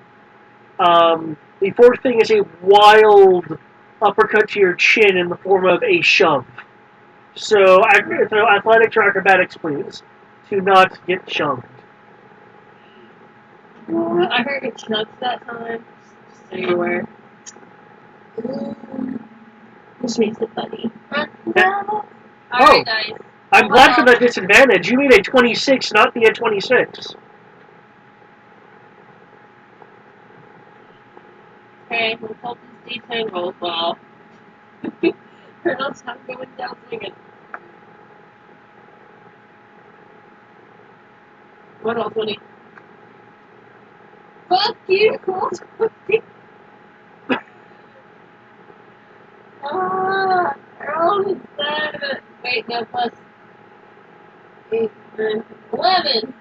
Okay, the wild uppercut does strike your chin, knocking you into the air, Shoryuken style, off the railing and down to the lower deck for 12 damage because it had to roll max.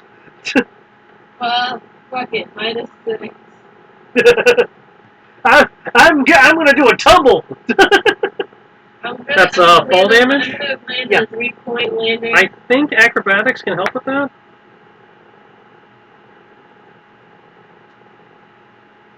Let's find out. I vaguely recall something about like knocking 10 feet off the fall distance or something. Okay.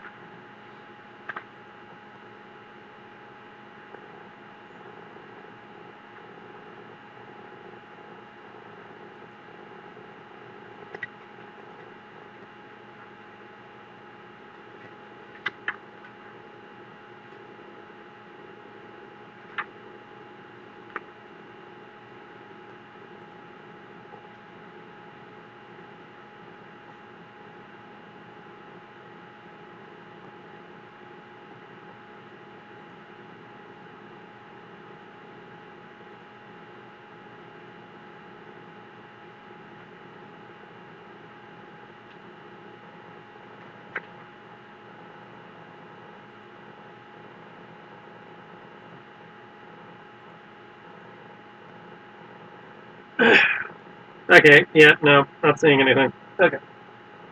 But you still reduce it. Okay. Kenshi, what are you doing? What are you doing on the water? But you're just kind of waiting for Crib to come back. Yep. Okay.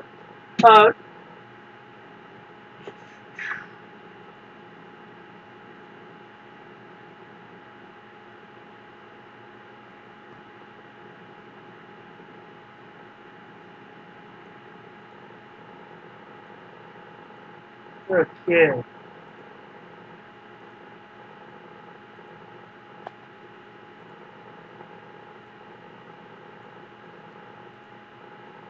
Crib.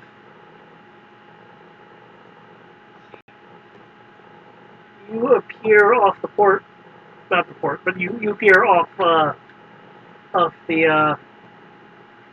ship here. Put it a little bit closer. There we go. Kind of shit. Okay. Can I get Use an my action to double my move speed. Can I get an athletics to climb the ship, please?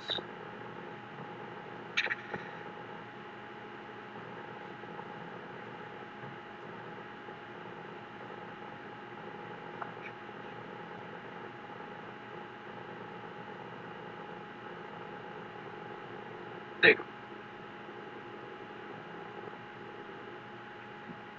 Okay. What's half your speed? Half my speed is 30 and doubled it to 60. Because I'm using my action to do that. Oh, wow. In that case, then You could use blow a key point and have it only be a bonus action. That's a good point. I'll do that instead. I don't plan on using my bonus action. okay. Because that leaves you your action to do something when you get up top there. It will cost you 40 movement to climb the ship. Cool. I have 20 movement left from at the top of the ship. Just so you're aware, you have control over the chest. I'm basically just going to be holding this like a 1990s guy walking down the street with a boombox. Okay. Because I'm a monk. I can fight my feet. Oh, hey, Ivan. You see a rather injured-looking Ivan, a Captain Ari with his great sword slashing at these people near the railing. Ivan looks pretty waterlogged and injured, a bit bloody.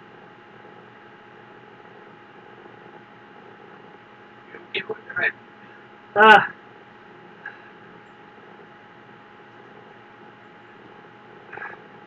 Don't mind the gold box and boy.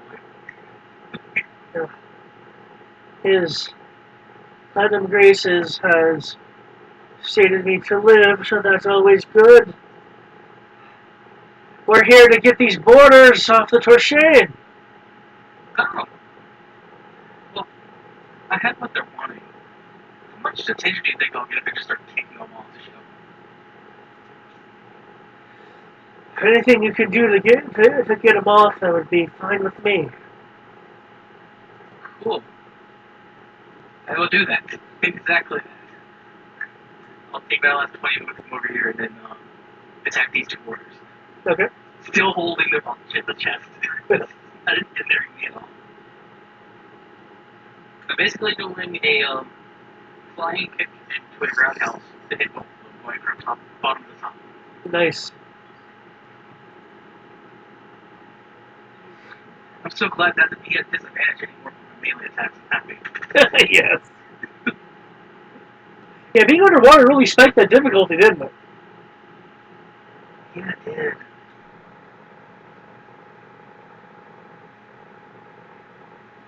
And I use my bonus action, it's like, we get 2 attacks this turn. Thank you for reminding me about that, Tristan. I completely forgot that.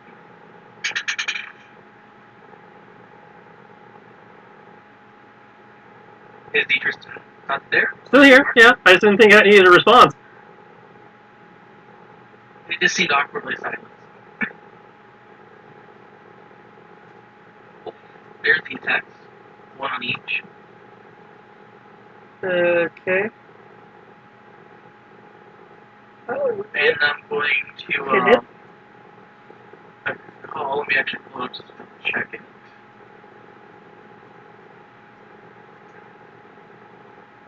Yeah, I'll spend a key point to add my martial arts die to the first rank.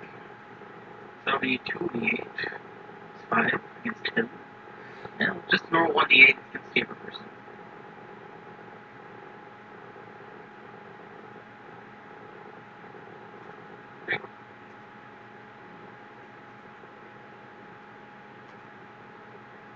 And that's literally everything I can do because I moved my max movement, did my action, and I already did my bonus action to get this far. There's a crack as the flying kick lands, and she doubles over. The other person goes spinning wildly from the roundhouse kick with a rather loud hit sound effect from a martial arts movie.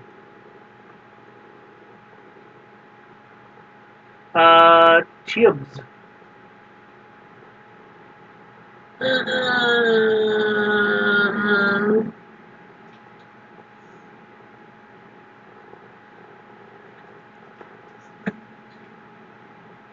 And wheel. How far off does this guy look? Very.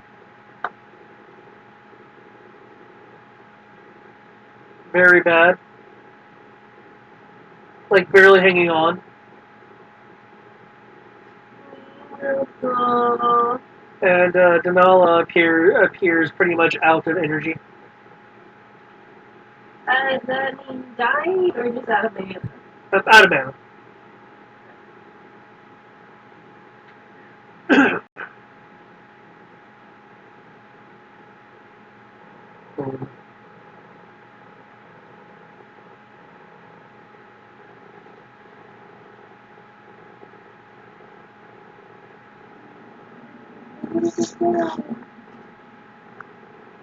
It's dramatic, you know. Is Tip pretty much just going to do healing?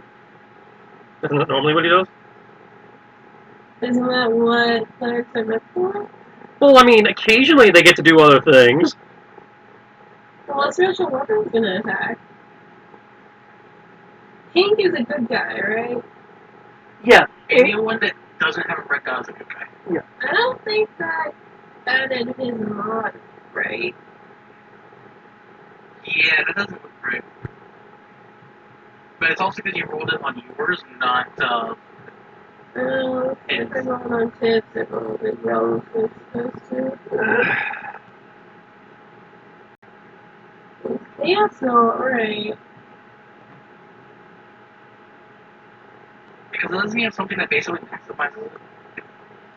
No, but he yeah. does get a bonus to it. Yeah. What's it? Bonus equal to spell level? 2 plus spell level. That's still not right. That's Oh, I have to press the You can't- refresh button. You so cast yes, it at first level, right? yeah. But shouldn't it also have his modifiers 5? Check his sheet. Remember, we ran into this last time. It wasn't the way he'd set up his character sheet. It wasn't adding his wisdom. Yeah, but I don't know how to. He has spell attack bonus. It's on here 5 plus D10. Yeah, but but the spell itself may not be recognizing it. Okay, well, you rolled a 6, I believe. Yeah, it shows a 6 as a roll. His wisdom's 5, so that's 11. Healing 1d8, add ability mod to damage for healing. Okay, Level cast, damage 1d8. so 6, you cast it at first level, so that's 1 plus 2, so that's 9 plus 5, so a total of 14 healing. Boom.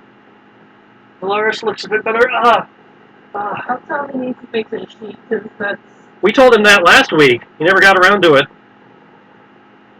Well, considering when he's been granted this week, I don't know. Thanks, Fowler. That wasn't me.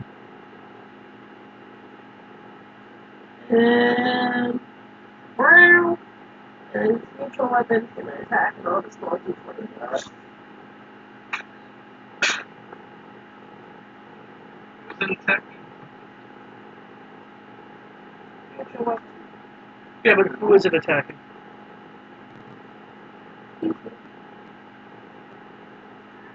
Which people? There's quite a few people and not so many enemies at this point. Well, I was gonna say pink was an enemy versus red. Only red. Yeah, red is the bad guys. Pink are the people that we are suspicious of.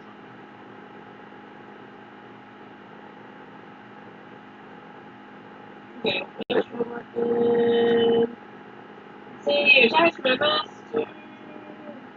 Pink can attack this guy. There we go.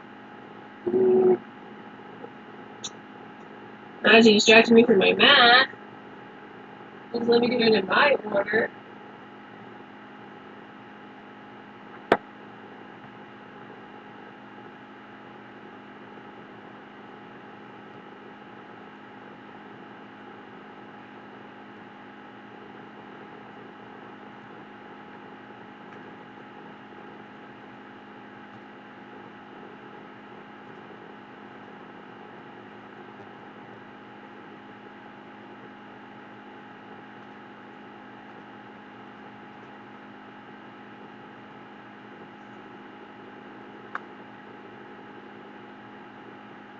Alright, there's Tim's attack roll.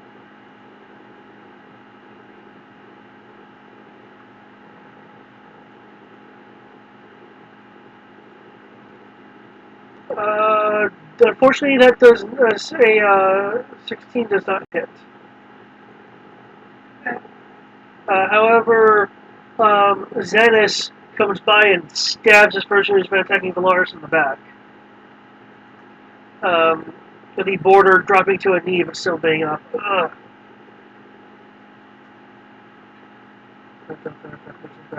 Cover. They're nice. Okay. Zoraya. You are now 20 feet down because you're on the deck proper.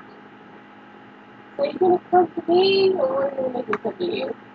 I was hoping that fall would have dislocated an arm.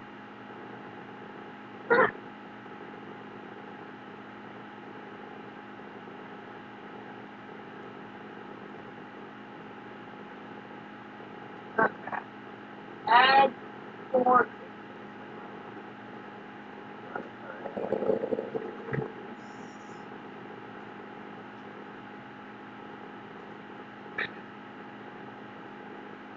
Add 4 to that roll.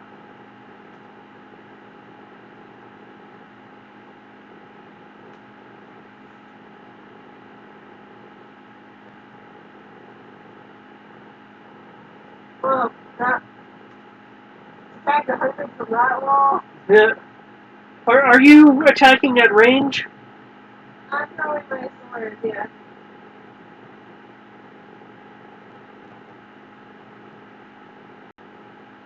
Don't look at the distance, so. Okay. The first attack hits, the second is deflected.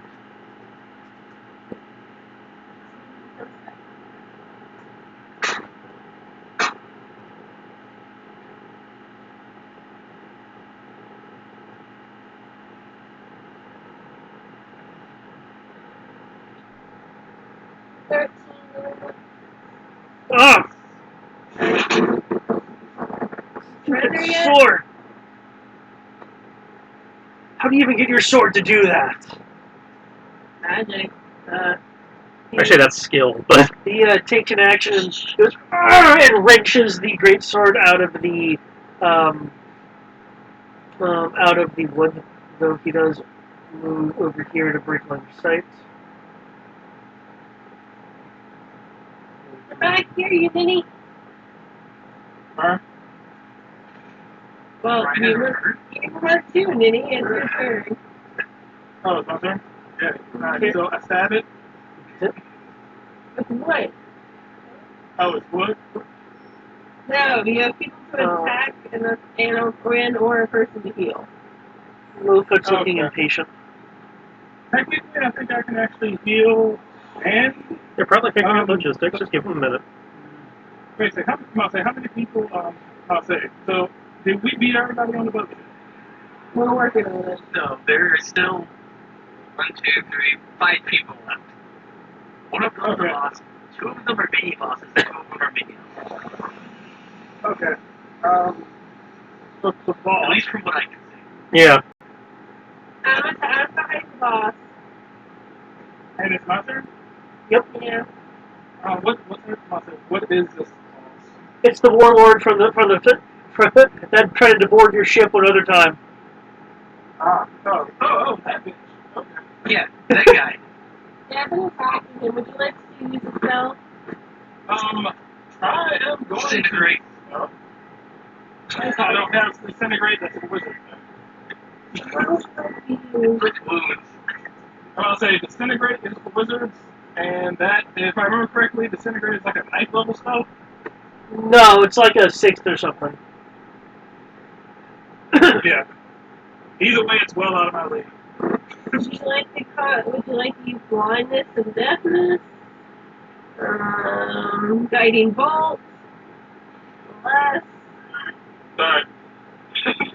Curse. Alright, let's see. Create undead. Okay, creating undead will take way too long. Turn his minions into undead servants of your own.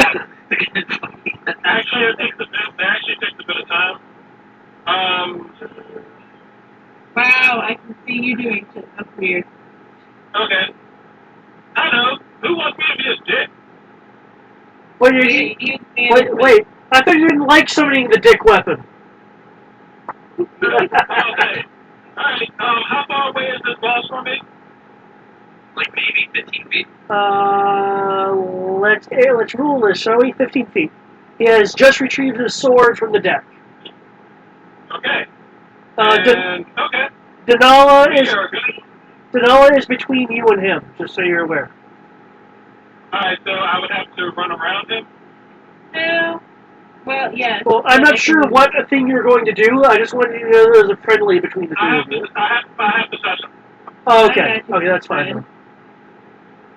If they touch base, though, unfortunately. Alright, so, what I'm thinking of doing, I'll say time for asshole attack. I am going to. I'm gonna say, Sarah, if you can move my pog up to him. Alright then. Okay. Let's see. Touch base spells are still my. I'm gonna say, do I have to roll for a touch base spell because it says that let's see.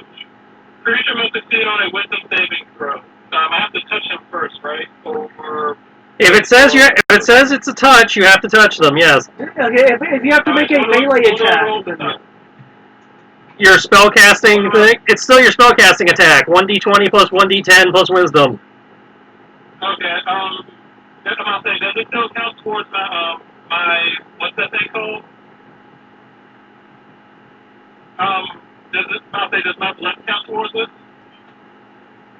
It's an attack, so yeah. Okay. Sarah, I need you to roll me 1d20 plus 1d10 plus 1d4 plus 5. I will start with the 1d20, then you can tell me what the fuck you just said. Alright, what's the rest of that? 1d20 Mm-hmm. plus 1d10 Mm-hmm. plus 1d4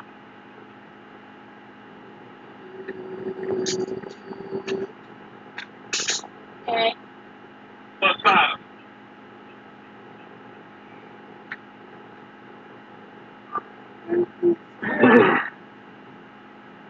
Okay, so that's 16, 18, 20, 22.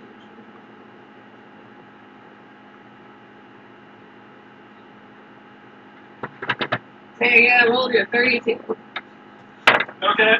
I rolled a 32 to do this. And look, Oh Lord. All text. oh, okay. Let's get out first. Which one you want? let's see.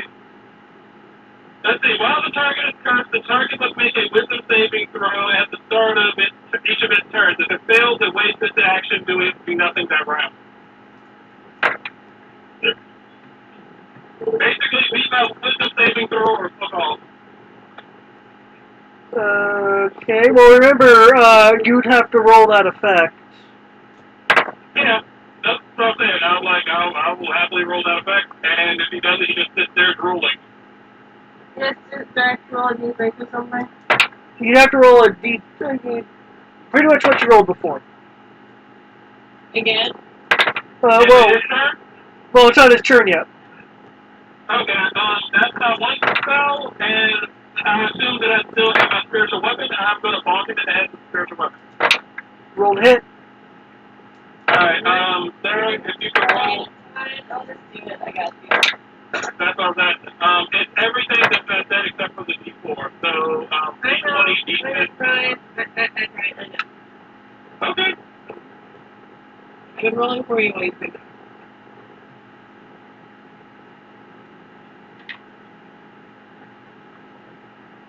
I did not roll well. I'm sorry.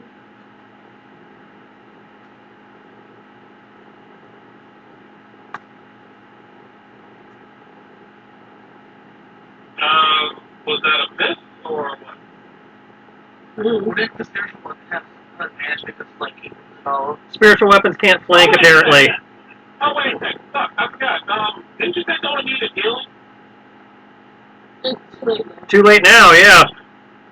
I healed her last time, so she's better. So is that 18 not including the d20? It's still not doing cure wounds, right?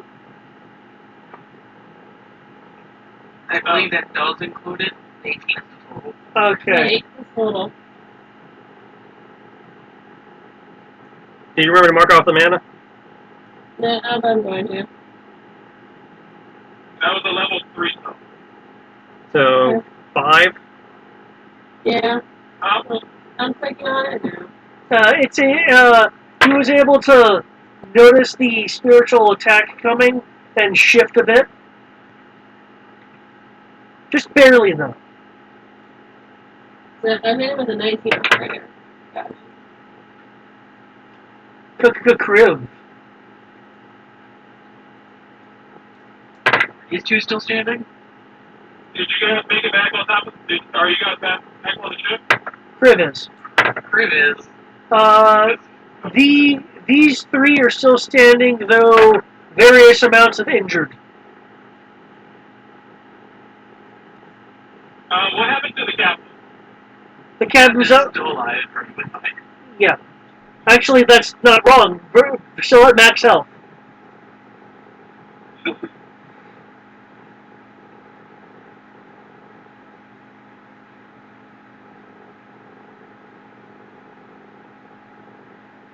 I'm going to do something unique. I'm going to use my action to intimidate. If it does this in a while. So you're trying to intimidate? Yep, intimidate the man to surrender.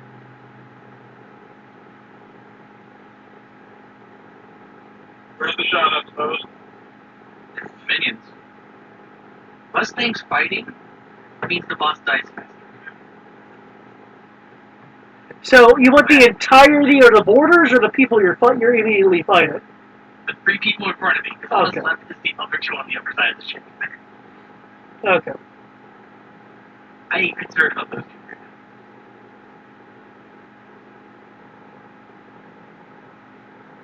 And depending on the results of this, I'll use my bonus action.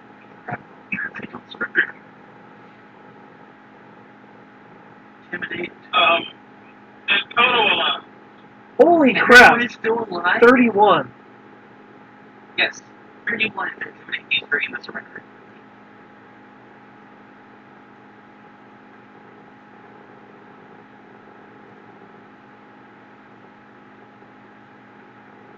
$31 is enough. They do give up because they are out. They are outclassed here, and they're hurt.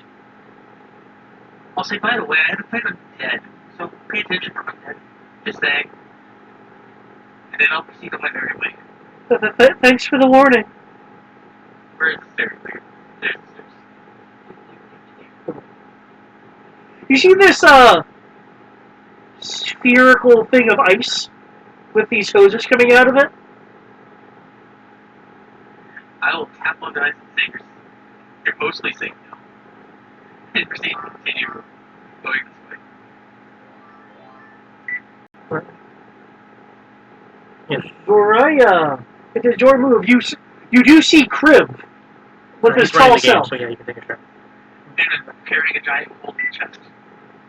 Oh, you're back. Yeah, we've done a lot more stuff. By the way, there's been a bunch of undead related to this box. Well, maybe you should have brought it.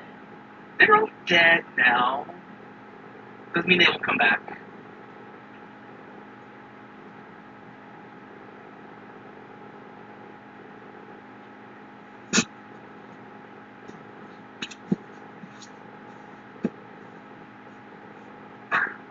Nat 20 to hit him. Net 20. No, Okay. I'll try to push you. No, I believe you. Man, you hit him good. Oh!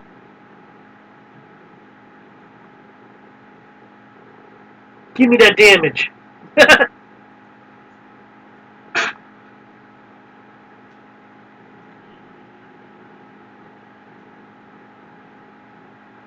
$32.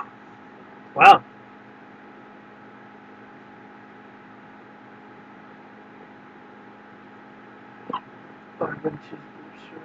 Is he still standing? So I'll only attack again. Oh, you're still standing, yes. I thought he was dying. Ugh. Ugh. Yeah, I don't hit. I just rolled a 3. There's no way. 3 tings off the armor.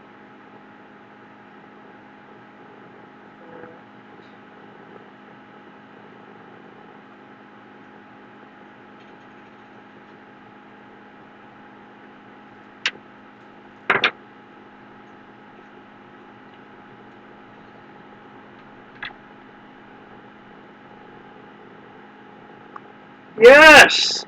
With a back attack, the person has been having an exchange with Valeris finally goes down.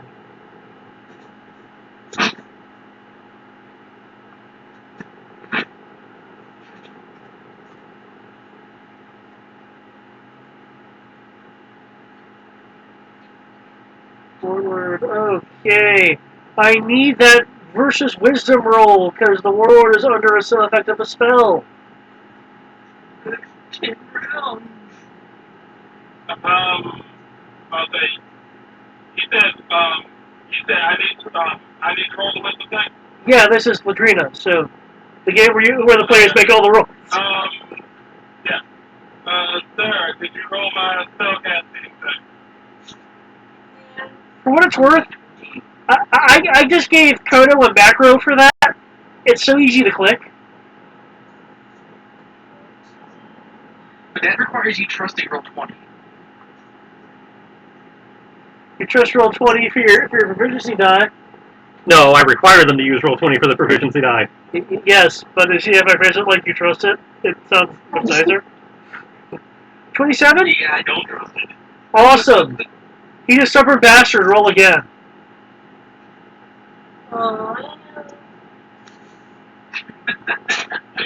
What? He's a stubborn bastard. Roll again. Legendary action. Nope. Indomitable. Even better.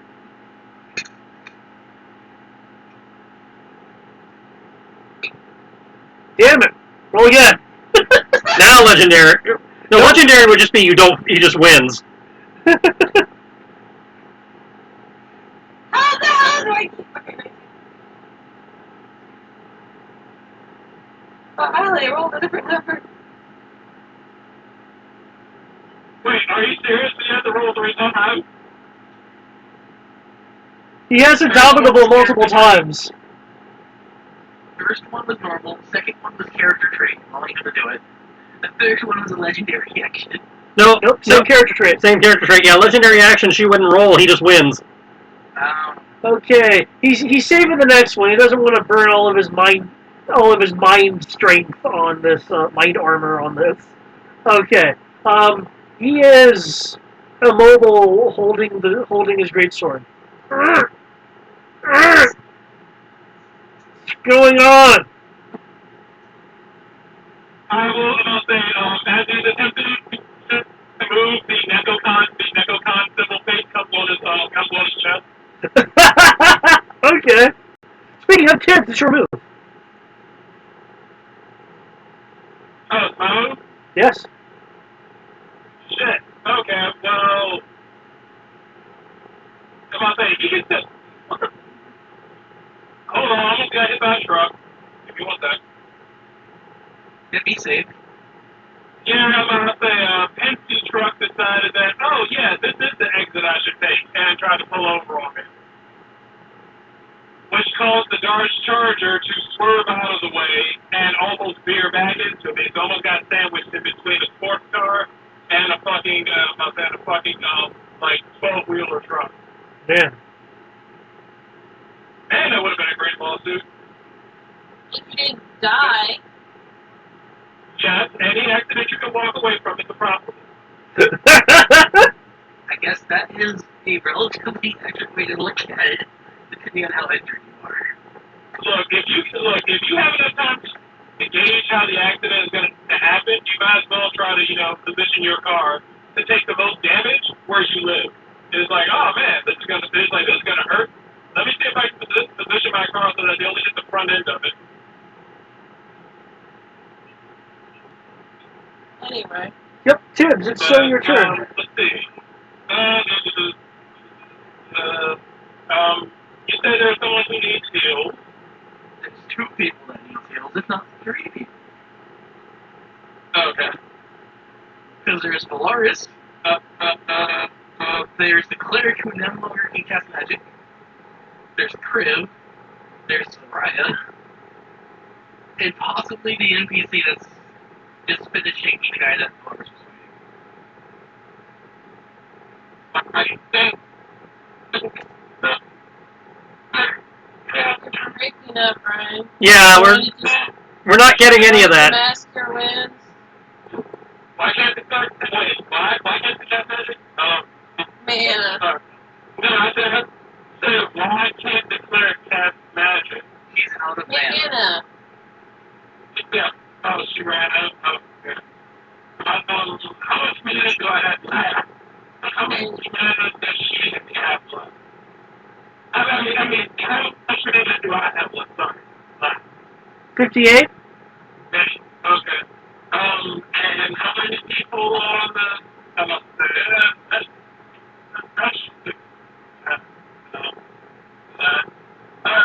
yeah,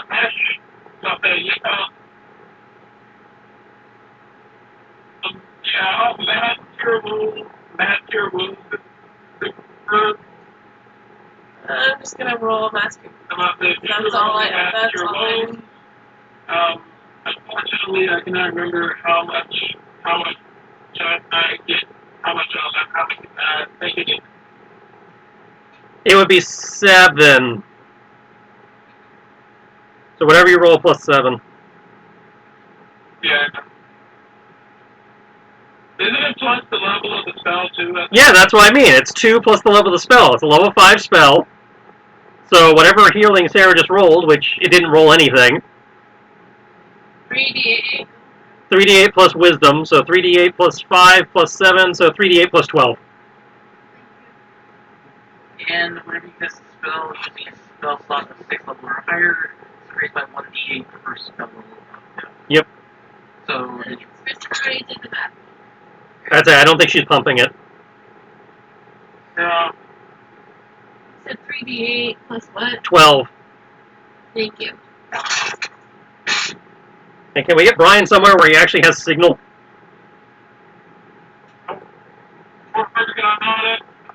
15 plus 12. So 27.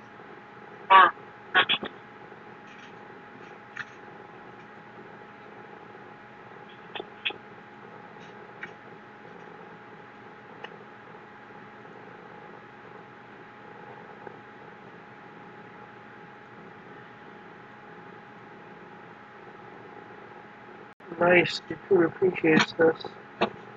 Alright, that should. Oh, that is so much better. You are where you can only heal up to 6 people with that, though, right?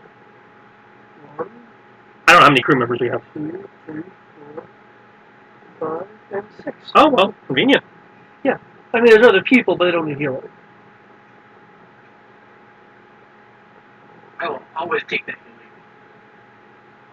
Alright, and I think I automatically, I don't think I got hurt yet, but. Has Sid been hurt yet? No. Do you want a bonus action at all?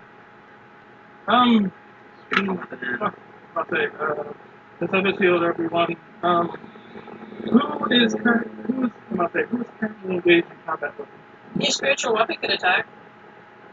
I know. I was debating.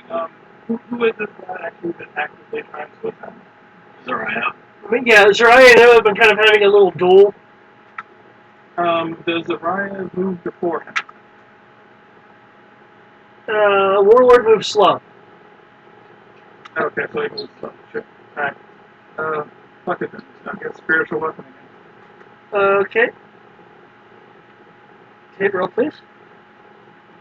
No.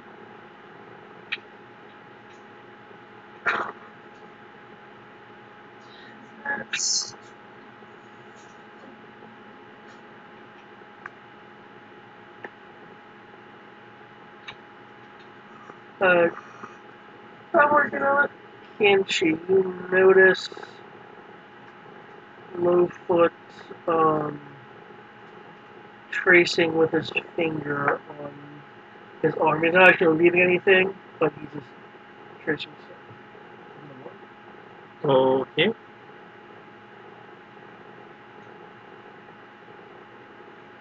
Arcana check. Sure, yeah.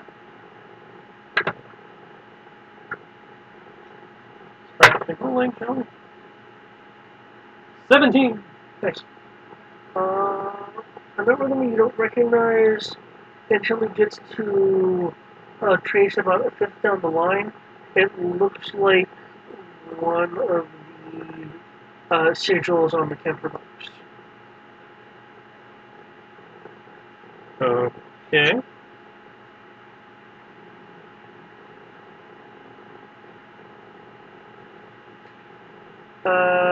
That does not hit. It will not cut. So even though he can't attack, because I believe he has to It uses his action. waste his actions for the turn and do nothing. Okay, but he can still defend. So yeah. He's able to move out of the way. The crib. I'm gonna walk up. Like, who bucks the golden chest?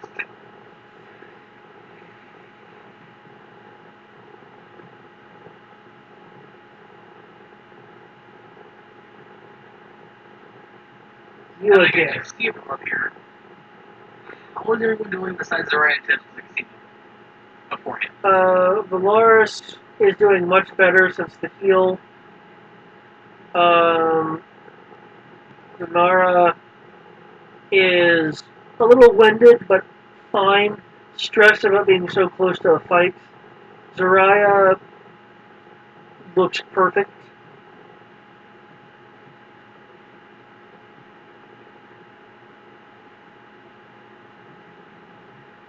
And then there's Tibbs. He looks like Tibbs. There's also Xylus Dennis, who is actually overhealed. I need to fix that. Perfect health.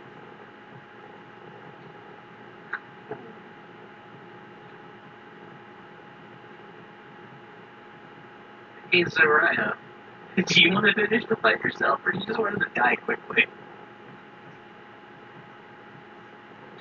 You think? I should be- oh, you- don't want a cheap win. Oh, you're talking out of character. Never mind. Okay, I can't talk to you then.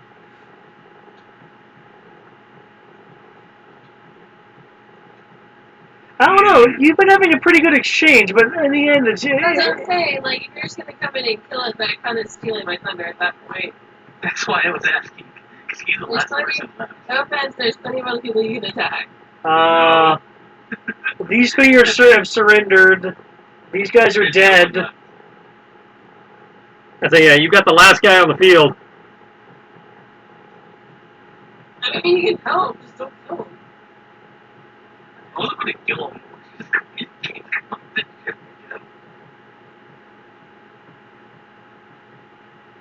Well, keep in mind, if you kick him off the ship and the curse is still in effect, he will sink.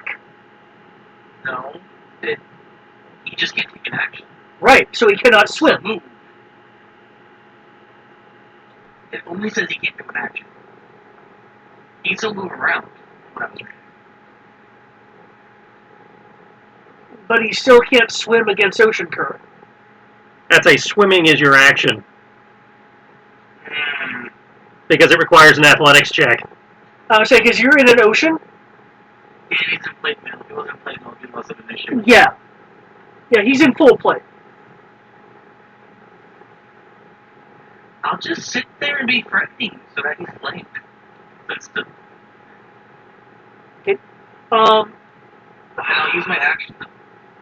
Because you're a military man, the GM has a recommendation. You can also use aid another on Zariah. That is a thing. I keep forgetting that's a thing in this game. Yeah. Now, that'll just give her advantage because he's not flanked at the moment. I'll finish my move, and I'll just stand where the spiritual weapon is, because the spiritual weapon doesn't count, really. It's allegedly useful. Allegedly. Ask Crawford. Cool. I'll aid another for Zariah, and I'll position myself to flank him. Okay. I'm still just walking around with this. I didn't know where to put it. I trust it.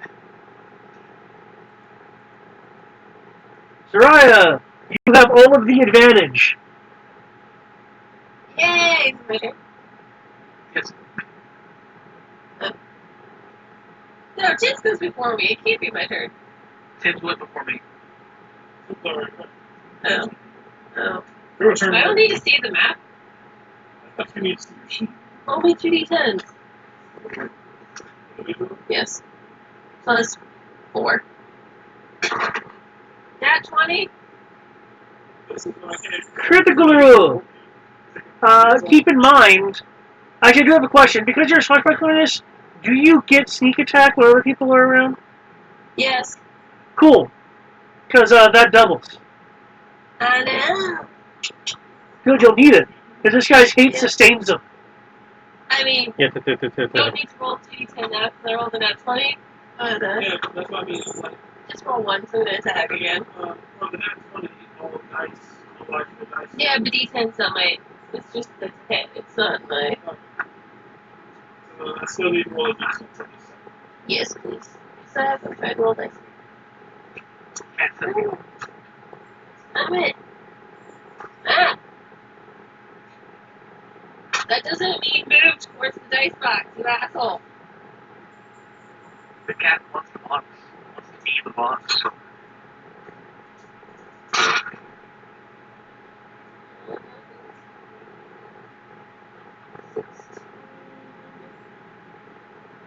Um, 18, 20, 21.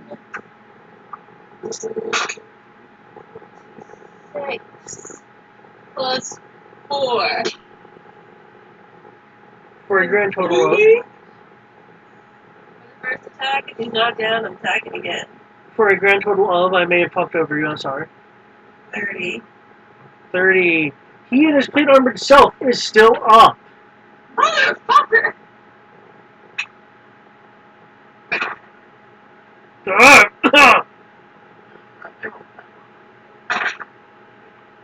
I am new, not me. Ryan is me.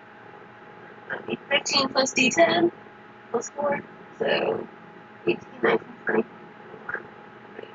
15. You hit. 19 plus. Keep in mind, you still have advantage. Oh, that's right, I have advantage. I rolled the exact same thing. Okay. You still hit. 28.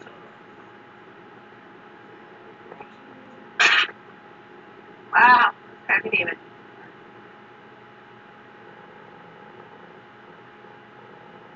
Because I only get sneak attack once per round. Once per turn. Yeah. I only say that because there's some interesting things that happen with that wording. Yeah. So that is going to be a 10 damage. Okay. Ah. Surrender yet? You may outnumber me, but I can't go back to live with empty-handed. It would be too much of a issue with my reputation.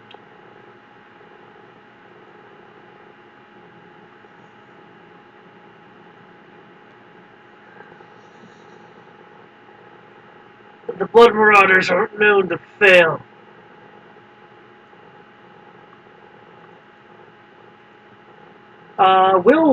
Will affect roll thingy, please. You just roll your will save. Oh, good. Do you want a real dice or do you want to do roll 20? I've been doing the roll 20 all night. So. I was rolling roll dice for you. By the way, roll twice because he's going to build the last of his mind armor. Do you want me to roll the d20 or do you roll the d20? It rolls either really well or average. I know, that's why I used it. His hate sustains him, regenerating some health. Your dice box is next to you. Yeah. I hope someone caught that. No, I'm sorry, I did not. What is it? Okay, Eric, do you catch that? Oh, not really. Okay. Besides the mind armor part. His hate sustains him, regenerating some health. Is one of those people? Well, that says he's probably a fighter and just use second wind. Did you nat 20? It doesn't matter. But He nat 20. it's kind of funny. That's cool. He still needs to roll it. Is that his second roll or his first roll? That was your first or second roll? That was the first roll. Okay. That's right. He's gonna make me roll like 50 times, right? Just one more. You can only do that one more time. Okay. So I roll an at 1, he actually gets to do something.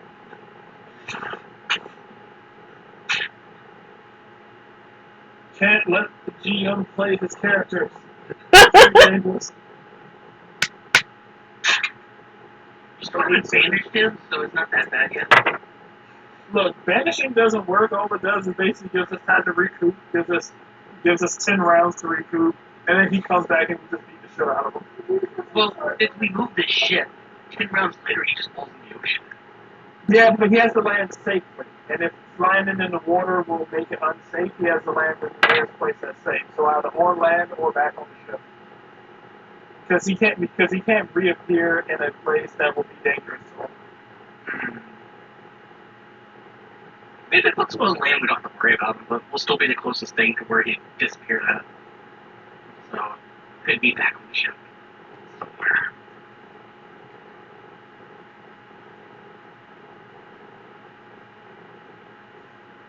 You good? Yeah. First of the real, ah! I'm watching, those fucking Hobbit, and, nobody's told me shit's going on up there, so. The mind armor has continued to fail. I don't know how to tell you guys, I don't have magic. He has no allies within range to do that, bro. Okay, is he the only bad guy right there? Yes. Trish, you have a bit more knowledge than I do. Do legendary actions count as taking an action? No, legendary actions specifically don't count as actions because you can only take legendary actions when it's not your turn. Ah! Cool. They're like the old EOE trick where the guy gets multiple turns. Cool. Alright, so he can't say, so wait a second, that's not my turn. So yeah, I can't move anything. Alright. Okay. Apparently cheapness and the rules allow this. To attack anyway, since it's not his turn. Well, you lessen the amount of effective attacks he can do. Yeah. It's just an action by itself. No bonus actions or anything to make it better. Through sheer will, he's able to lift his blade. Oh! Granted, he doesn't get rid of this, but he can make a move. Well, it's not his turn, so he doesn't have a move, he just has an action. That's what I'm saying. I was like, he can still do actions, but Fuck your purple. Fuck your healer. And fuck your cat! One, that's bestiality. Two, that's racist. Three, I'm a fucking fabulous. You're not my type. I will need a defense roll from the Tibbs and the Zariah. And I'm just going to roll his to hit versus that person. Ooh, Denara gets hit for some damage. Ah! The Sentinel in me wants to hit him now. He's attached. I don't think, does legendary action trigger your Sentinel? If he attacks somebody else, technically it triggers Sentinel, Okay. unless the legendary action specifies it does not, provoke attack of opportunity. Okay. Which is how Penance was getting around the map, because it says movement without provoking attack of opportunity, therefore Sentinel could suck it. Okay. In which case, yes, you could Sentinel this guy then. I am Sentineling this guy, because you don't attack me. You don't attack the cleric. What are you talking about? You always attack the cleric. That's like literally GM rule number 1. If I remember right, I had a sheet somewhere that actually had like a priority list of targets, and I think it went cleric, wizard, everyone else. Like, Monk isn't in that list? Wow. Well, the list was written for 3.0/3.5 before monks became ridiculous. Tibbs, what's your defense? Monks became known to be stupid. It's like they were stupid, but it was an entirely different kind of stupid. Because they've always been bad, but 5e made them a lot worse, in my opinion. Because at least you had restrictions on the class in the other versions, so it limited, it's like, you can't do this or you'll break alignment, and if you break alignment, you lose the class. Zariah, you get slashed for 15 damage. I have it. Have. I think she's using her uncanny dodge. Ah. I didn't think Uncanny Dodge was having. I thought it was like a die. No, I it's think not. uncanny It's dodge. half. I'm pretty sure it's half, but I can. You're probably right. Use your reaction to have the damage. Yeah. Okay. I'm not watching, bro. So was I having? Normally you don't, so I have to memorize these things. Excuse me. So was Tibbs. I having 8 or 7? Tibbs, it is your move. Oh, and Crib, you kick it for 10? Cool. 7 or 8. It rounds to the whatever suckier.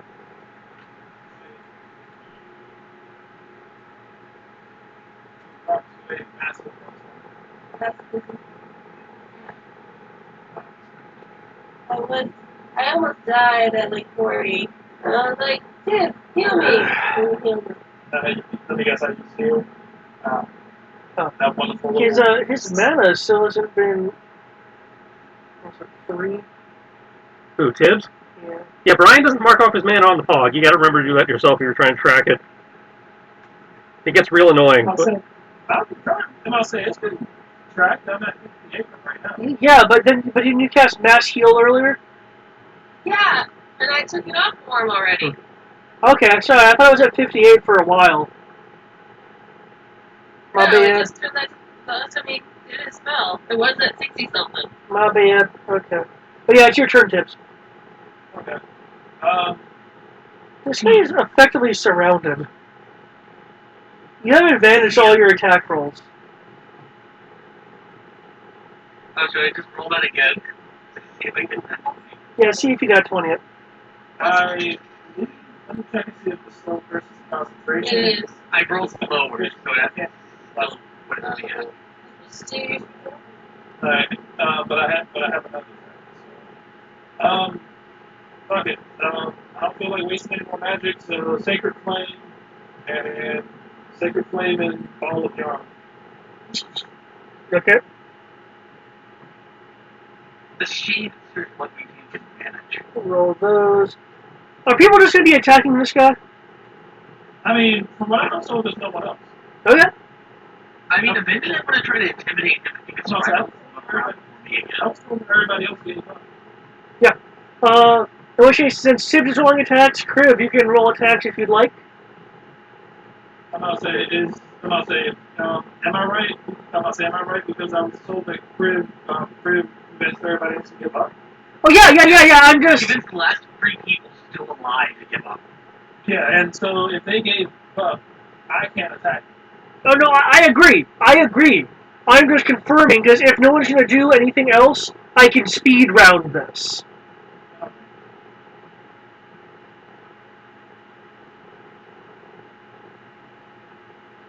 Wow. Good job. I'm so proud of you, Sacred Flame. I kind of want to ask if he'll surrender, but it's the Zariah thing, so we need another. I've already asked him to surrender twice. He doesn't want to. Though, admittedly, he's now surrounded by people.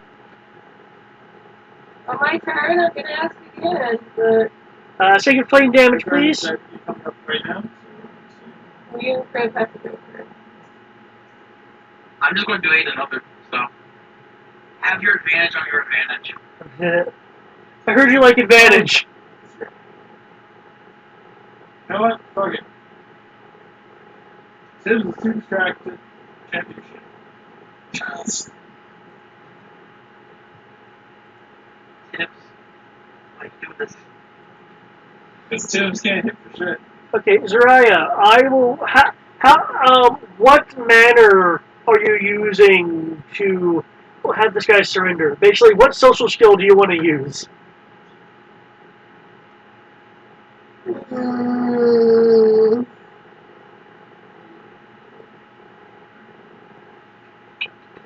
I guess intimidate, because argue doesn't really make sense. Or persuade. Yeah, we'll go persuade. Okay. You are surrounded, you are bleeding, your men are down for the count. You're cursed. Do you yield?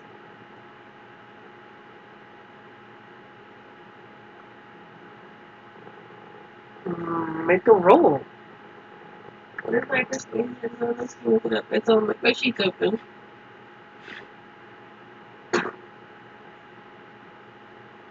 don't think he's persuaded. I rolled a 10. 10.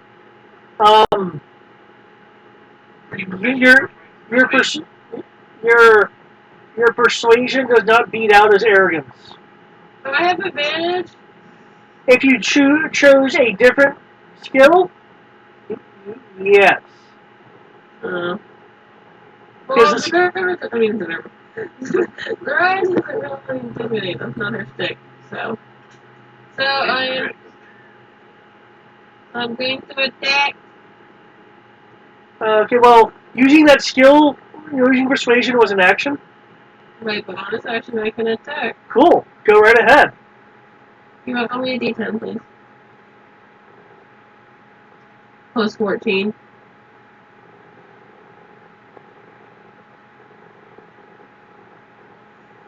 14. 14? You have advantage. Ah, that hits. Well, I was waiting for the D10, so, and then 18 plus 20, so 22 plus the D10. Still hits. Yay. Is that 32 damage? That was my hit. Oh, okay. 14 damage. Is that including sneak attack? Wait, plus mod, so that's 18 damage. Including sneak attack? Yes. Okay, 18 damage. Goes on to his turn. His heat revitalizes him for some HP.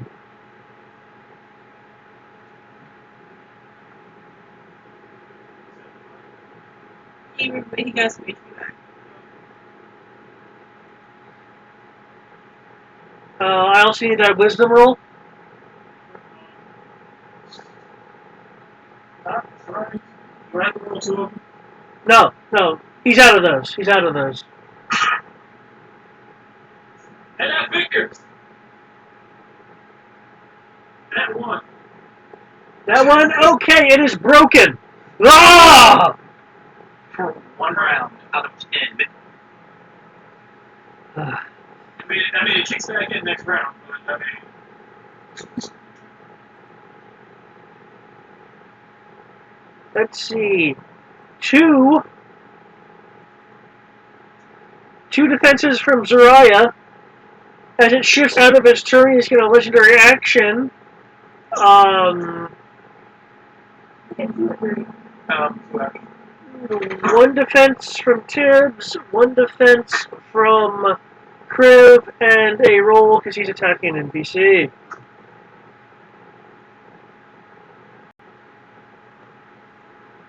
And I'll just have that be an up attack because she would have been moving. Oh! yeah, 2 for you. 17 and whatever 12 plus 9.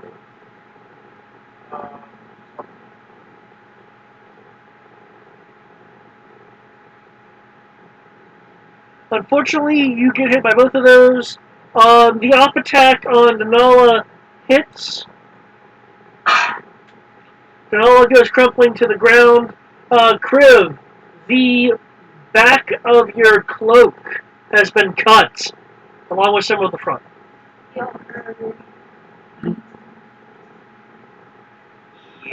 I'm gonna attack him again.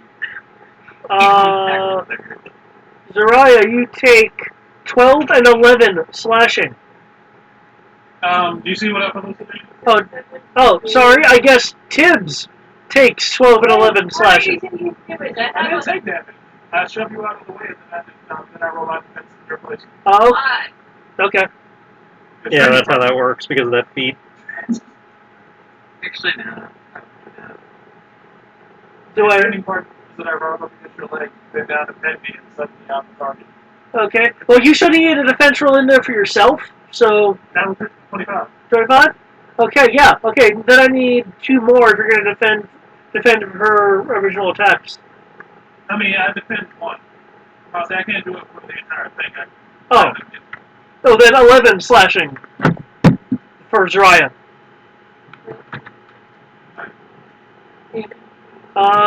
Crib, did you not want to do that 11 damage? Yeah, never mind. Part of me wants to. I'm gonna hold off on it. No, it's actually going up through the arrow. You said actually. So what? The player fell back down? Yeah, the cleric has collapsed on the ground with a slash in her back because she got op attacked. Okay. So, Dibs. good.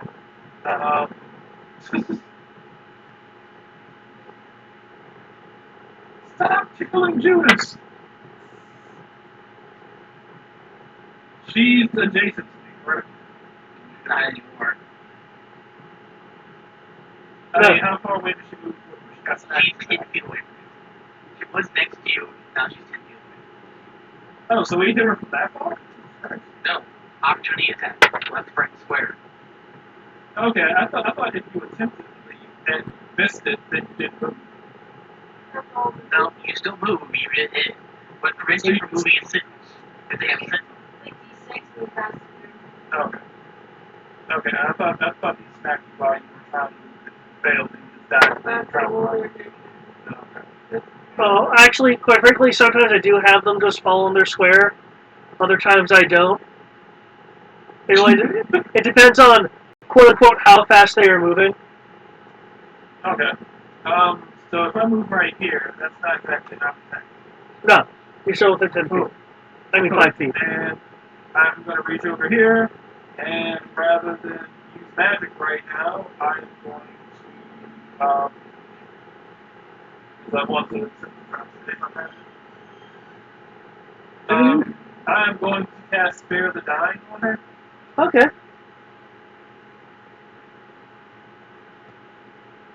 And because I do not believe that she's any more of a target, so she can just sit there at 0 hit points for the time being. I'll hear her later. Are you going to spiritually yarn this guy? I'm going to attempt to yarn him again. And I doubt it's going to work because my dice say fuck you all the time. Hey, maybe 20 of sparkle is awesome. I'm not talking about that. I'm talking about roll. Roll 20. Did you see it roll off of that at 20 into a 2? That's why you use real dice. He elbows the yarn. Crib, it's your move. I'm a cleric. Not my job to murder me. I'm just going to keep doing a number. Okay. Actually, I will do one thing though. What's that? I will move to basically be in the way from the Nala. Okay. Zariah, your move. Do you wish to make this guy try to make this guy surrender again, or do you just want to attack him? Yeah, D20 plus. What social skill are you going to use? intimidate. Due to the current circumstances, you will have an advantage on intimidate. Right. 15. Is that with advantage? Roll that 1%. Okay. 15. Okay.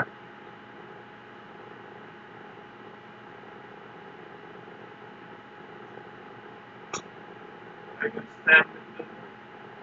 I can't stand to hand myself over to you.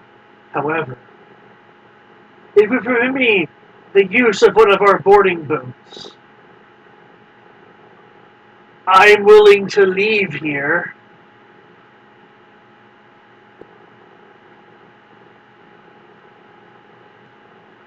You're beginning to be more trouble than you're worth. Well, I'll work a whole lot. That's a villain way of putting it.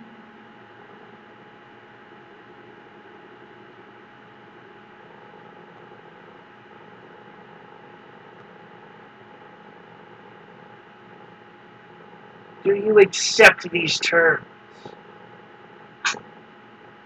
So wait, he wants a boat? He wants I will yell everything. Captain, do you accept these terms?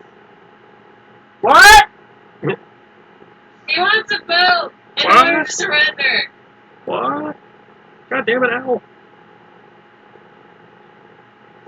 I don't want any more of the crew dead, so let him have one of the border boats. That's what he wants, right? She'll look over at him. Eyebrow raised. We took boats to get here. I'm just going to use one of them. Okay. But by the way, there won't be anything left when the other side come back here. Just let you know. Standing there holding the chest is being gold. Let it go. Let it go. Alright, time to hop on your boat. He gets on a boat and leaves, his pride severely hurt, and perhaps some vengeance in his heart. Blood vengeance. With pandas. I think he will remember this. He will remember this. Yeah. I'm gonna go. I'll leave Denala. Actually, I'll stay with Denala. Since that's the healing. Although part of me says I should probably tap the mage and the message down, saying that he can come up. Yeah, I'll tap out the ropes. Okay.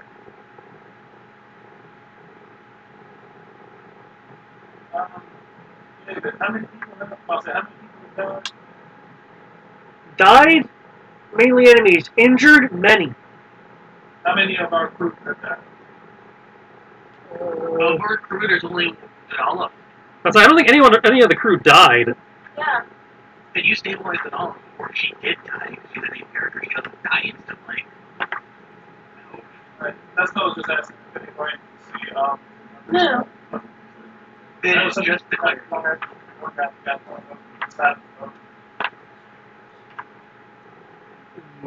You do have injured people, though. So I do have a question. How do you want to heal the injured people? With magic or not magic? Healer's kits.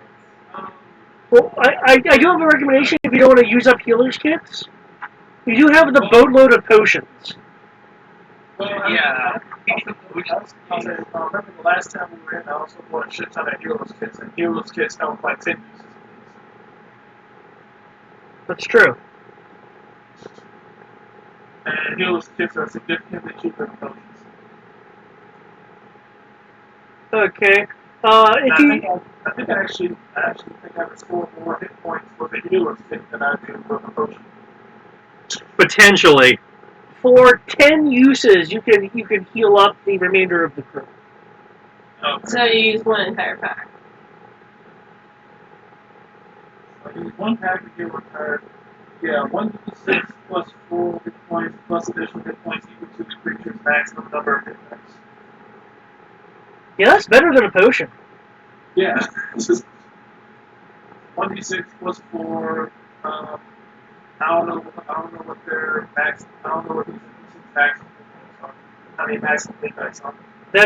That's why I said just use 10 uses and the crew will be healed. Cool. Alright. I walk around slapping, walk around slapping band-aids on everyone's forehead, and how would Jesus bring that? Okay. Hey! More max over up, yeah. I will assume once messages get the places, you're going to return to the surface.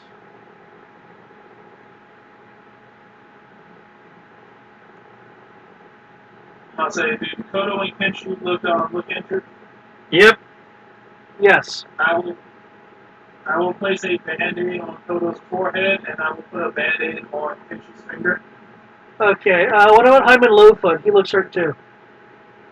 I will place 2 band-aids on them. Are they poisoned? I see a skull.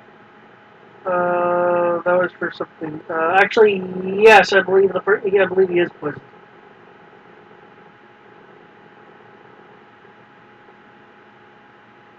I'm gonna take an antidote to cure my poison. Okay. How much did the healing kit do? You haven't rolled it. Okay.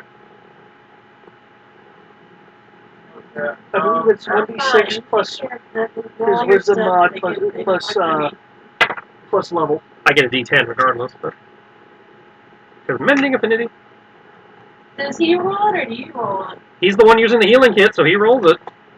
How many hit dice do you roll? We are level 15, so we have 15 hit dice. Yeah, so I think it's a flat bonus of whatever you hit dice. Yeah, it is a flat bonus. Oh, it is. Okay. It's not 50. It's not level in dice. It's just level as plus.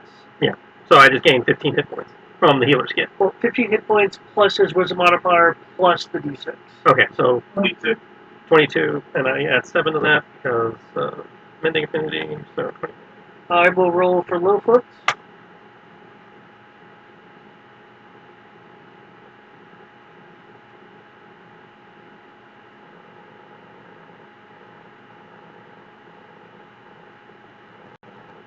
And can I roll for Kono too? Yeah, you can roll for Kono. I'm really rolling for Lowfoot because Lowfoot. 24 heals for Kono. Nice. Fire one of it. Lost damage. 119 out of 133. Is anyone curing Lowfoot of poison? I can. No one else wants to. I can't. I only have potions to do that, and I only have 2 of them. I say potions don't stop. There's a potion, I think, antitoxin. I'd say, yeah, you want antitoxin to stop poison. Yeah. Yeah. I have 1. So a medicine check can also do it if you have a healer's kit. I'm willing. Just do it. Do your job. Roll medicine.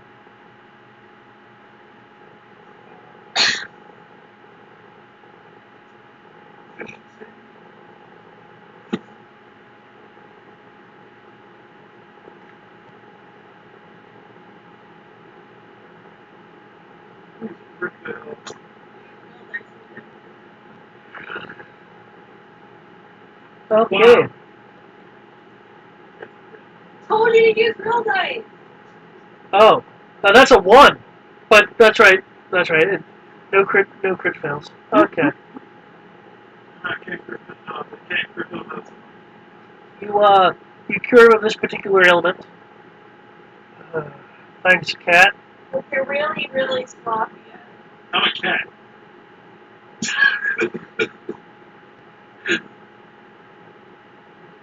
Like, the only way I know how to do the only way I know how to heal things is by, giving, like, little cat nuzzles and, like, eating people's chests until they feel better. Unfortunately, I'm allergic. So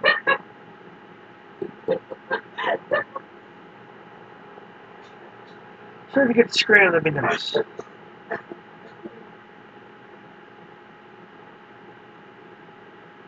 I use guiding bolt to stop the cancer? To stop the what? Like, use the guiding bolt to, like specifically shoot only babies at cancer, unlike tumors and stuff, in order to get the cancer. No. Yeah. Can I do 4d6 radiant damage to cancer consumers? Okay. Really?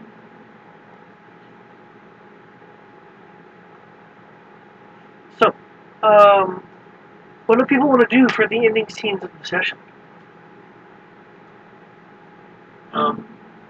Essentially, all I can really do is heal people.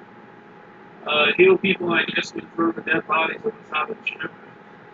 Let's not chum the water that we're trying to salvage the ship in, please. Yeah, I'd say if we're gonna throw bodies off, can we wait till after we're done salvaging? Minerva's just gonna lay on the boat, panting, tired from her fight, clean her blades, sharpen them, etc. I still have not let go of this chest. I think you still have the box. I'm just not letting go Oh, of it. I can tag traps on that. I'd say, I'd say you can roll to investigate the box, though we probably won't find anything out about it until next session, which means we'll open it. It'll be like the box from Pulp Fiction, where we open it, there's light, and the session ends. I'd be happy. What's my bonus for? Is it investigation or perception, David? In this case, it'll be investigation.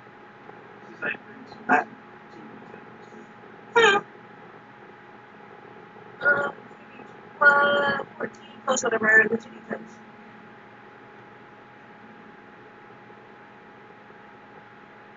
30. 30? And I said,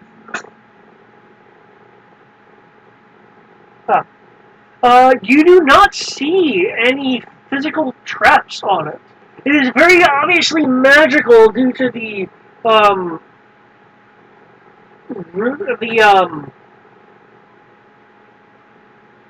runic natures of it on it sigils. Can I get an Arcana roll? Who else is around the box? Where is the box? I am still in the box, so I'm still there. Okay. Assuming we have been informed that we can start bringing stuff up, Kenshi is probably helping with the loading the cargo net or whatever so that the crane can bring stuff up. Okay. Assuming this is like a normal ship, it probably has some kind of crane and net rig that we can just dump stuff on the net and they can haul it up and then repeat. Ryan rolls a 19. There's 19. Kriv, what was your roll? Yep.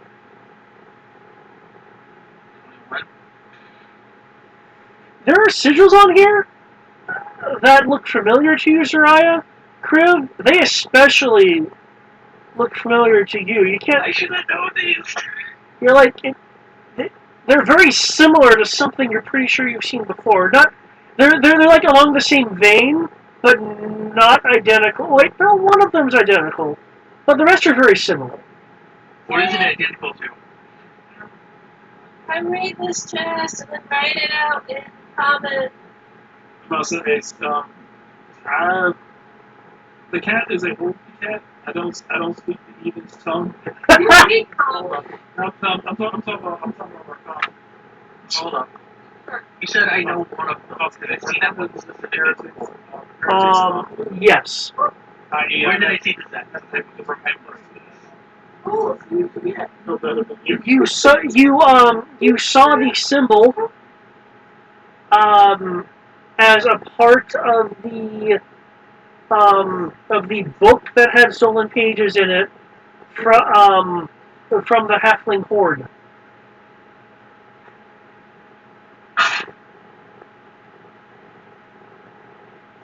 It had Someone has a container. yeah. So this chest, at least the rune you're able to identify on it, the sigil, has something to do with warlock magic. So we need a warlock. Not necessarily. I'd say you need somebody who's trained in Arcana. You need somebody who's trained in Arcana To open it? Yeah, I was like, so. to understand the sigils. Oh, she's gonna look at Chris. So is it safe for me to open? I'd say, because don't look at me, just because mechanically he's a warlock, not warlock. It wasn't actually you. I was thinking. I mean, as far as you're aware, it's not trapped. This was just a roll. I will unlock it and open it. Okay. Explosion! No, it's up your alley. I was going to say the only thing I was thinking was dispel magic. I but mean, don't my know. healing bracelet came out awesome. Ooh, I get extra 10 HP back. This is healing bracelet. So, I mean, so far, Zariah's doing alright. So let's see what happens when she opens the chest. Okay. I will say she's going to open it a little bit further away, make sure no one's, like, too close to her. Where do you want to move the chest? What? Where do you want to move the chest? Oh, goodness. Tears. That's not new. Put it at the bow of the ship so that if something happens, you can kick it over. But there's all those pogs there. Well, the pogs can move. I will tell everyone to clear out, and I'm going to stay where I am. I want to open the chest, so I'm going to move the chest. Okay, you not put the chest down. I was holding it, so I would have moved it there. So, Okay. yeah. And then put it down, and then move. Okay, so you If what? Denala isn't able to move on her own, I'll just pick up Denala. Okay. Since I don't know what Denala's current status is, besides being alive, apparently. Knowledge current turn status is stabilized. I swore Chips did the whole healing thing. That is true. He especially did healing. So, she has disadvantage. She'll be able to move. She kind of wants to hide in a room for a bit. Cool. All I knew was that she had an X on her and it's something. I just want to make sure to move anyone that is unconscious in the party, or any friendly unconscious person out of the way. Okay. And Zarya, you have requested the deck to be cleared? Well, where I am, yeah. Ah. The battle front part. Okay. Okay. Crib, then, are you just staying around? I'll stay over by the stairs. Okay. You can move your pogs where you want them to be as your special weapons will be down the way.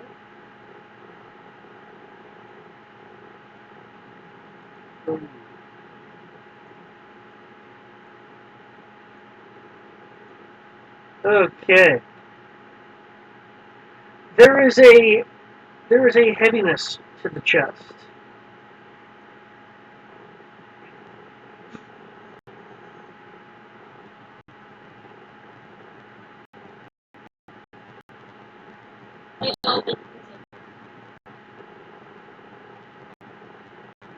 I is strong, right?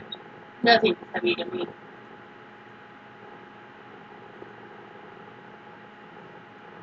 True.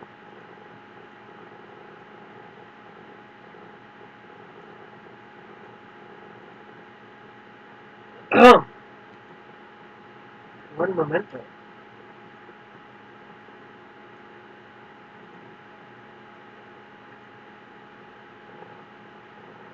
Oh, shit. I broke the internet. God damn it, you was released the signal. Open Pandora's box, maybe. There is a pulse of energy as reality begins to slightly shift to into a state that your brain isn't quite recognizing.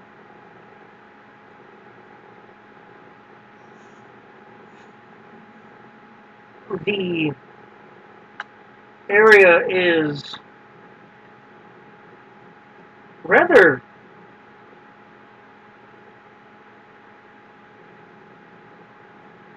eerily devoid. We just got the plane shifted. That's exactly what just happened. These, they wouldn't be here.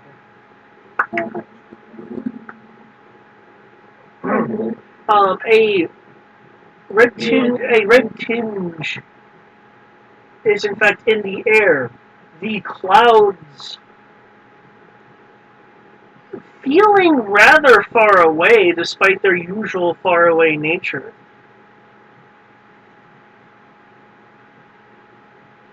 The box now over here. Oh god, the box moved! And now Tristan's changing. Nope. Next module is also David. Yep. There's a couple points where we double up. You get extra me. One momento. I want to see how this is going to. No. So why is there no light? Fuck. Close up. I pressed cancel. And I did not cancel.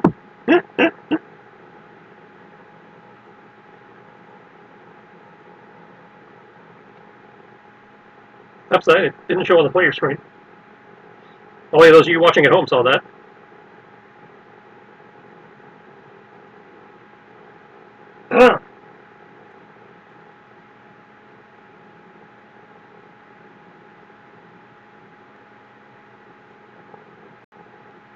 There we go.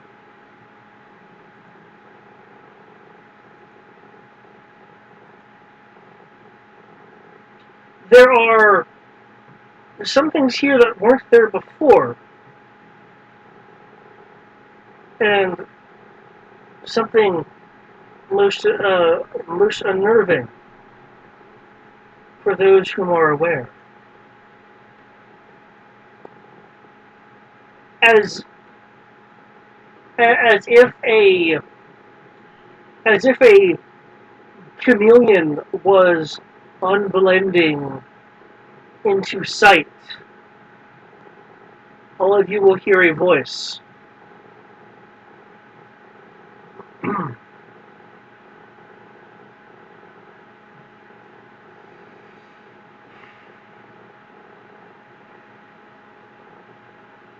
Evil may not dwell here, and you too soon will become guardians.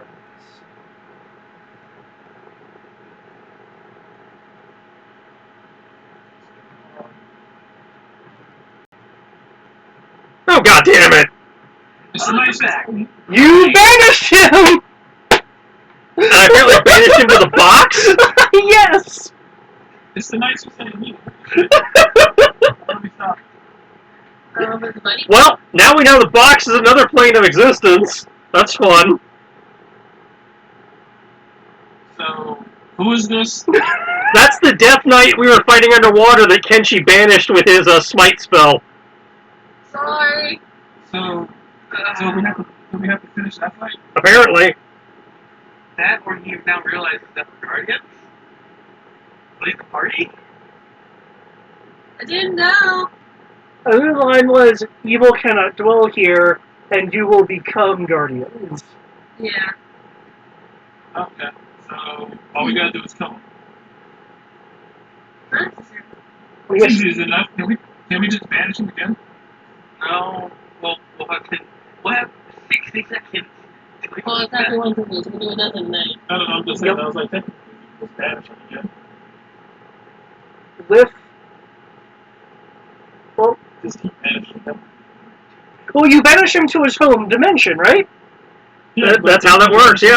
I banish him to a demi-plane unless I banish it to a demi-plane unless it was from another dimension already, in which case it returns to that dimension. Exactly. So, Tibbs, if you banish this guy, You just go right back in the box. No, he would just disappear for 60 seconds and then reappear. No, No, he because he was go- gone for more than 60 seconds. Apparently when I banished him, his home dimension is the box. But I think we're now in the box. Uh-huh. Yep. So go ahead, banish him. It'll be like fucking jeering against Hit. Well, no, he would be banished for 60 seconds. And But, He will literally but go his to banishment plane is to for his 60 home plane seconds. because he's extraplanar. right, but if you are in his home plane, it will send him to a pocket demi-plane for the 60-second duration. Oh, I thought it would regardless send you to your home plane. Unless No, because if they specify if it is from the same plane of existence that you're casting the spell on. Okay. I thought like you're from the material plane. It's not from the material plane. It goes home, and the fact and your origin being of the material plane doesn't change just because you plane shifted. What you're saying is it matters where you cast it. Mhm. Okay. Yeah. So right now, if the cleric casts banish on all of us, we'll be back in the material You plane. go back home. That's the most anticlimactic thing ever. I don't feel like dealing with this. Banish everyone. I'll say I'd have to banish a lot of people. And I'd be sitting there just running around like, while I'm just casting Spanish left and right. The majority of the crew disappeared. I'm pretty sure it's just us at this point. Alright, so I would at least have to cast it 5 times. Unless it's one of those spells that has the ability of you cast it at higher levels, hit more targets. I kind of feel like this would be the Ladrina equivalent of flying into the hole that we made, like 10 sessions ago. Star Wars. Oh, question. Are these spheres glitching out for you guys? Not for me. Yeah. Yes, they are. Okay, good. They're supposed to. Awesome. Yeah. I don't even see Tristan's character in here. I was on the deck. Yeah, you're not on the deck anymore for me. I think I might be in the GM layer. Just like Nope, I'm there. Ship. I am on the deck. No, wait, that's not me. That's the box. Yeah. Here, because you're in box dimension, let me restrict control of the box. I'd also like to, be able to see the box. Oh, Because you kind of remove the light. yeah, I can do 3. I'd be able to teleport 3 people per turn.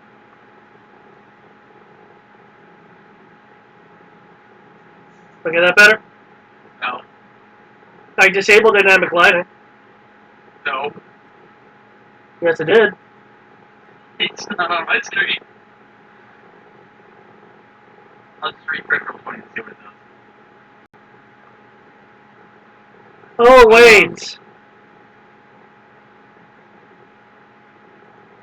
Yeah, I just refreshed Roll20, everything's there. I still don't see Tristan's character. No, Okay, actually, I think I know what's going on. How about now? okay. I don't know. I hit refresh, so I'm waiting for Roll20 to... Yeah, I hit refresh, the dynamic lighting isn't there anymore. Your connection to the server has been interrupted. All right. Oh yeah!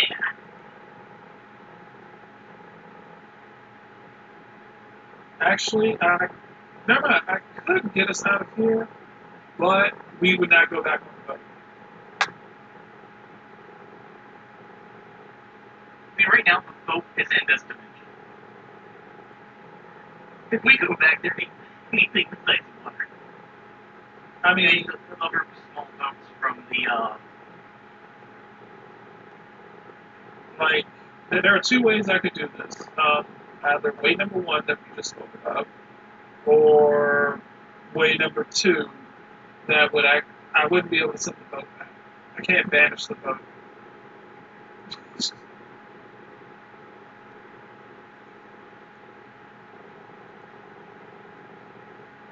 I must say, but technically I could do something. It will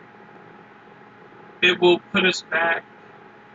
If I cast it, it will put us back in that village that had like that poor village or whatever that we were at last. It'll dump us all the way back there. why all the way back there? Because that's the last sanctified area that we were at. Oh wow. Forgot that's a thing for you. Yeah, I'm about to say I can teleport us to any place that is blessed by Muhammad, and that's the last place I can think of. That's the closest to where we were.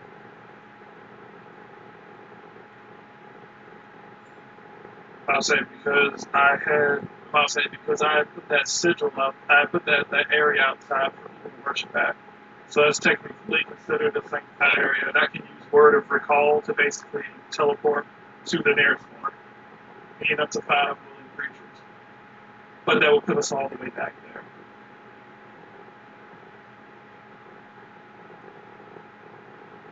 Because I turned like a 30 foot like area outside of their town into like a worshiping area for Bahamut.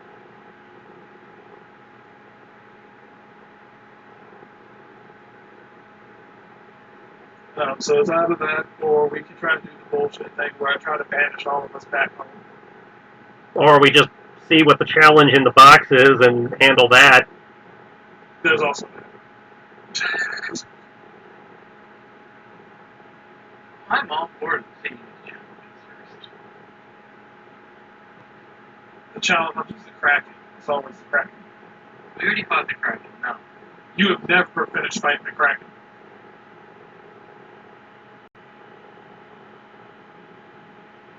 You fought the Kraken today, you'll fight it tomorrow, and you'll fight it next week.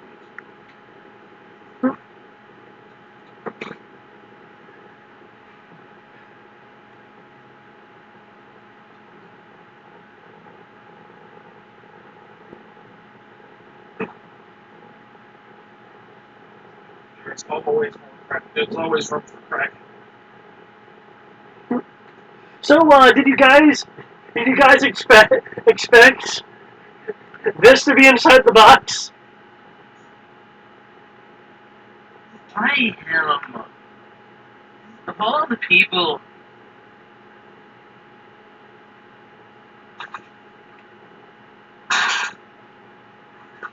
I kind of feel that everyone that we banish is going to wind up in a box nearby.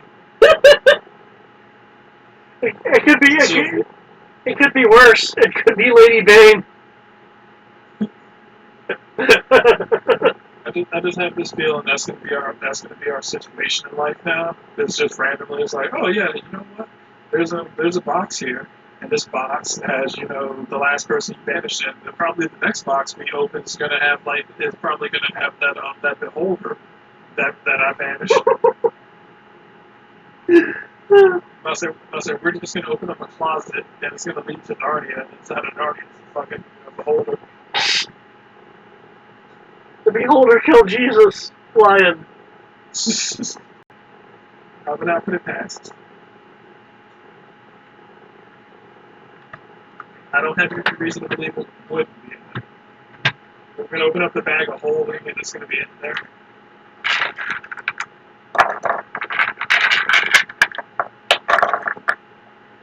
Alright, but